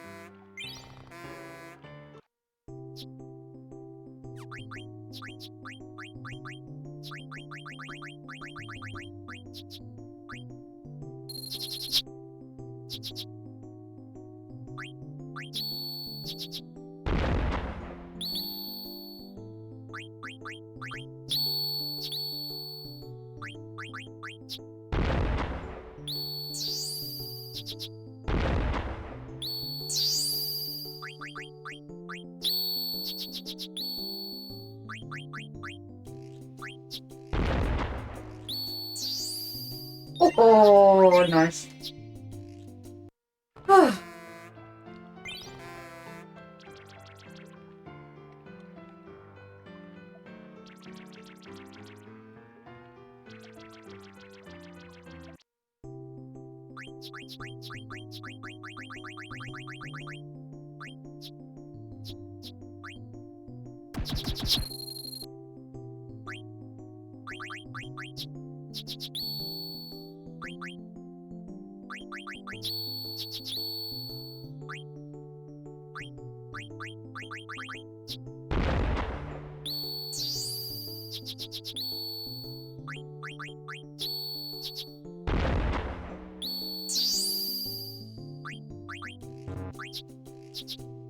That was unfortunate.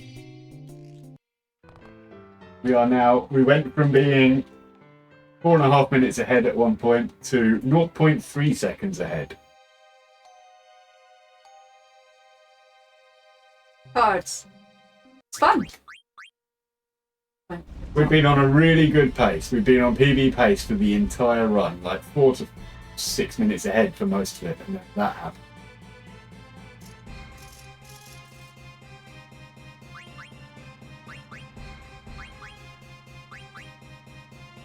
Again, we're not worried about Gil here, so we just mash through the options.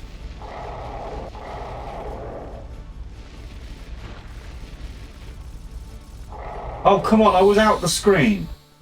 I'm annoyed with this run now. The cards have really rattled me. And no Mistodon skip is ridiculous, because that skip is easy. This one's not, but...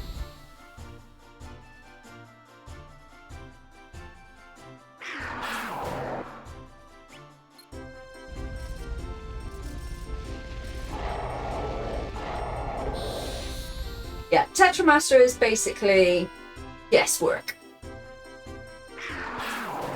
The only saving grace would be how quickly I can do the Hedgehog Pie skip coming up shortly. Might put us back on a decent pace, but... Yeah, 3.5 minutes time lost, 2 cards there. Which means I must have had good cards on PB. This one?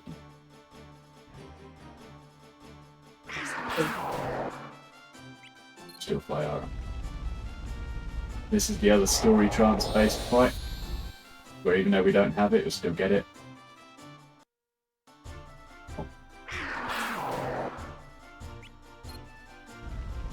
Okay, wrong one.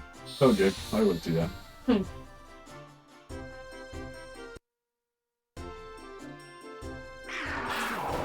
Fly Ara.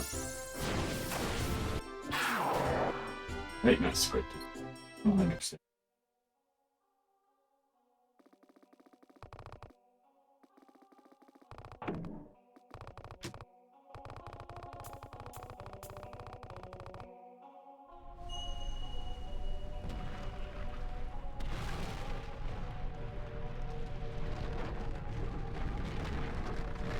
So we are, yeah, roughly 50 minutes from the end.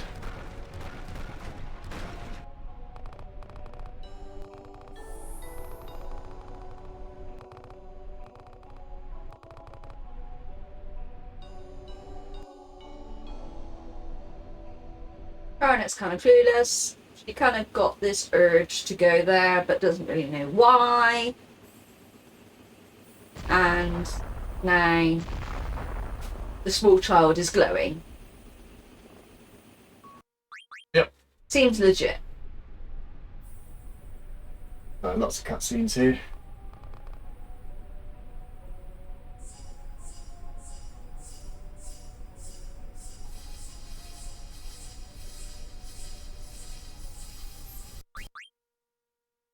Story summoning of Alexander to protect city.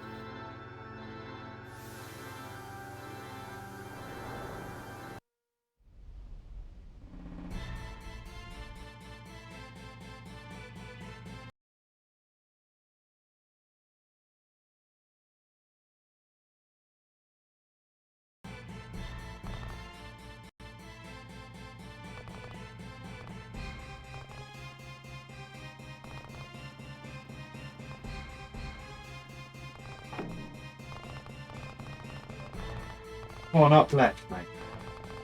Right, so let's go up the stairs. Couple more cutscenes, and then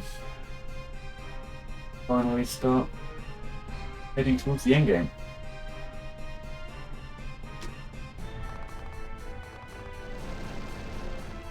And unfortunately, we will skip the look on Aiko's face when we save Garnet. Garnet gives us a big hug, and Aiko's like, "Get your hands off my man!" The look on her face is pure filth. It's hilarious.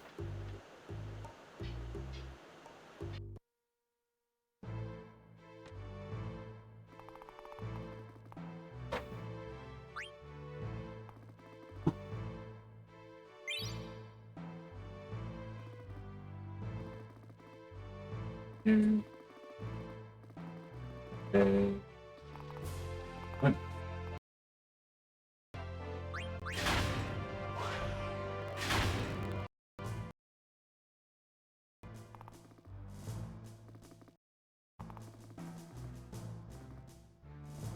Up the stairs then. Yeah, definitely having a hard time with stairs today.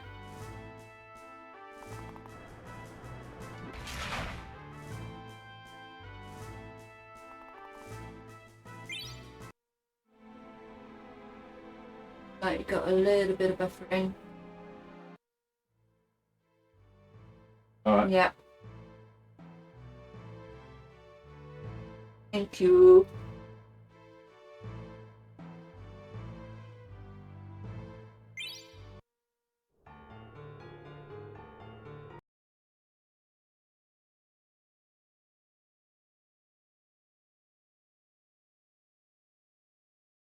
Found out that his wife got annoyed with him and turned him into an oglop. But Dr. Tot has read about something that can reverse it. But first we're going to check on the girl.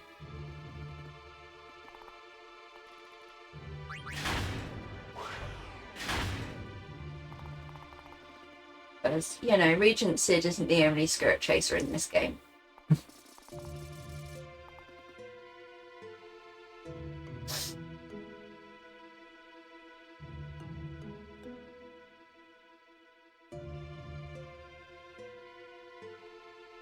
No worries.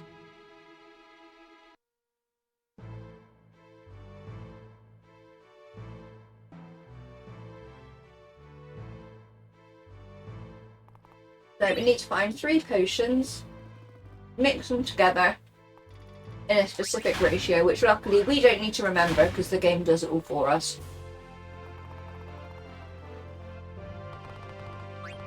Give that to Sid, and he'll turn back into a human. Seems easy, right?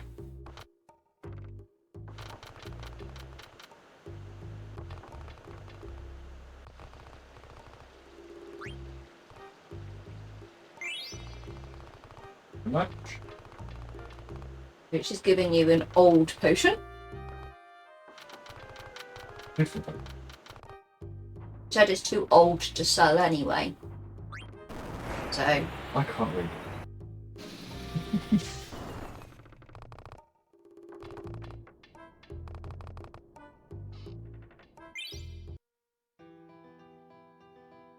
remember to pick up the lapis lazuli.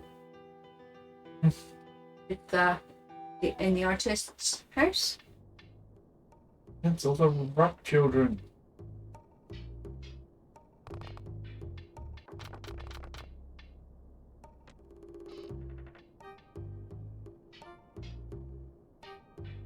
Exactly.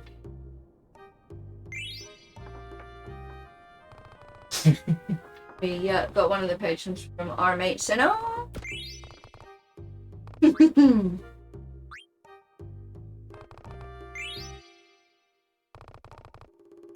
Got the map and shit.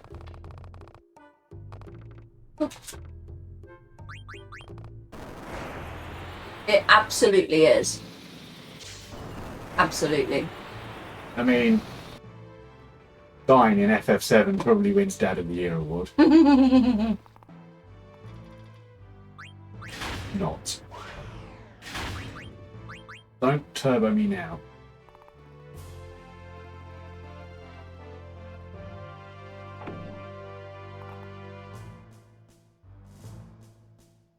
Yeah. Yeah. Absolutely.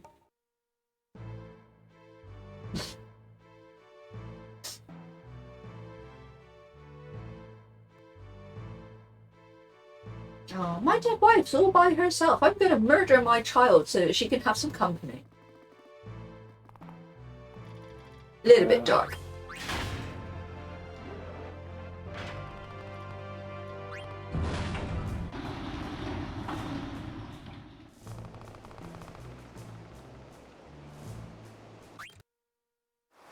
So we have now turned Sid into a frog.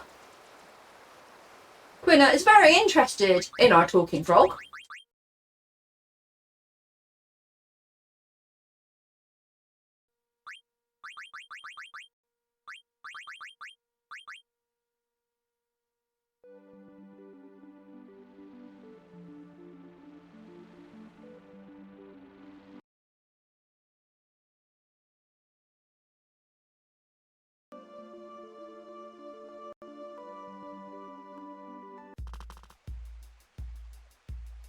I can remember where the map on it.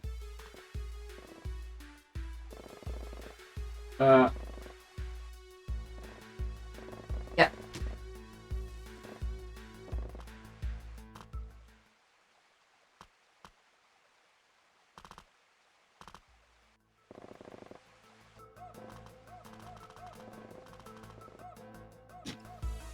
It's chocobo time.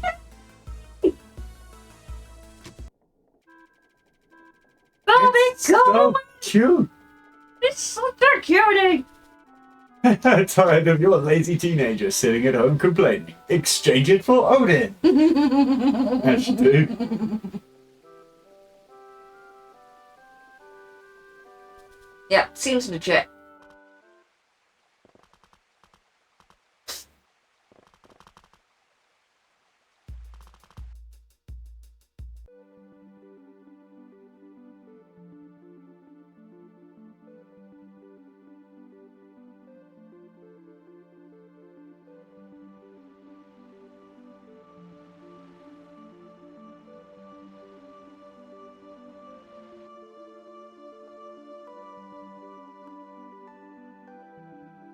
Water, fire, wind, isn't it?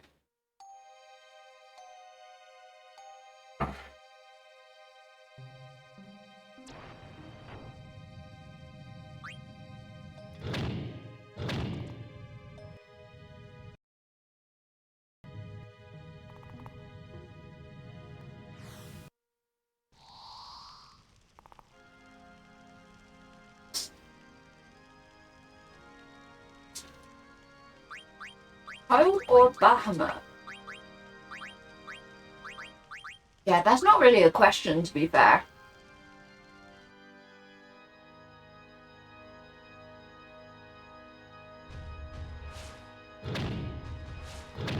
Because, you know, if you try and lob a child at someone's face, then, you know, you'd probably get arrested for that. Whereas if you lob a Bahamut to the face, then, you know, they won't be around to tell the tale, so.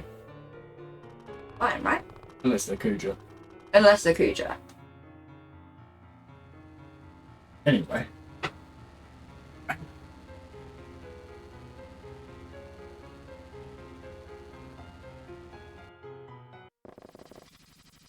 I think we're all reaching the same conclusion here. Eidolon How relevant Slums. it is to this category. Well.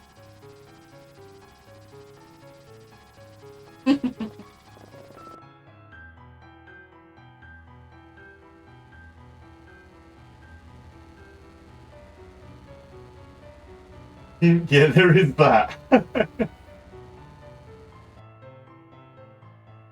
Right, so we are off to the place that I can never pronounce. Uliver.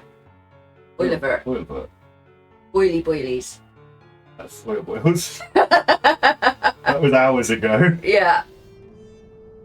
That place. That's where we're going. It's Edelver, but... Edelweiss? Edelver, but I don't think anyone pronounces that.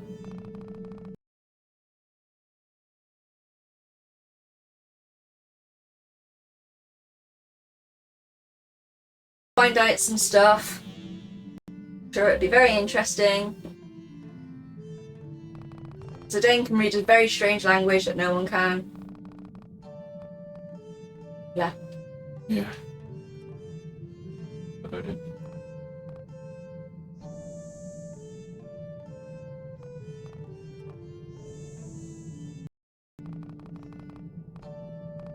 So, yeah.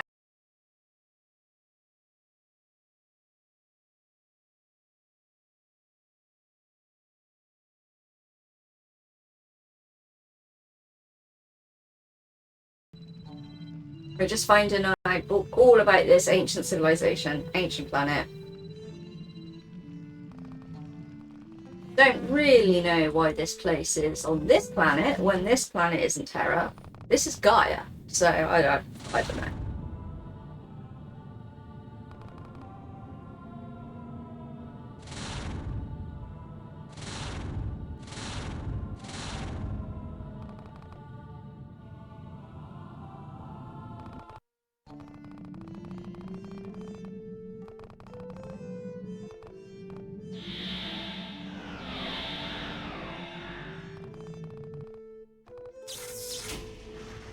Okay, off to fight a summoner.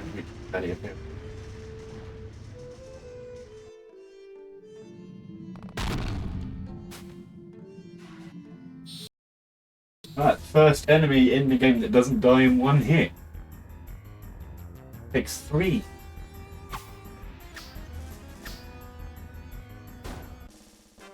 Not particularly concerned about the fact that it can inflict confuse on us because What a with chance. our instant ATB, we are where we are. Right, skip time. Right, so Hedgehog Pie skip. I'm not even going to go to Hedgehog Pie here. I'm going to menu buffer left, and Froglop Sid will magically turn into Egger.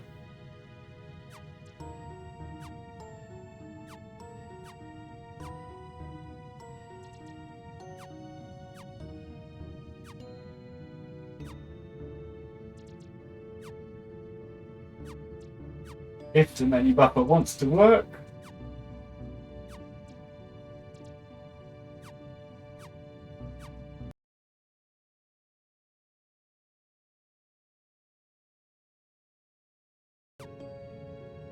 This is what we were talking about before about this this. is the worst menu buffer skip.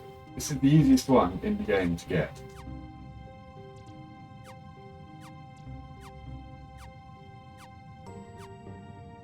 Finally. Good, now we're okay.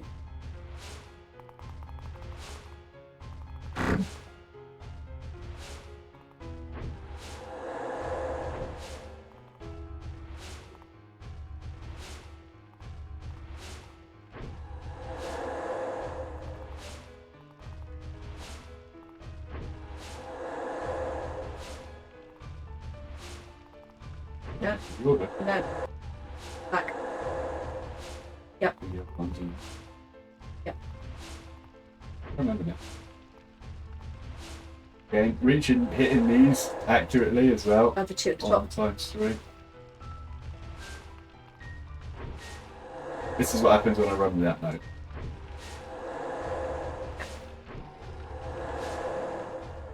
Don't need to worry about collecting the stones.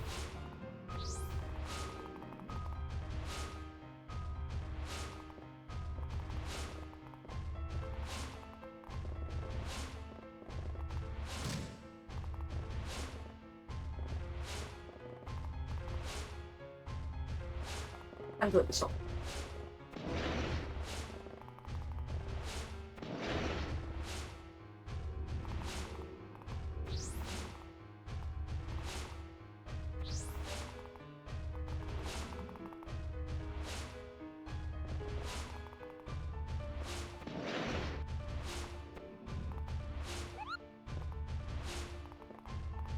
Oh.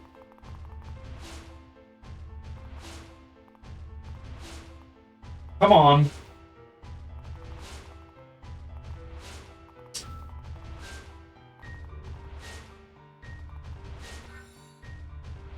Go. Nearly there.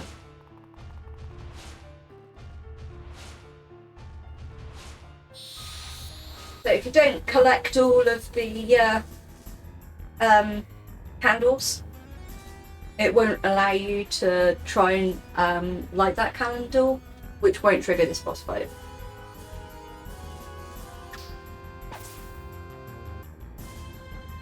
And then you have to go back and try and figure out which one you missed, which takes a huge amount of time.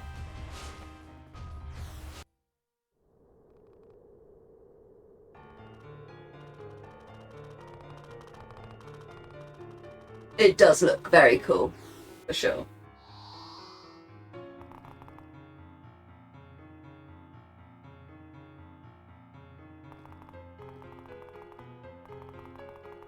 Very annoyed with movement. So rusty on movement. It's really starting to bug me. Also, being a minute and a half behind is bugging me after being head for 7 hours, 40 minutes.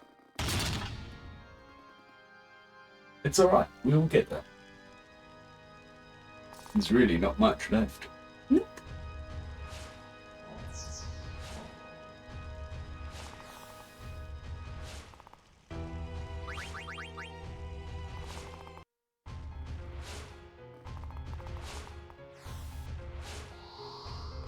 I'm not worried about this screen as well, and it's absurdly high danger value because we have no encounters again. No encounter booster is absolutely amazing. Pretty useful. Yeah.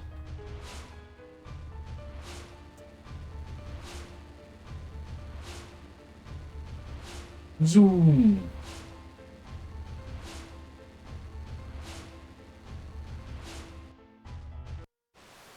So, I mean, what this is telling me is that a boat that a frog made is faster than an airship that a human made.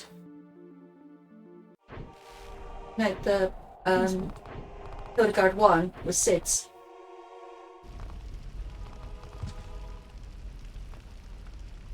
Yes, we.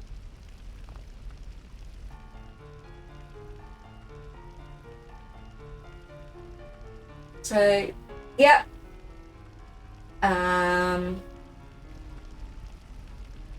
Completely forgotten. Esto Gaza. That's where we are. Yep. Easy. Yep. Completely forgot the place.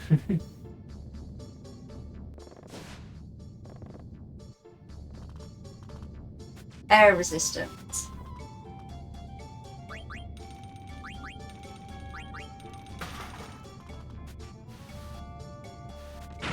You red dragons.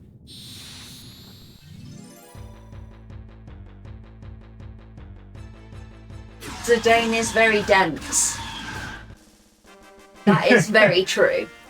That's quite amusing. Oh. Right, so who just figured out that Aiko is another summoner, and they're trying to extract the Eidolons from her. But there is an issue, because she's not 16. So they're a little bit confused about what's going on here.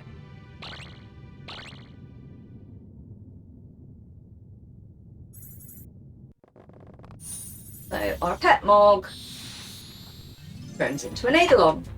Because why not? Only summon we use in the run. Because we don't get a choice.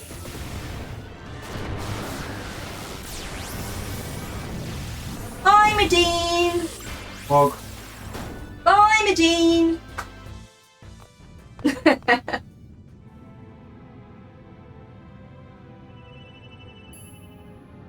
Bye, Mog. But that's given Kuja a wonderful idea. About using trance. which we still don't know what trance is because no one's told us. Nope. What is this trance that Kuja's referring to? I'm very confused. That is Melty? Melted? Yep, melted Gemini. Melted Gemini? Oh, hey, look! It's Hilda!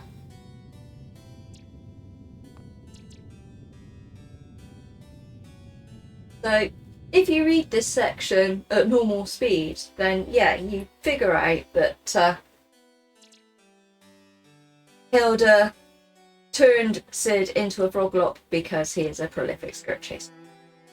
And she threatens that if he strays again, she'll turn him into a hedgehog pie. Which is the thing that we didn't meet earlier because we skipped it. Might as well have done the time it took me to do the skip. Yeah.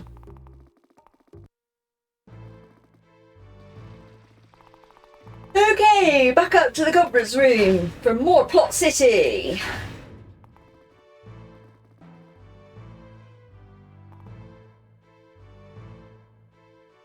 And Zidane is very confused about who this guy is who keeps riveting.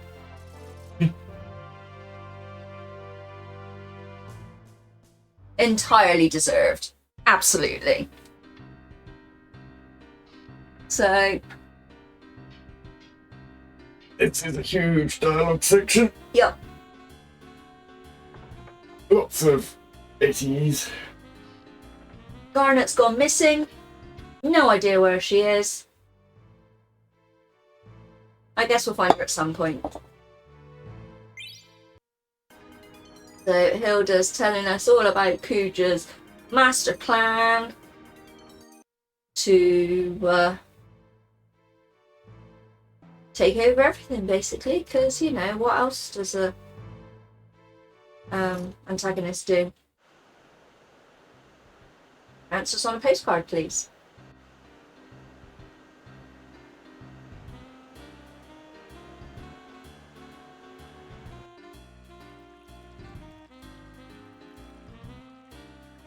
So yeah, rough approximation for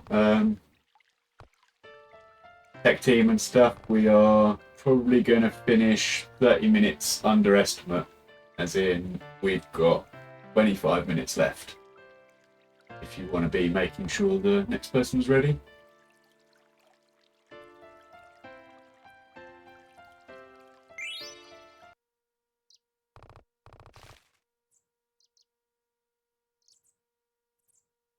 Okay, so we find Garnet back in Alexandria, where the mutism that we completely skipped past has gone away. She can talk again now, she can concentrate. She's less useless than she was before. She takes a knife and cuts all her hair off in one fell swoop, which is completely unrealistic. Do not try that at home. You will look like an idiot. It does not work like that. It's Wait, right. yeah. Thank. There we go. I saw it. There we go. So we're back on circle to move. Nice. So the game has a nice kind of habit of pointing you roughly in the direction that you need to go. Roughly. So yeah, that helps. So the gimmick with Ipsons, which is completely irrelevant to this category, is that it's upside down. So what that basically means is that if you've got all of your strong equipment on, like you would in any percent, you do no damage.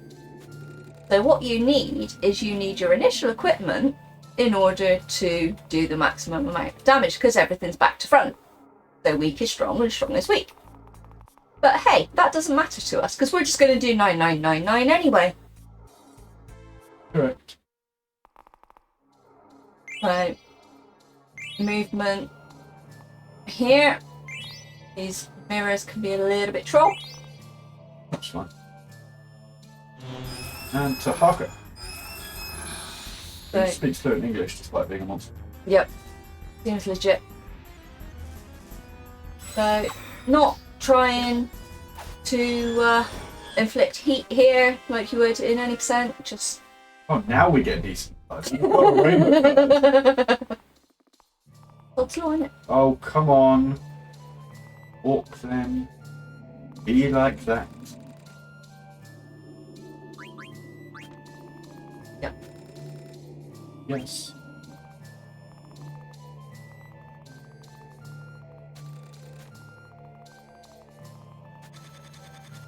Right. Always worth being careful here. Yep. Because of that. Yep, these trapdoors are active now.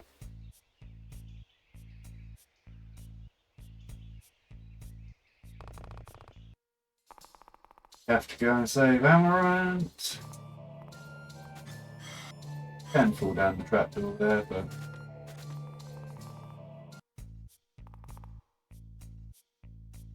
Depends on how good / bad your movement is.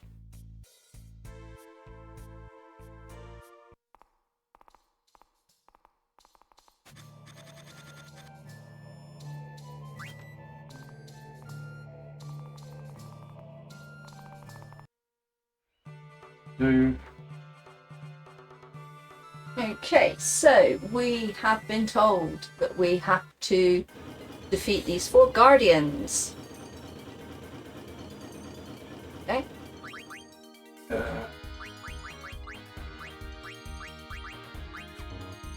Doing this with turbo hold on is really difficult.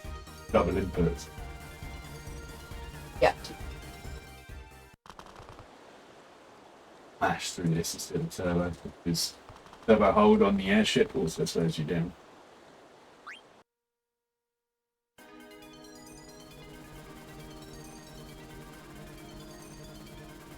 Yep.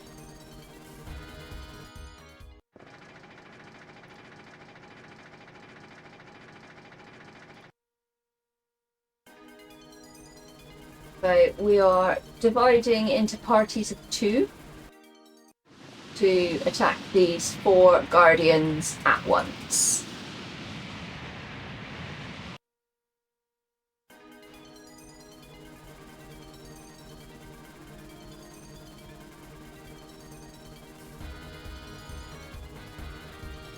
Right, Nick. By DP. Down.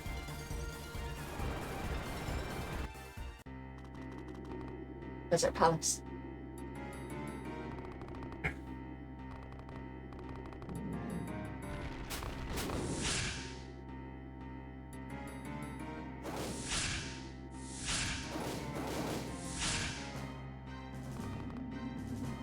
This fight can be a little annoying. Yeah, we put the mirrors in, and that summons these guardians. I think it would have been cool if he could have fought them all, and I think it probably was the idea that we would fight all 4 with the 2 parties of 2 that are there, but you know, disk space, PS4, PS1 era. Oh, good. So normally they get an attack off that, and it's Earthquake, it's quite slow. So to get 3 attacks in before him there was really nice. We are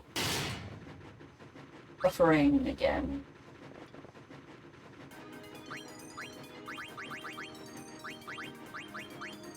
Sake, this double input thing is...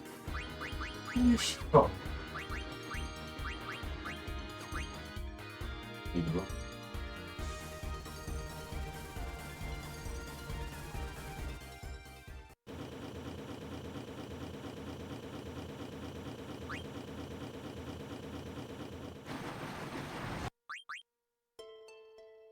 And just like that, we're on another planet.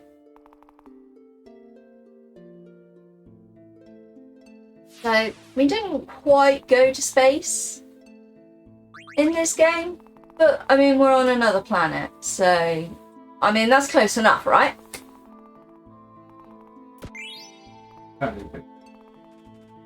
Very useful. In a boosted run. Yeah. Yeah.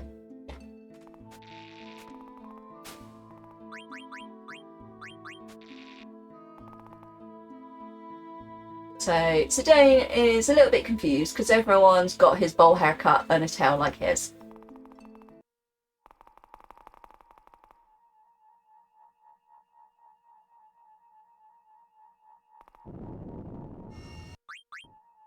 Yeah, and there's Dagger fainting again. Good. Yeah, well, everyone needs a skill, I guess.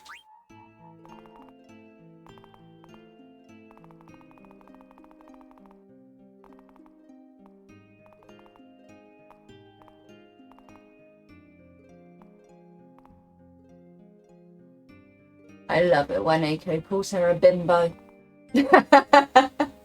So funny. You're after my man, you're such a bimbo.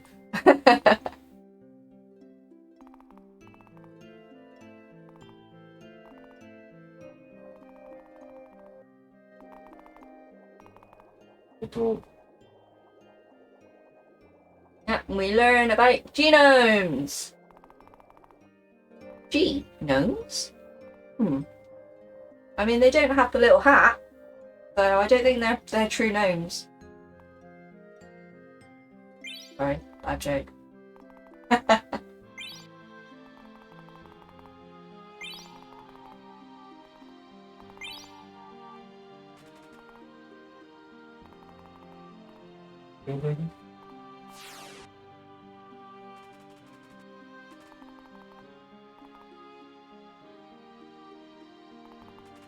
Okay, coming up now is our second menu.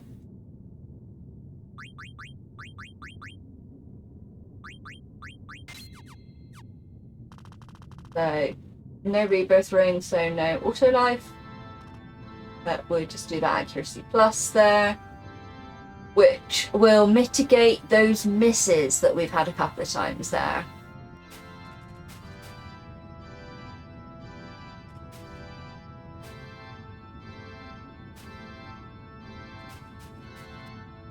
So having a chat with this random guy who we've just found out now his name is Garland. And yep, Garland is telling us about the fact that we were basically created, or Zidane was basically created to cause death and destruction, war and stuff. But it turns out that because Zidane grew up on Gaia, he's a little bit useless at that. So, yeah, basically wipes Zidane's soul.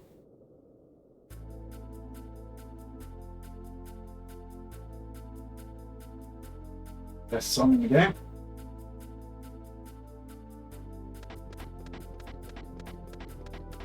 Right, so this is another section where we have no battle boosters, which is why Shell Dragon is quite scary. It's the third of these fights.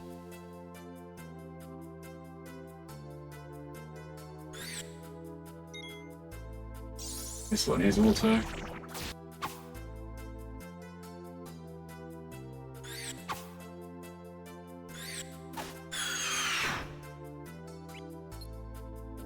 A pie card. Nice. Gotta love it. As soon as you finish cards, you start getting all the cards. Yep.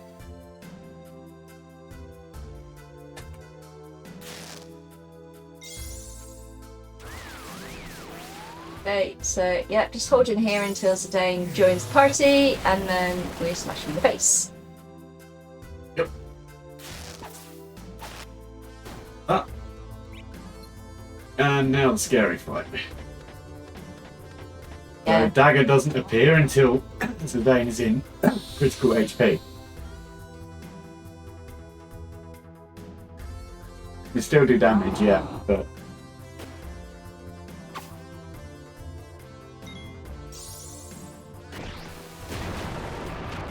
we need to end up in crit HP and not die.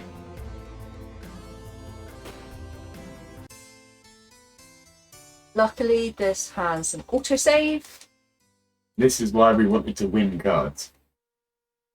This fight is horrible.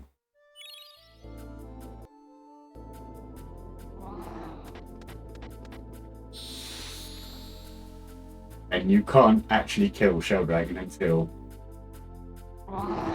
Dagger is there.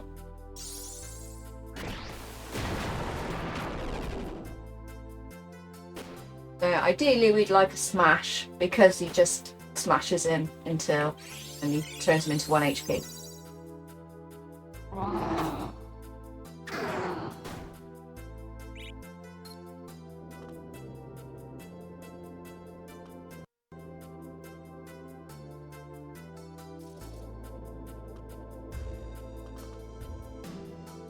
Right, so Zidane is Zidane again. Go back and find our friends. And apologise for being such a douche.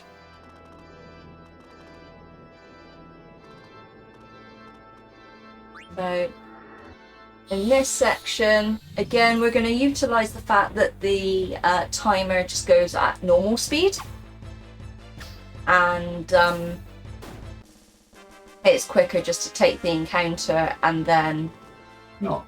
run It's just across. very difficult not to, so you just sort of tank it anyway. Or Yeah.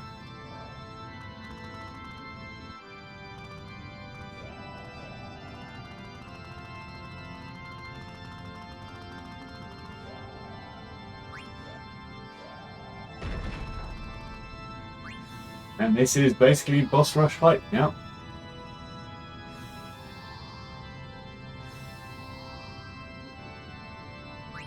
Danger ahead. Yep. Yes. We are at the end of the terror section, pretty much. Couple more boss fights here. And then Creature goes all sexy homicidal maniac on us and just blows everything up. Because why not? Yep. That's the legit thing to do, right?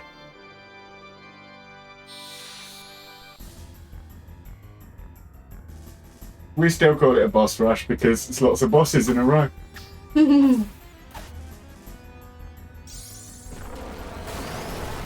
First possible move.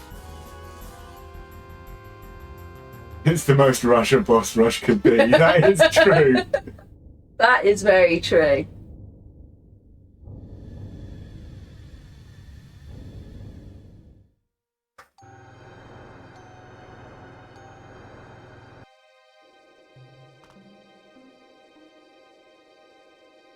There he is. You just like, I'm the man.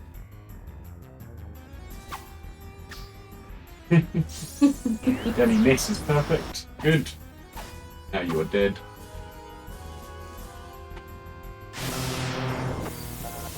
And now he has the power of trance that we still don't know what trance is because nobody's told us.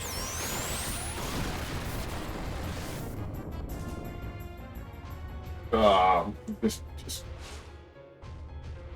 I'm still annoyed with cards. I cannot believe how bad those cards were.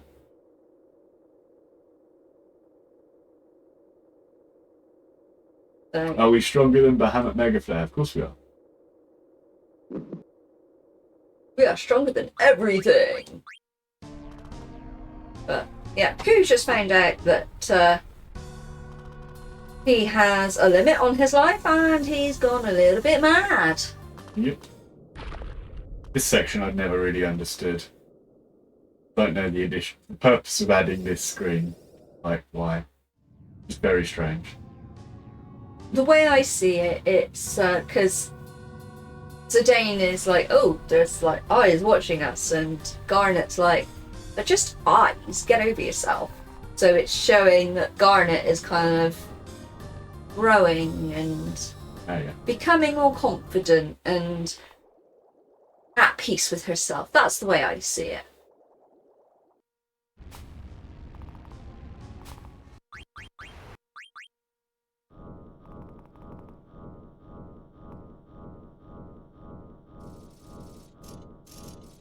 Okay, so now we have a spaceship.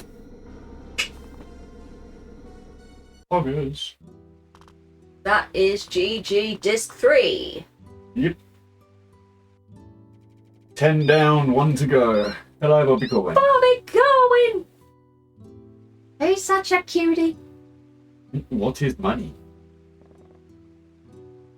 Don't know. I've been asking myself that for years and years and years. Still haven't found out. Very much the blind leading the blind.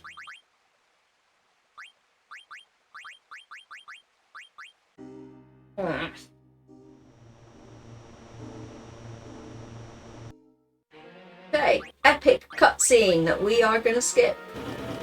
Many cutscenes we are going to skip. Another epic cutscene that we're going to skip. And another one. And Over Dragon. Nice, 4 hits straight in. Thought we were going to get away without it. Only one counter there, that's pretty good. Yeah, that was a very good fight. You can get countered on every attack there and it's awful. Yeah. Okay. Going into the last dungeon. Memoria time. Memoria. The basic premise of Memoria is that it is constructed from all of our memories. The main thing to talk about here is every boss in Memoria can theoretically be skipped, except for, obviously, Transkuja and Necro. Yeah, so Using menu buffers. Yeah, using those same menu buffer tips to go rid of the triggers.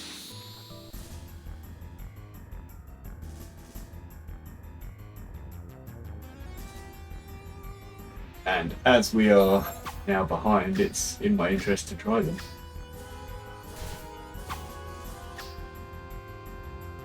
Luckily, we don't have to worry about jump strats or auto life because we can tank that Rolling Swords. You can menu buffer past this as well. Yeah, so again, we've got our ×3 turned off here to look at this cutscene, can't skip it, just got to sit through it. It's many things we've explained. Yeah, so we've got a variety of symbols along the bottom right of the screen here. So we've got ×3 movement, we have got battle boosters which give us instant ATB, and regeneration of health and magic. We do 9999 damage with every hit regardless of what equipment that we have. No encounters, and anything that we pick up, we instantly learn the abilities for it.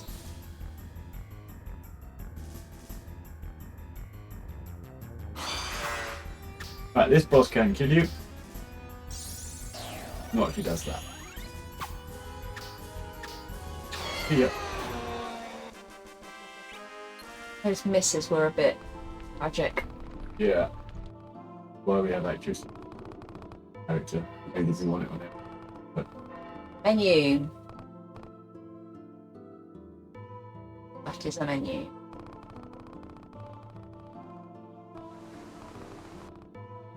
So we are not going to fight Hades, we are not going to fight Ozma. No optional super bosses here. we can do it. It's very quick.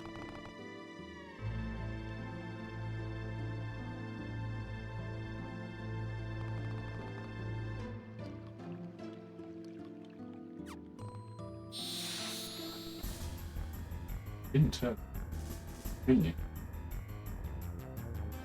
This fight is very grim.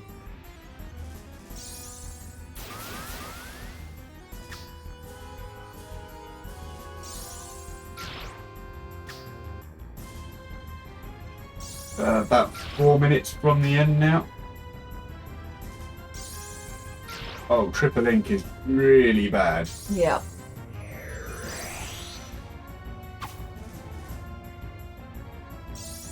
Wow. Oh. That's a big problem because I probably don't have eye drops or remedies to heal everyone. The other option is to swap your party members. Have. At the save sphere before Death Guys. You can swap your party member.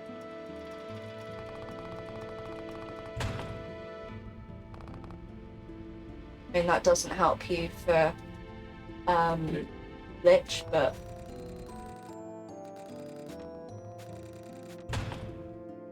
right, so this is where we can pick up the Excalibur once we've the Excalibur 2 once we've defeated the Lich. Many a person has attempted to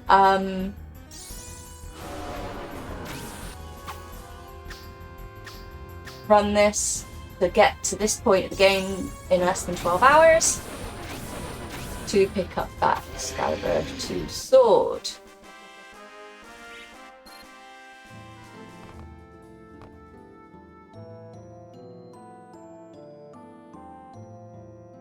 I'm wondering whether Accuracy Plus would do anything. I'm not sure.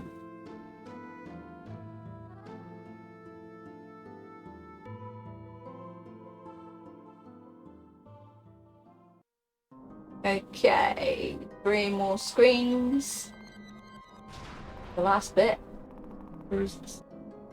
Keep going. Keep going. There.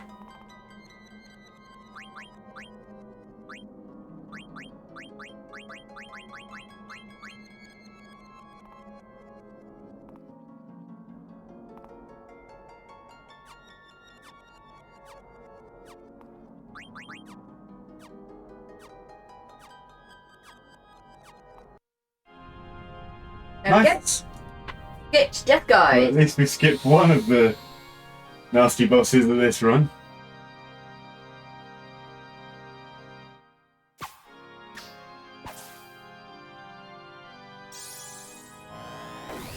The first star here is a counter.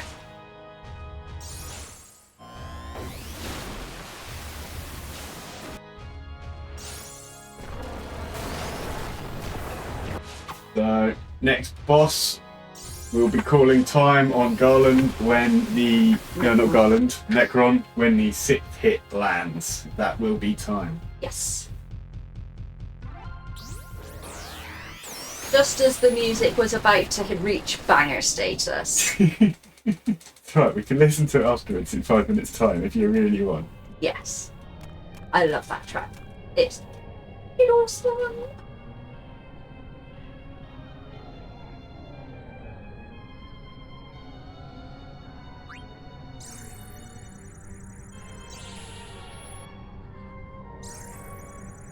Don't screw up. Kinda hard to screw this up. Yeah. Right, so, Tech, I hope you're ready on the timer. We'll call time on the 6th hit. Yes. And it's automatic. Be careful for misses. Best blue abs on Twitch. 1, 2, 3, 2, 3, 4, 5. That is time. GG. GG. So I've got 8:51.16 on my splits. 1 minute 48 over PB, sadly, because of cards. So yeah, 1 minute 48 off of PB. Thank you for GGs. That was pretty mad. Yeah. Let's wait for the stream to catch up. I think it's just mine lagging, so I will refresh mine.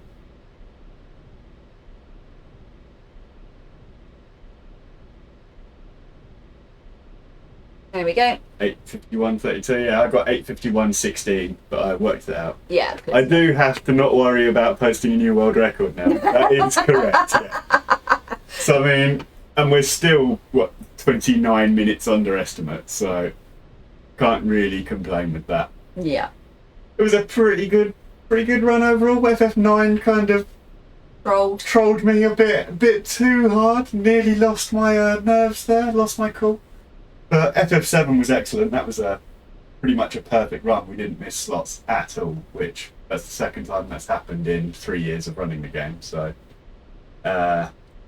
FF8, again, no problems there really. It was alright. Yeah. And then FF9 just trolled and my movement was shocking. But yeah, I really hope everyone got to enjoy that. A big thank you from me to Really Longathon for letting me this. No, sadly my FF run PB, FF7 Turbo PB is 2 hours 53. So Yeah. it's what was FF? I think you were sub 3. It was 2:58, so I was about 5 minutes behind PB on FF7, which my Turbo PB is, funnily enough, the only other one that that didn't miss any slots on. So, but yeah, big thank you to Really Longathon for letting me show this to you. I really hope people got to enjoy booster runs. Like, they're not everyone's cup of tea. Some people don't like them, but as you see, stuff can go wrong. They're not as simple as people think. There's still a lot of different skill sets and techniques involved in them, and it's really nice to see booster runs get showcased in a big speedrun event like Really Longathon. So, proper thank you. Thank you to everyone who's been engaged in chat. I really enjoyed that. It's cool seeing you all watching and asking questions. Any plugs for the Twitch channel of Loopy and Commentator? Well, I'm Loopy FF7. I do boosted runs quite often. I do the any % long runs as well. And my commentator is the wonderful Janini Bean. So please check us out on Twitch if you want to. I have to give a big shout out to the Chocobo Knights. Yeah. Chocobo Knights speedrun team, which is a Discord group of about 600 and something members. People from all sorts of speedruns. I'm a part of that community. I absolutely love them. They're also a group that I do this kind of event for, so I just want to give a big shout out to them. If you haven't heard of them, please check them out at Chocobo Knights community or Chocobo Knights on Discord. Yeah, I mean, that's pretty much it. My thanks go to Janini for awesome commentary, for keeping an eye on chat and keeping me fed through the run. Given we started a long time ago and it's 25 to 11 for me. Yeah, it's over. We did it. Yep. Thank you very much, I everybody. was so scared this morning, so yes, It really it's was. over. Thank you all so much. But- I'm sure you're going to want to move on. So I hope the rest of the marathon goes well. I hope you all enjoy watching it.